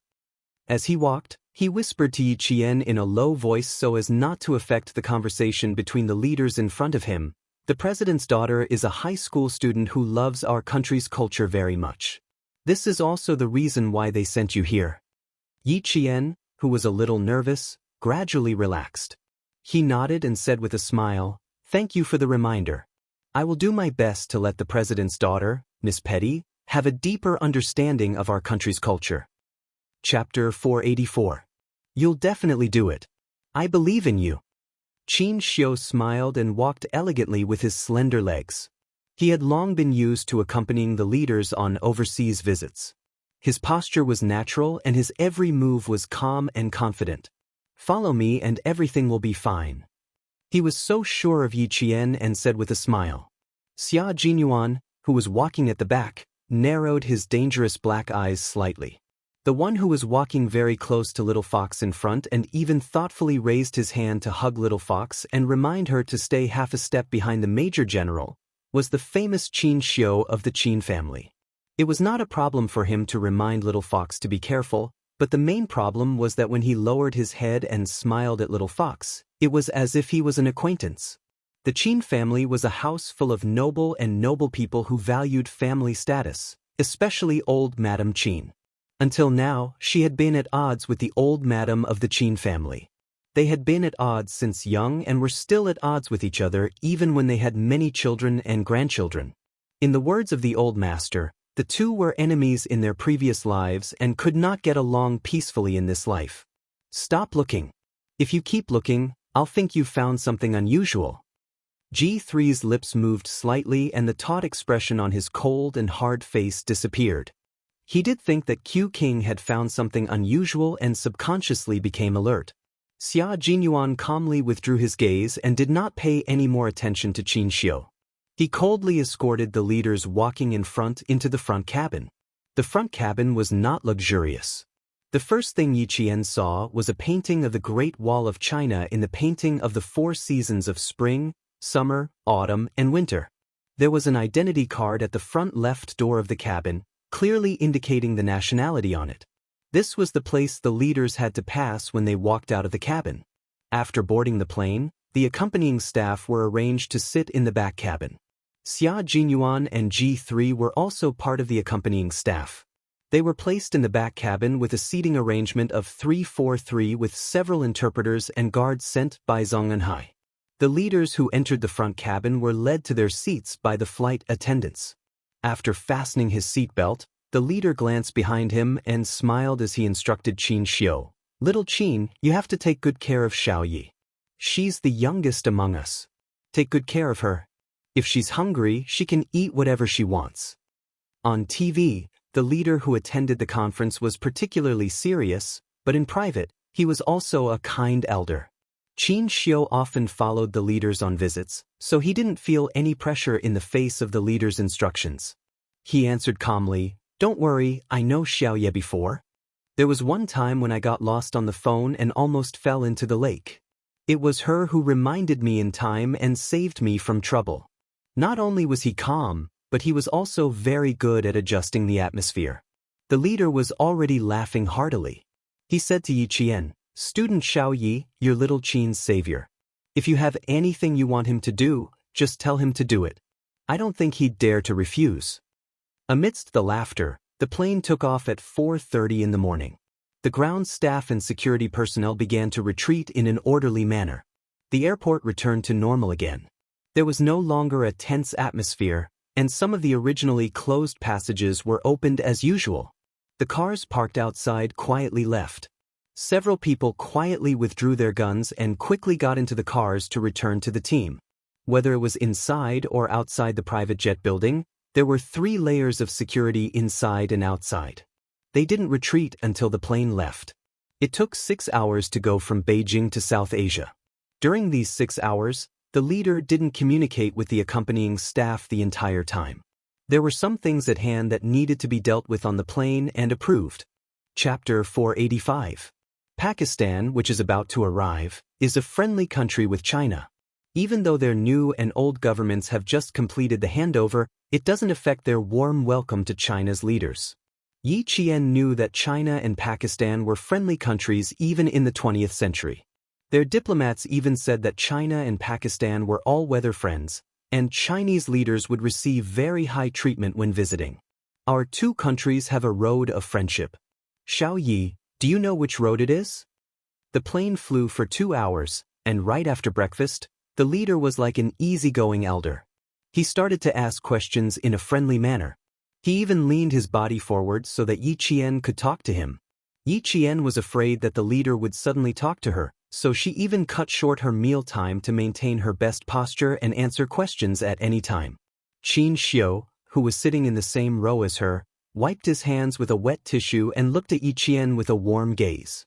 This kind of thing, under normal circumstances, it would be difficult for a high school student to answer. After all, not everyone was familiar with this history. He even took out a pen and prepared to remind Yi Qian as he wrote. However, he heard the girl's confident smile. Under the warm cabin lights, her smile was as beautiful as a flower and as gentle as water. Her dark eyes were clear and bright, and her calm voice contained an appropriate amount of seriousness. That was her respect for history and the memory of the martyrs. She slowly said, "The Karakoram Highway is also known as the Road of Friendship between China and Pakistan. It is 1,224 kilometers long and is the only land route between China and Pakistan. It was built in 1966. The Chinese side built 600 kilometers of road.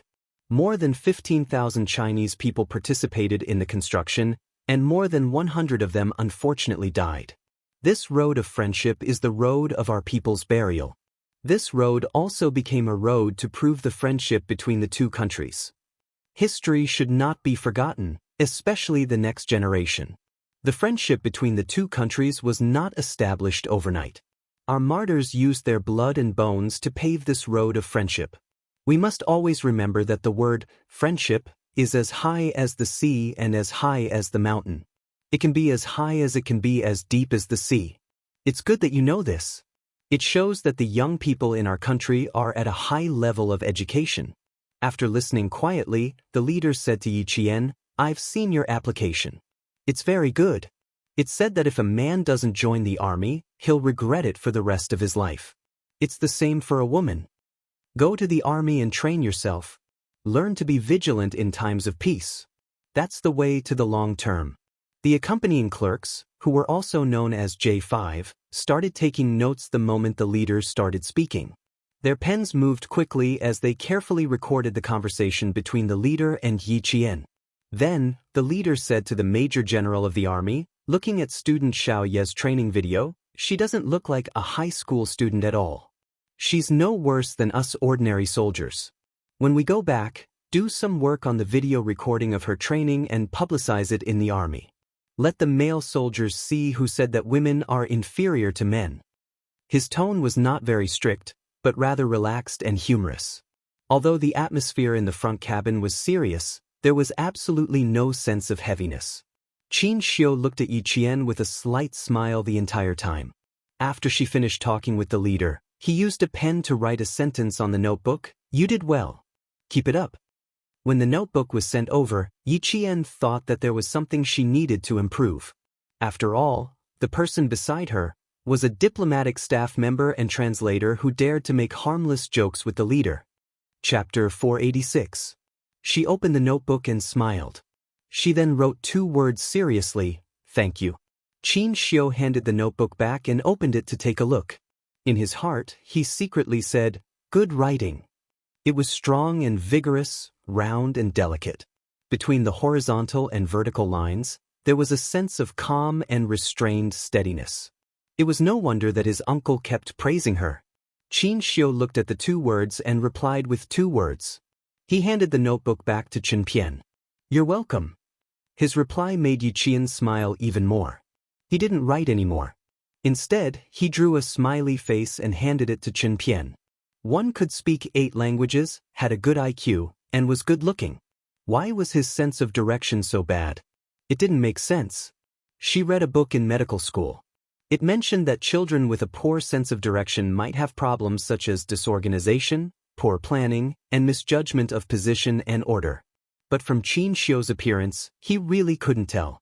What he saw was an experienced diplomatic staff member who handled matters with ease. He didn't look like someone with a poor sense of direction. The notebook exchange ended with Yi Qian's smile.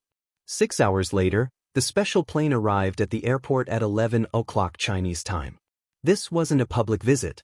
Even the Pakistani side arranged it in secret. Although there were no flowers or fireworks, when the leader walked out of the special plane, he was welcomed by the CEO, the Minister of Foreign Affairs, the leader of the escort group, and the Minister of Finance. The 5-day visit officially began. China celebrated National Day. While other countries thought that no leaders would visit China during the National Day holiday, China's leader had already begun a secret meeting with the Pakistani side. As a religious country, Pakistan's cultural life was monotonous. During the meeting between the leader and the Pakistani president, Yi Qian understood why this girl, who was the same age as him, loved Chinese culture so much from chatting with the president's daughter. In less than 2 days, Yi Jianjian and Miss Petty had become good friends with each other, from scenic spots and historical sites to local customs, festivals, customs and some interesting things that happened in school. "I like to travel, but it's not a good time to travel in my country.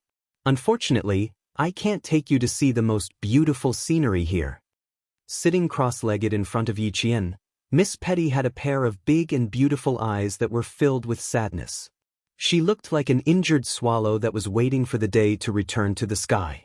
Faced with her sadness, Yi Qian smiled and said, "It's all right. That day will come. War destroys and rebuilds.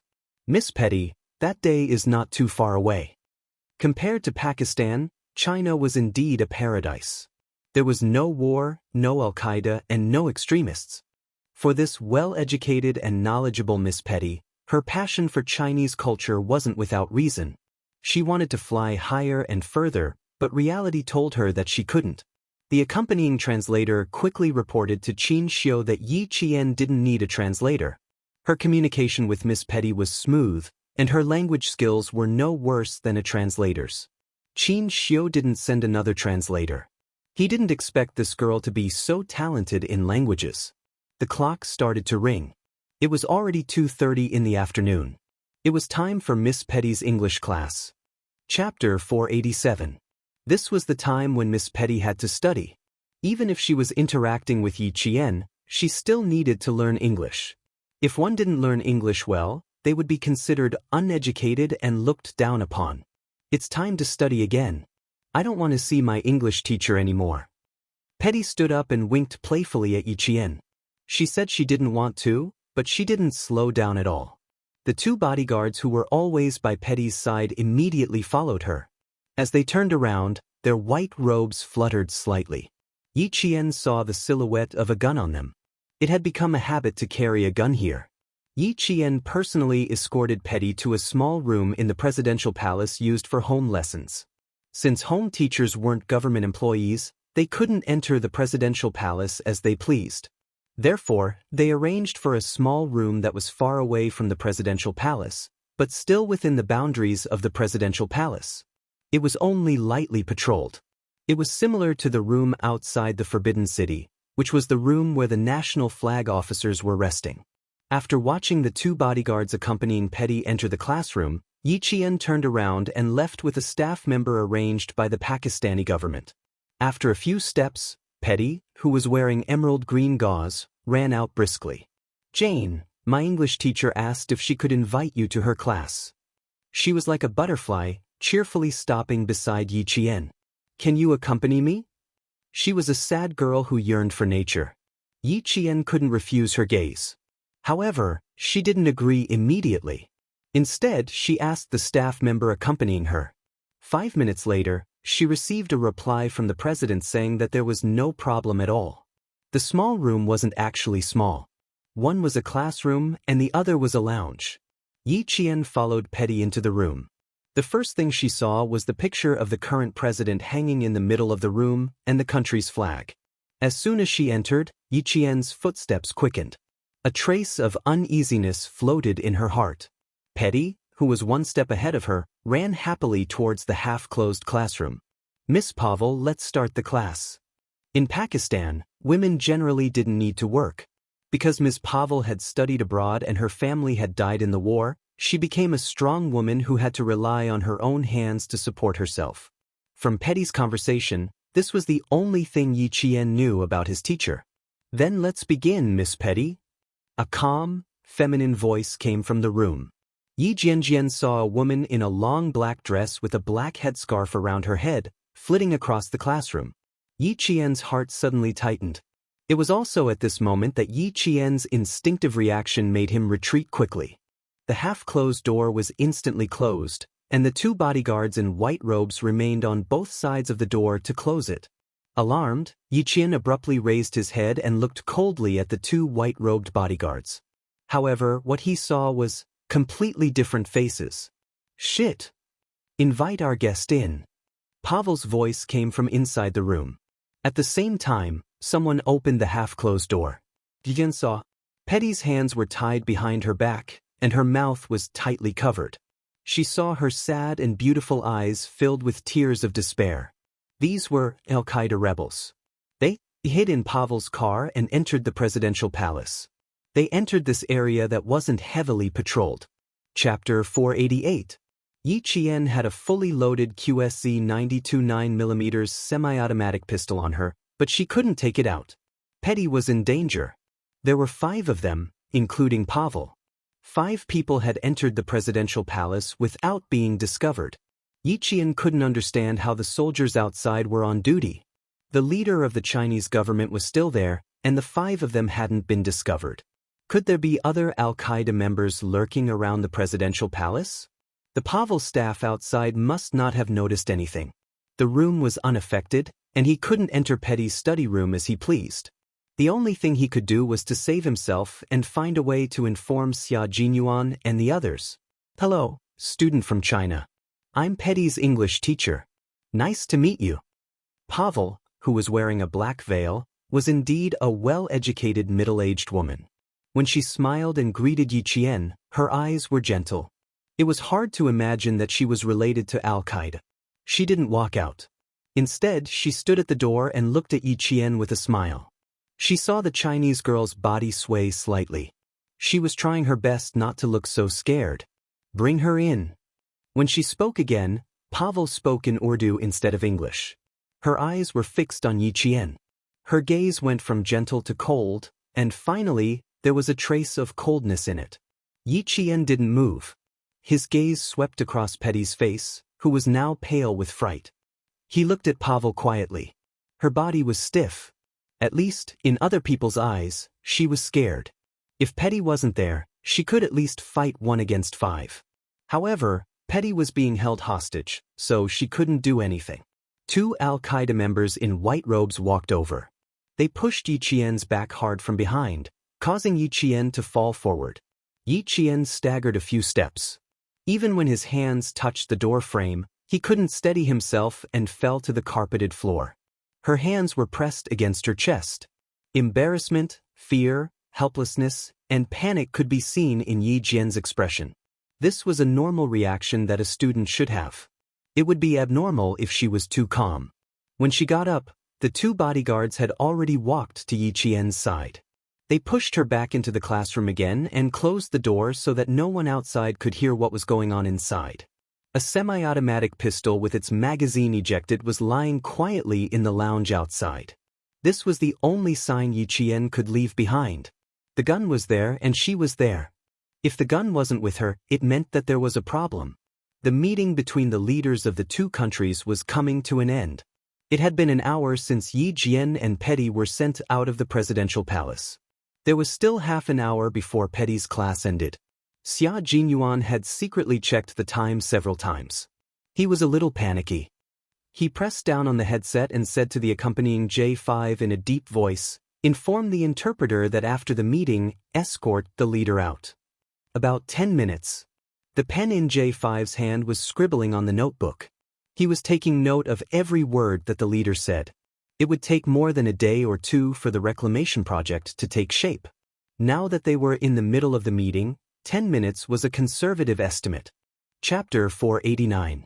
Every time, the leader would choose the right topic and time to leave a good start for tomorrow's meeting. China was a big country, and Pakistan needed to rebuild. The friendly relationship between the 2 countries was also reflected in the investment and cooperation.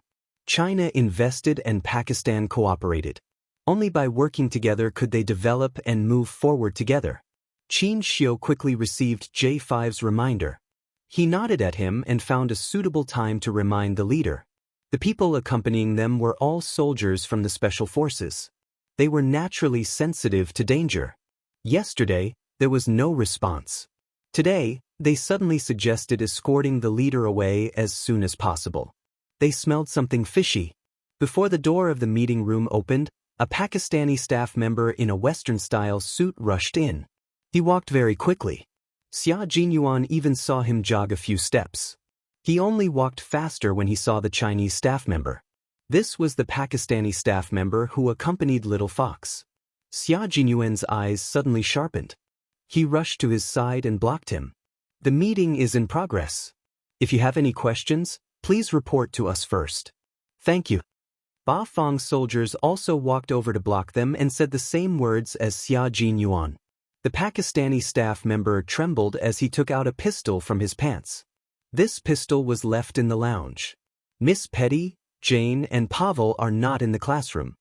Xia Jinyuan took the semi-automatic pistol with half the magazine out. The current owner of this gun was Little Fox. The gun was here, but the person was not here. The gun was here. Something was wrong.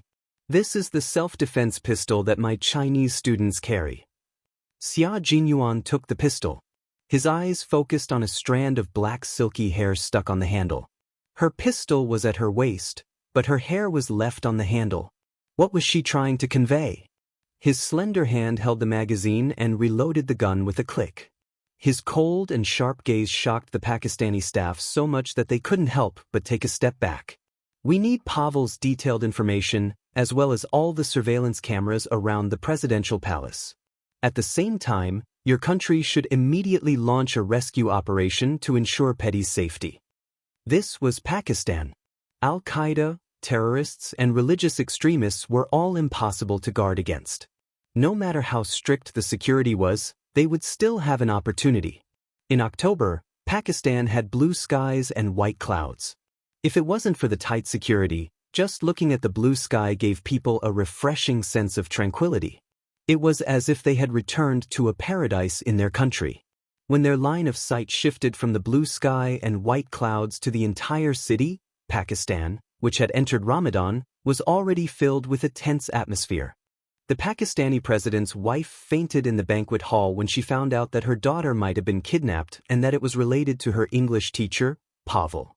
4 years ago, her eldest daughter had also been kidnapped by terrorists and brutally murdered.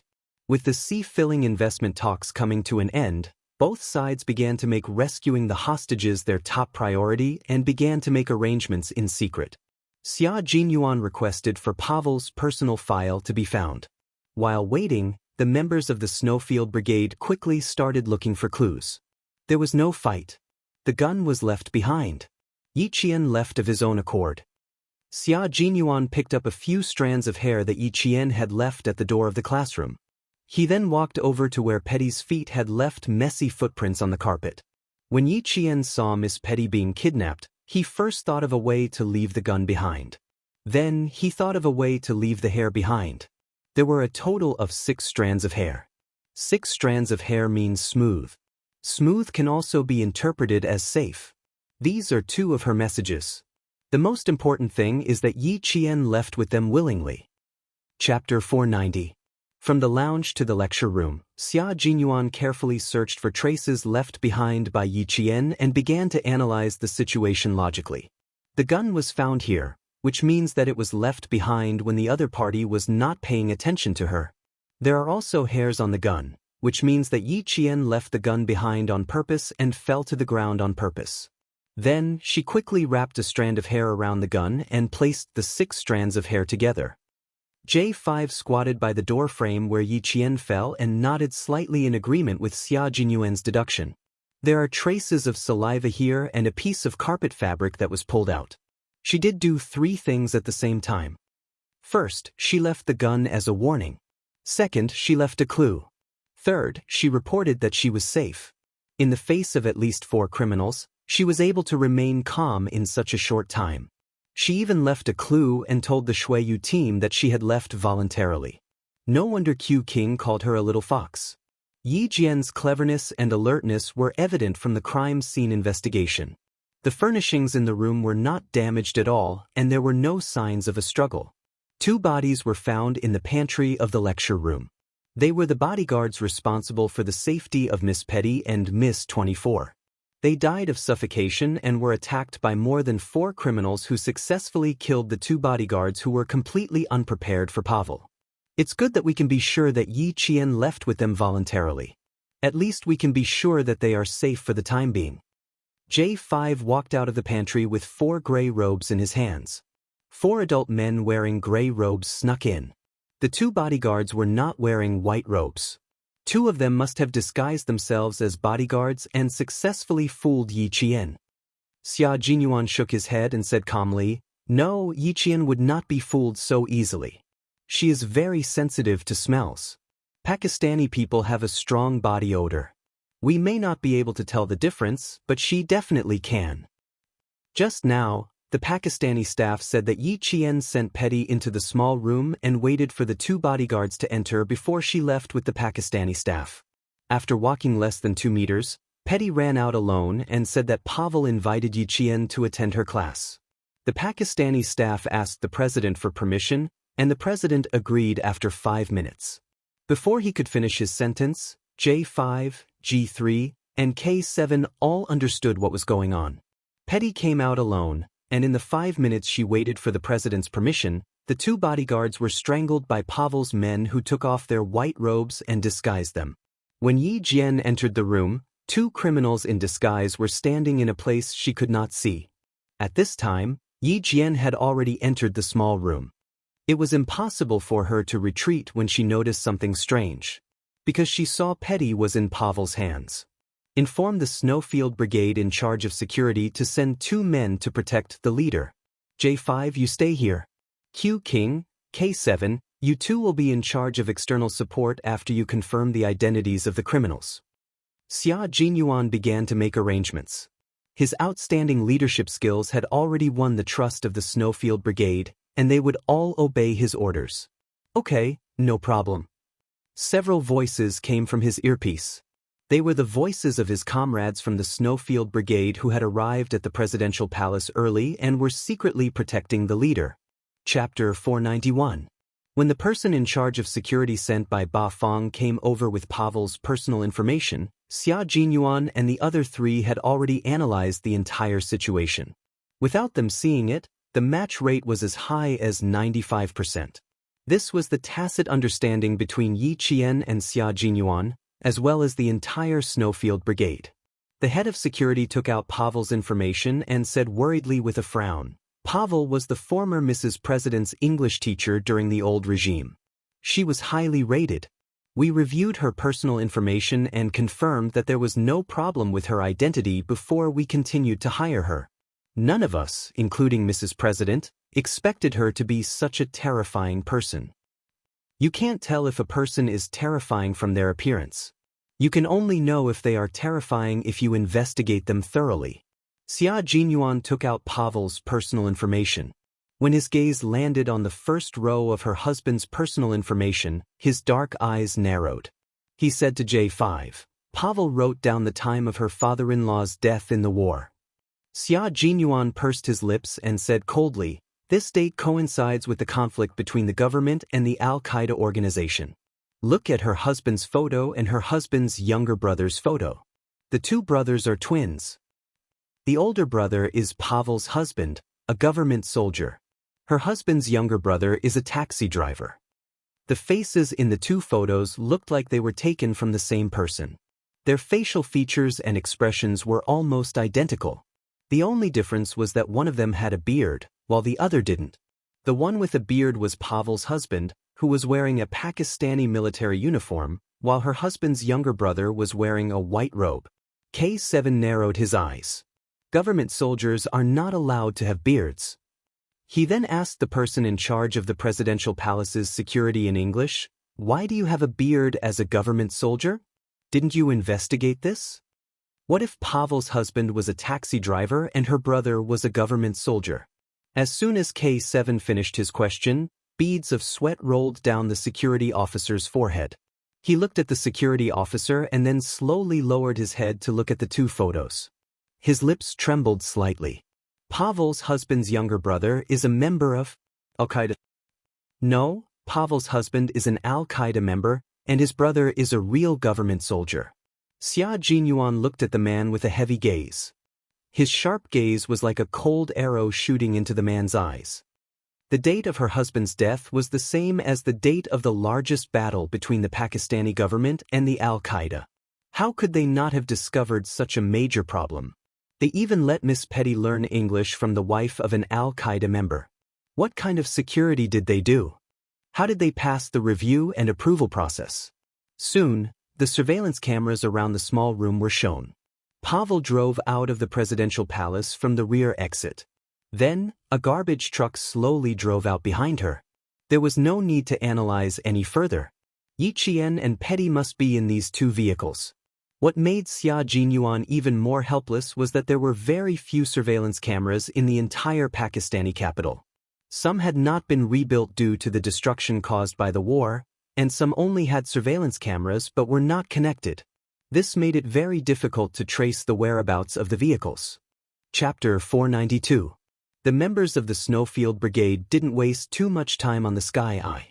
The leaders of the Snowfield Brigade were escorted back to the hotel in the castle by the special forces of the Snowfield Brigade who were in charge of security. This was a large hotel that was operated by Chinese people, but it was also funded by the Chinese government. There were a few rooms that were not open to the public. Only the leaders of the Chinese side or the senior engineers who came to support the Pakistani side could stay there. Not only was each room equipped with an individual elevator, but it was also anti-eavesdropper. The doors, walls, and glass were all bulletproof and anti-collapse. The staff of the Chinese side also stayed there. The security guards were all armed and ready. After the leader returned to the hotel room, he immediately said to Major General Liu, "I heard from them that student Xiaoye left with the base's organizers willingly. From this point alone, it can be seen that she is a brave and righteous child. We brought her out, so we must bring her back safely." Her mother, Sun Xueqing, sacrificed herself for the motherland. Today, the motherland that she protected must protect her child. Send a letter to China and immediately send an elite special forces team over to support the Pakistani side. If necessary, we will share the trials and tribulations with the Pakistani government. The hidden meaning of fully supporting the Pakistani side was that they couldn't rely on the Pakistani side. They had to rely on themselves at critical moments. The meaning of share the trials and tribulations was that they shouldn't treat this place as a foreign country when they opened fire. They shouldn't care about how many bullets were fired, how many bases organizers would be killed. As long as the Pakistani government was fighting, the special forces of China could continue to fight. In short, the soldiers sent by the Chinese side will fully support the Pakistani side. If the Pakistani side didn't rescue Miss Petty and the government didn't retreat, the soldiers sent by the Chinese side will definitely not retreat. They must live and die with the Pakistani government. The Major General quickly conveyed the leader's words to Xia Jinyuan and said earnestly, "The leader is very concerned about Xiaoye's safety. At the same time, he also believes that with Xiaoye's ability and performance, she will definitely protect herself and Miss Petty." You guys, carefully think about the meaning of the leader's words. The Chinese government is already sending soldiers. They won't be slow.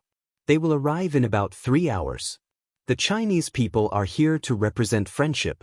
Since there are criminals who want to destroy the friendship between the two countries, this will not be allowed. The Chinese side will definitely stand behind the Pakistani government and support them to fight against the Al-Qaeda. Since 1996, when the Chinese side recovered Hong Kong, the dragon that had been sleeping for 100 years had finally risen. The Chinese side didn't care how foreign forces interfered with other countries' affairs. However, if they dared to bully China, they would be sorry. Who would dare to say that they didn't have sufficient reasons? However, this visit was a secret, so it was better to keep a low profile. Xia Jinyuan had already digested the words of the leader. The leader couldn't speak too directly. He had to act like a big country. It was fine as long as his own people understood. "Major General, please report to the higher-ups that we have a rough idea of where Pavel went." Due to the importance of this matter, the translator who stayed behind is still negotiating with the Pakistani representative. Where the place? Chapter 493. Pavel was a volunteer teacher at the school.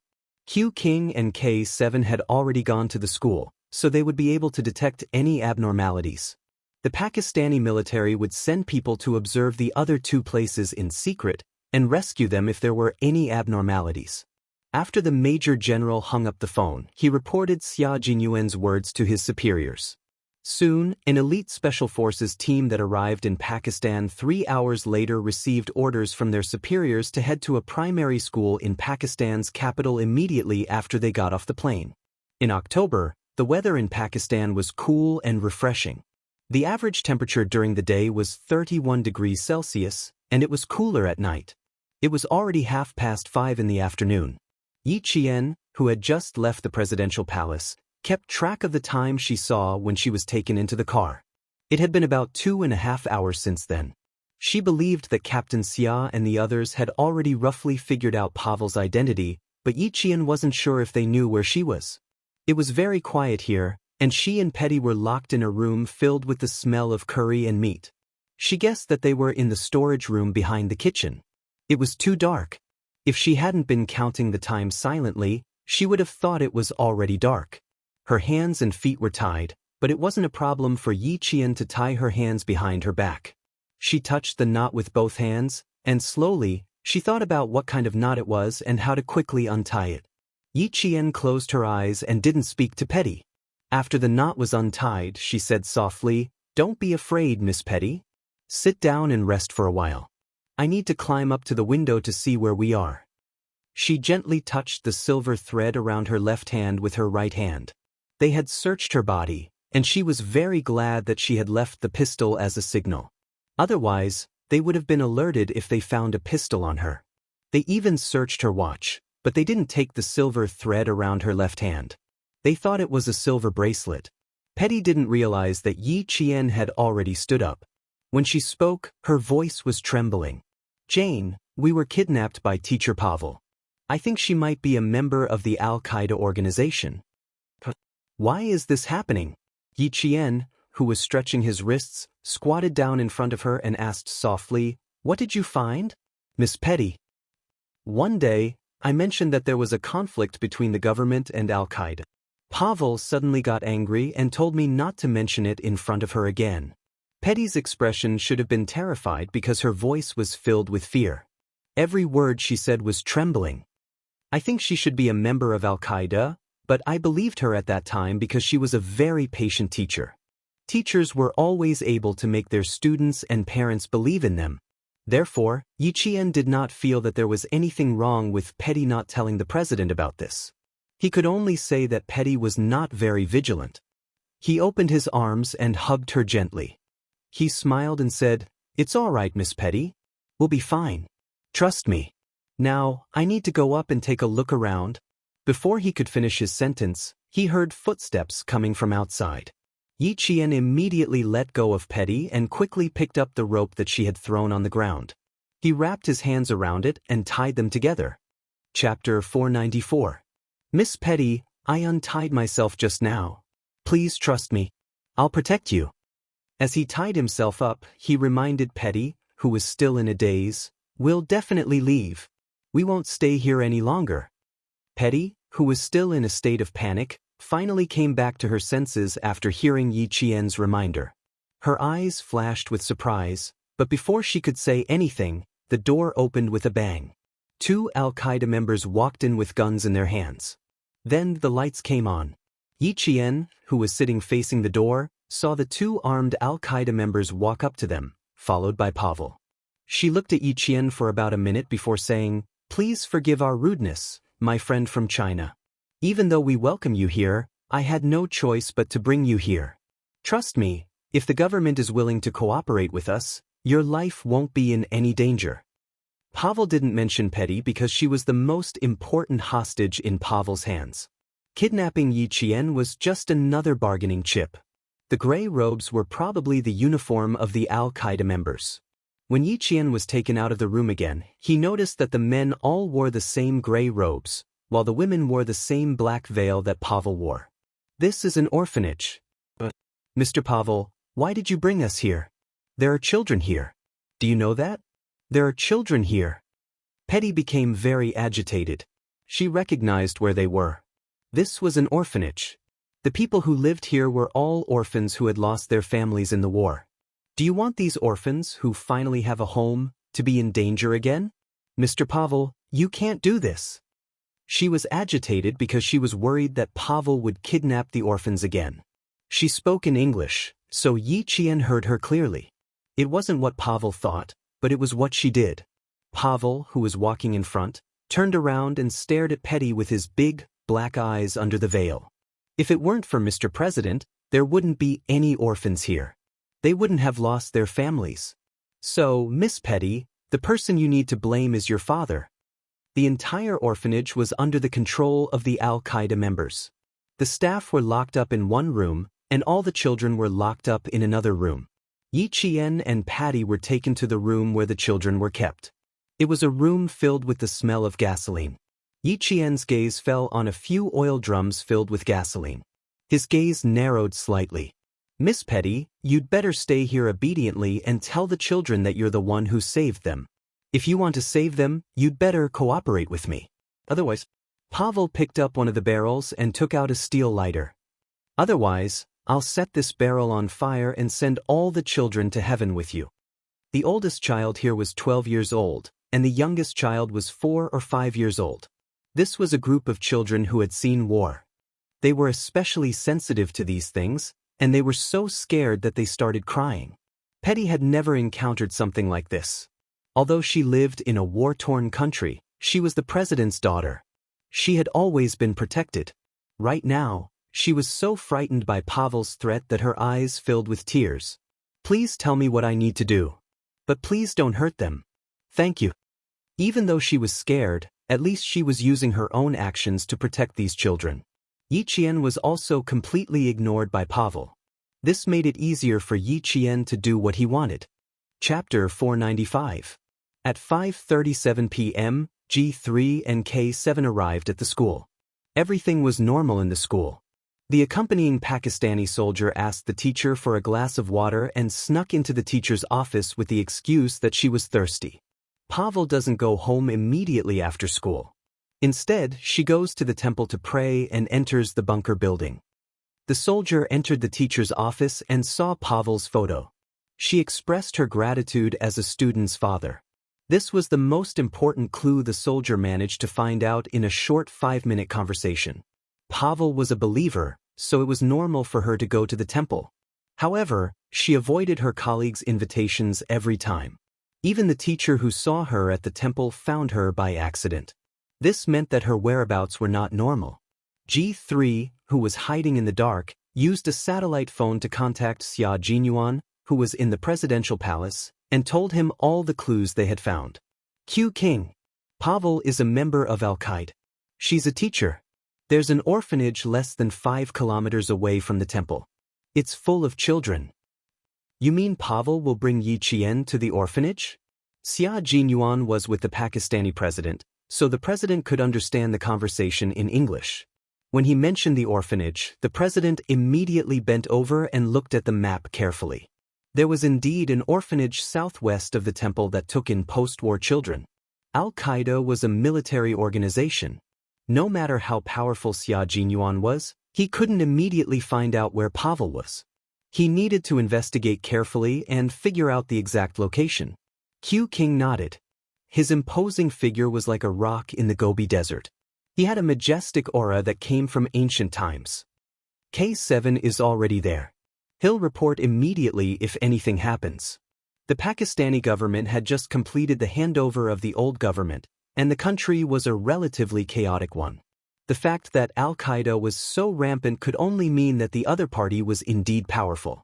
Although the Pakistani government had invested a lot of military power to fight terrorism and extremism every year, there were still some things that they couldn't take into account. Pavel's incident showed the strength and weakness of a country. In China, such a situation didn't exist, let alone dangerous people rushing into the presidential palace. Yi Qian, who had been ignored the moment he entered the orphanage, used the corner of his eye to check the situation inside the room. After he was done, he lowered his head even more obediently. There was a telephone line in the room, but it had been torn. A yellow landline had fallen to the ground, and even the core inside had fallen out. He had to fix it first before he could use the communication device to contact Captain Xia. It would take more time, and this method would not work. It was even more impossible for her to escape alone. If she could escape, she could have done so at the presidential palace. He was in charge of the leader's personal safety, but he chose to leave Petty alone. He didn't need others to look down on him, he could even look down on himself. There was only one way, and it was also the most reliable way. Get Pavel to contact the presidential palace. He believed that with Captain Xia and the others' abilities, they would be able to find out their exact location with just a call. No matter how weak Pakistan was, it was still a country. They definitely had some small tracking technology. Then, he needed to think of a way to get the other party to contact the presidential palace. As Yi Qian listened to the conversation between Patty and Pavel, his only hope was to find out what they were up to. Chapter 496. What a good child. If your father is as open-minded and kind as you should continue your lesson today and return to your beautiful room to drink afternoon tea and spend a leisurely afternoon with your Chinese friends. Pavel did have a request. She needed to rescue an Al-Qaeda leader who had been captured by the government forces a week ago. If this person did not have an important position in Al-Qaeda, Pavel would not have exposed her identity. Yi Qian could tell that Pavel did have a request. Otherwise, she would not have said that Petty could go back after class. From her words, it was obvious that Pavel would continue to hide in the presidential palace as an English teacher if she did not need to kidnap Petty. Petty, ask her what she needs you for. Find a way to get her to contact the presidential palace. Yi Qian lowered his voice and said softly, we need to let the presidential palace know that we're safe. At times like this, Petty regarded Yi Qian as her spiritual support. Despite her fear, she still asked in a trembling voice, Teacher Pavel, what do you need me to do? If I can do it, I'll definitely do it for you. After all, you're my teacher. You're my most respected and beloved teacher. The president's daughter could not be that stupid. At the same time, Petty was using her own method to lower the vigilance of the Al-Qaeda members. Everyone knew that the president's eldest daughter had died in the hands of terrorists, so he protected his younger daughter very well. Some people even said that Petty thought that her country was a country free from war. Why would there be such rumors? Naturally, the president and his wife had to do something to make more people believe that Miss Petty was a simple, naive, and ignorant lady. Even the dangerous people lurking in the dark believed that Miss Petty was a simple, naive, and ignorant lady. A naive person would always lower the vigilance of others. At 5:52 in the evening, the president's informant received a call. 5 seconds later, he quickly cut into the presidential palace's office. The Pakistani president had just finished a call with the Chinese leader and learned that the Chinese side would fully support the Pakistani military's operation. The friendship between the two countries had always been deep.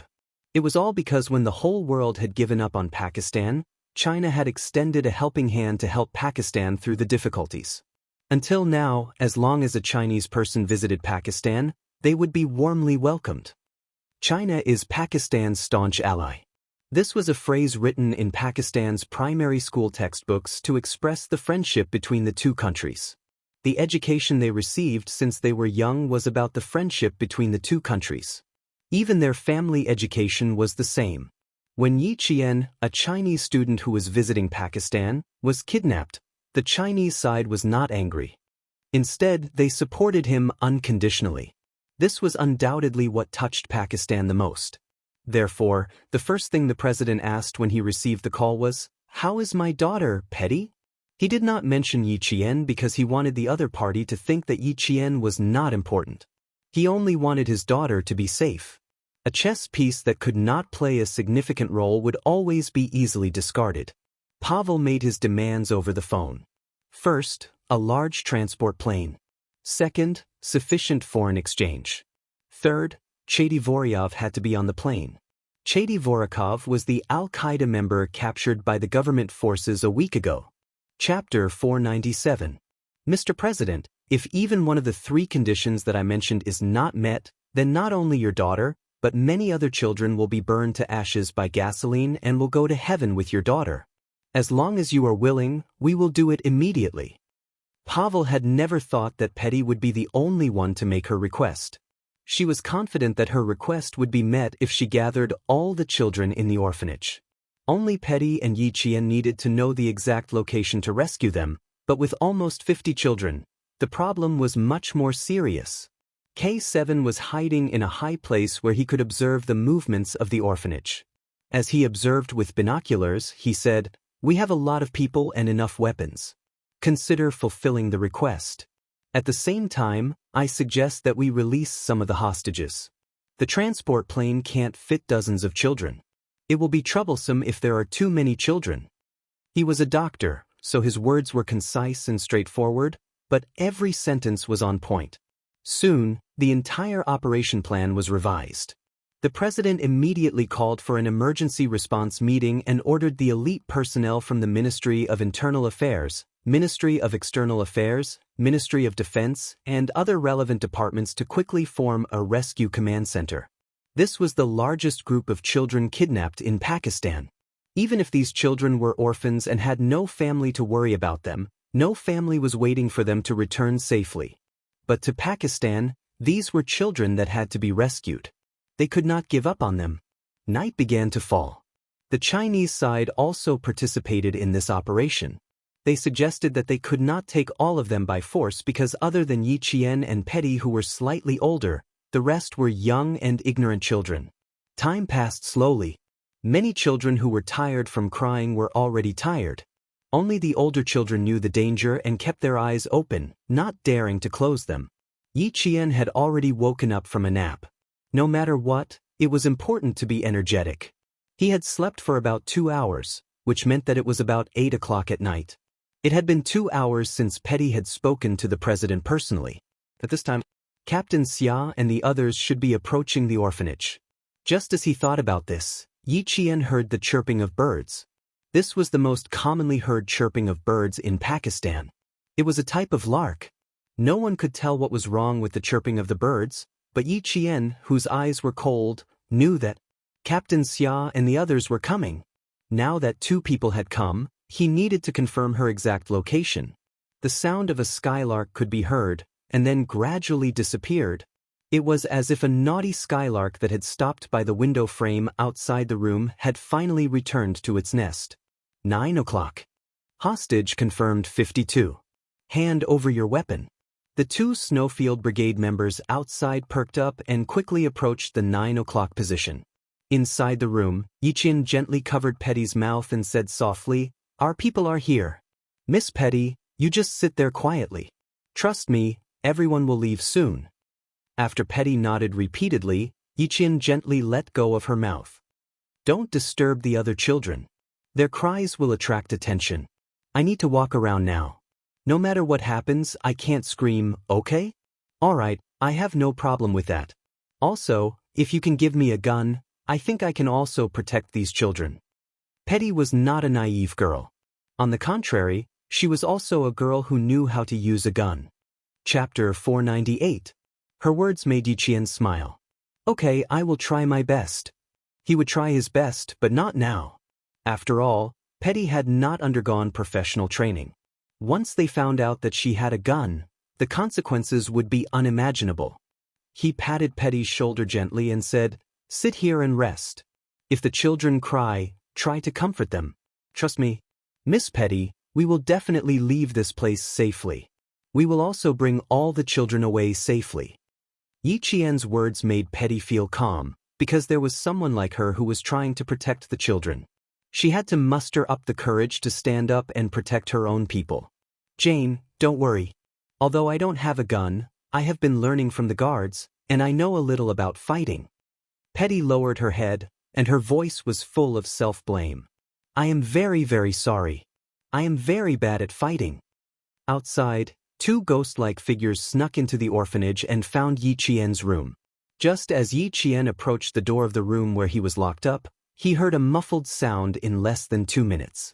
It was the sound of something heavy being dragged across the ground. Yi Qian knew that the 2 Al-Qaeda members guarding the door had been taken care of. "Q King, Zhuangzi has taken care of it." Someone lowered his voice and transmitted an assassination message through the earpiece. On the other side, Xia Jinyuan, who was like a cheetah, snuck under a bus and stabbed a pushpin directly into the tire. He heard his comrade's voice through the earpiece and smiled. "Everything is going well. Inform Yi Qian to prepare for an attack from the inside." The Snowfield Brigade's entry meant that the entire rescue operation had begun. As for Pavel's 3 requests, the Pakistani president would fulfill them as soon as possible. The first thing to be done as soon as possible was to get Seti Vorakov out of prison. At the same time, the Chinese soldiers snuck into the orphanage. At this time, Pavel confirmed that Seti Vorakov had been released from prison and was on his way to Jianghu. It was also the time when the two Snowfield Brigade members successfully snuck into Yi Qian's room. Everything was done in perfect synchronicity. There was no difference in timing. The members of the Shuiyu team who came to meet Yi Jian were not Xia Jinyuan and the other three, but two members who could speak Urdu. They knew that one of the girls was the leader of the protection team. She was also the representative of the students from the two countries for the exchange. Yi Jian kept hearing soft knocking sounds coming from outside. She tapped her fingers on the door a few times in response. After getting confirmation again, she said softly, "We can't fight. There are a few barrels of gasoline in the room, and the 4 children are covered in gasoline. If we fight, it will cause an explosion. There are a total of 32 hostages. 16 of them are under the age of 6, and the oldest is 12. After the war, many children were not very tall due to long-term malnutrition. A 12-year-old boy looked like a 10-year-old boy." Listening to her detailed report, the two members of the Shuiyu team, who had changed into gray robes and camouflaged themselves, quickly exchanged glances. From her voice, they knew that she was the person they were looking for, Yi Jian, who had helped King Q and the others complete their missions many times. He was very calm and did not have a trace of fear. "Roger that.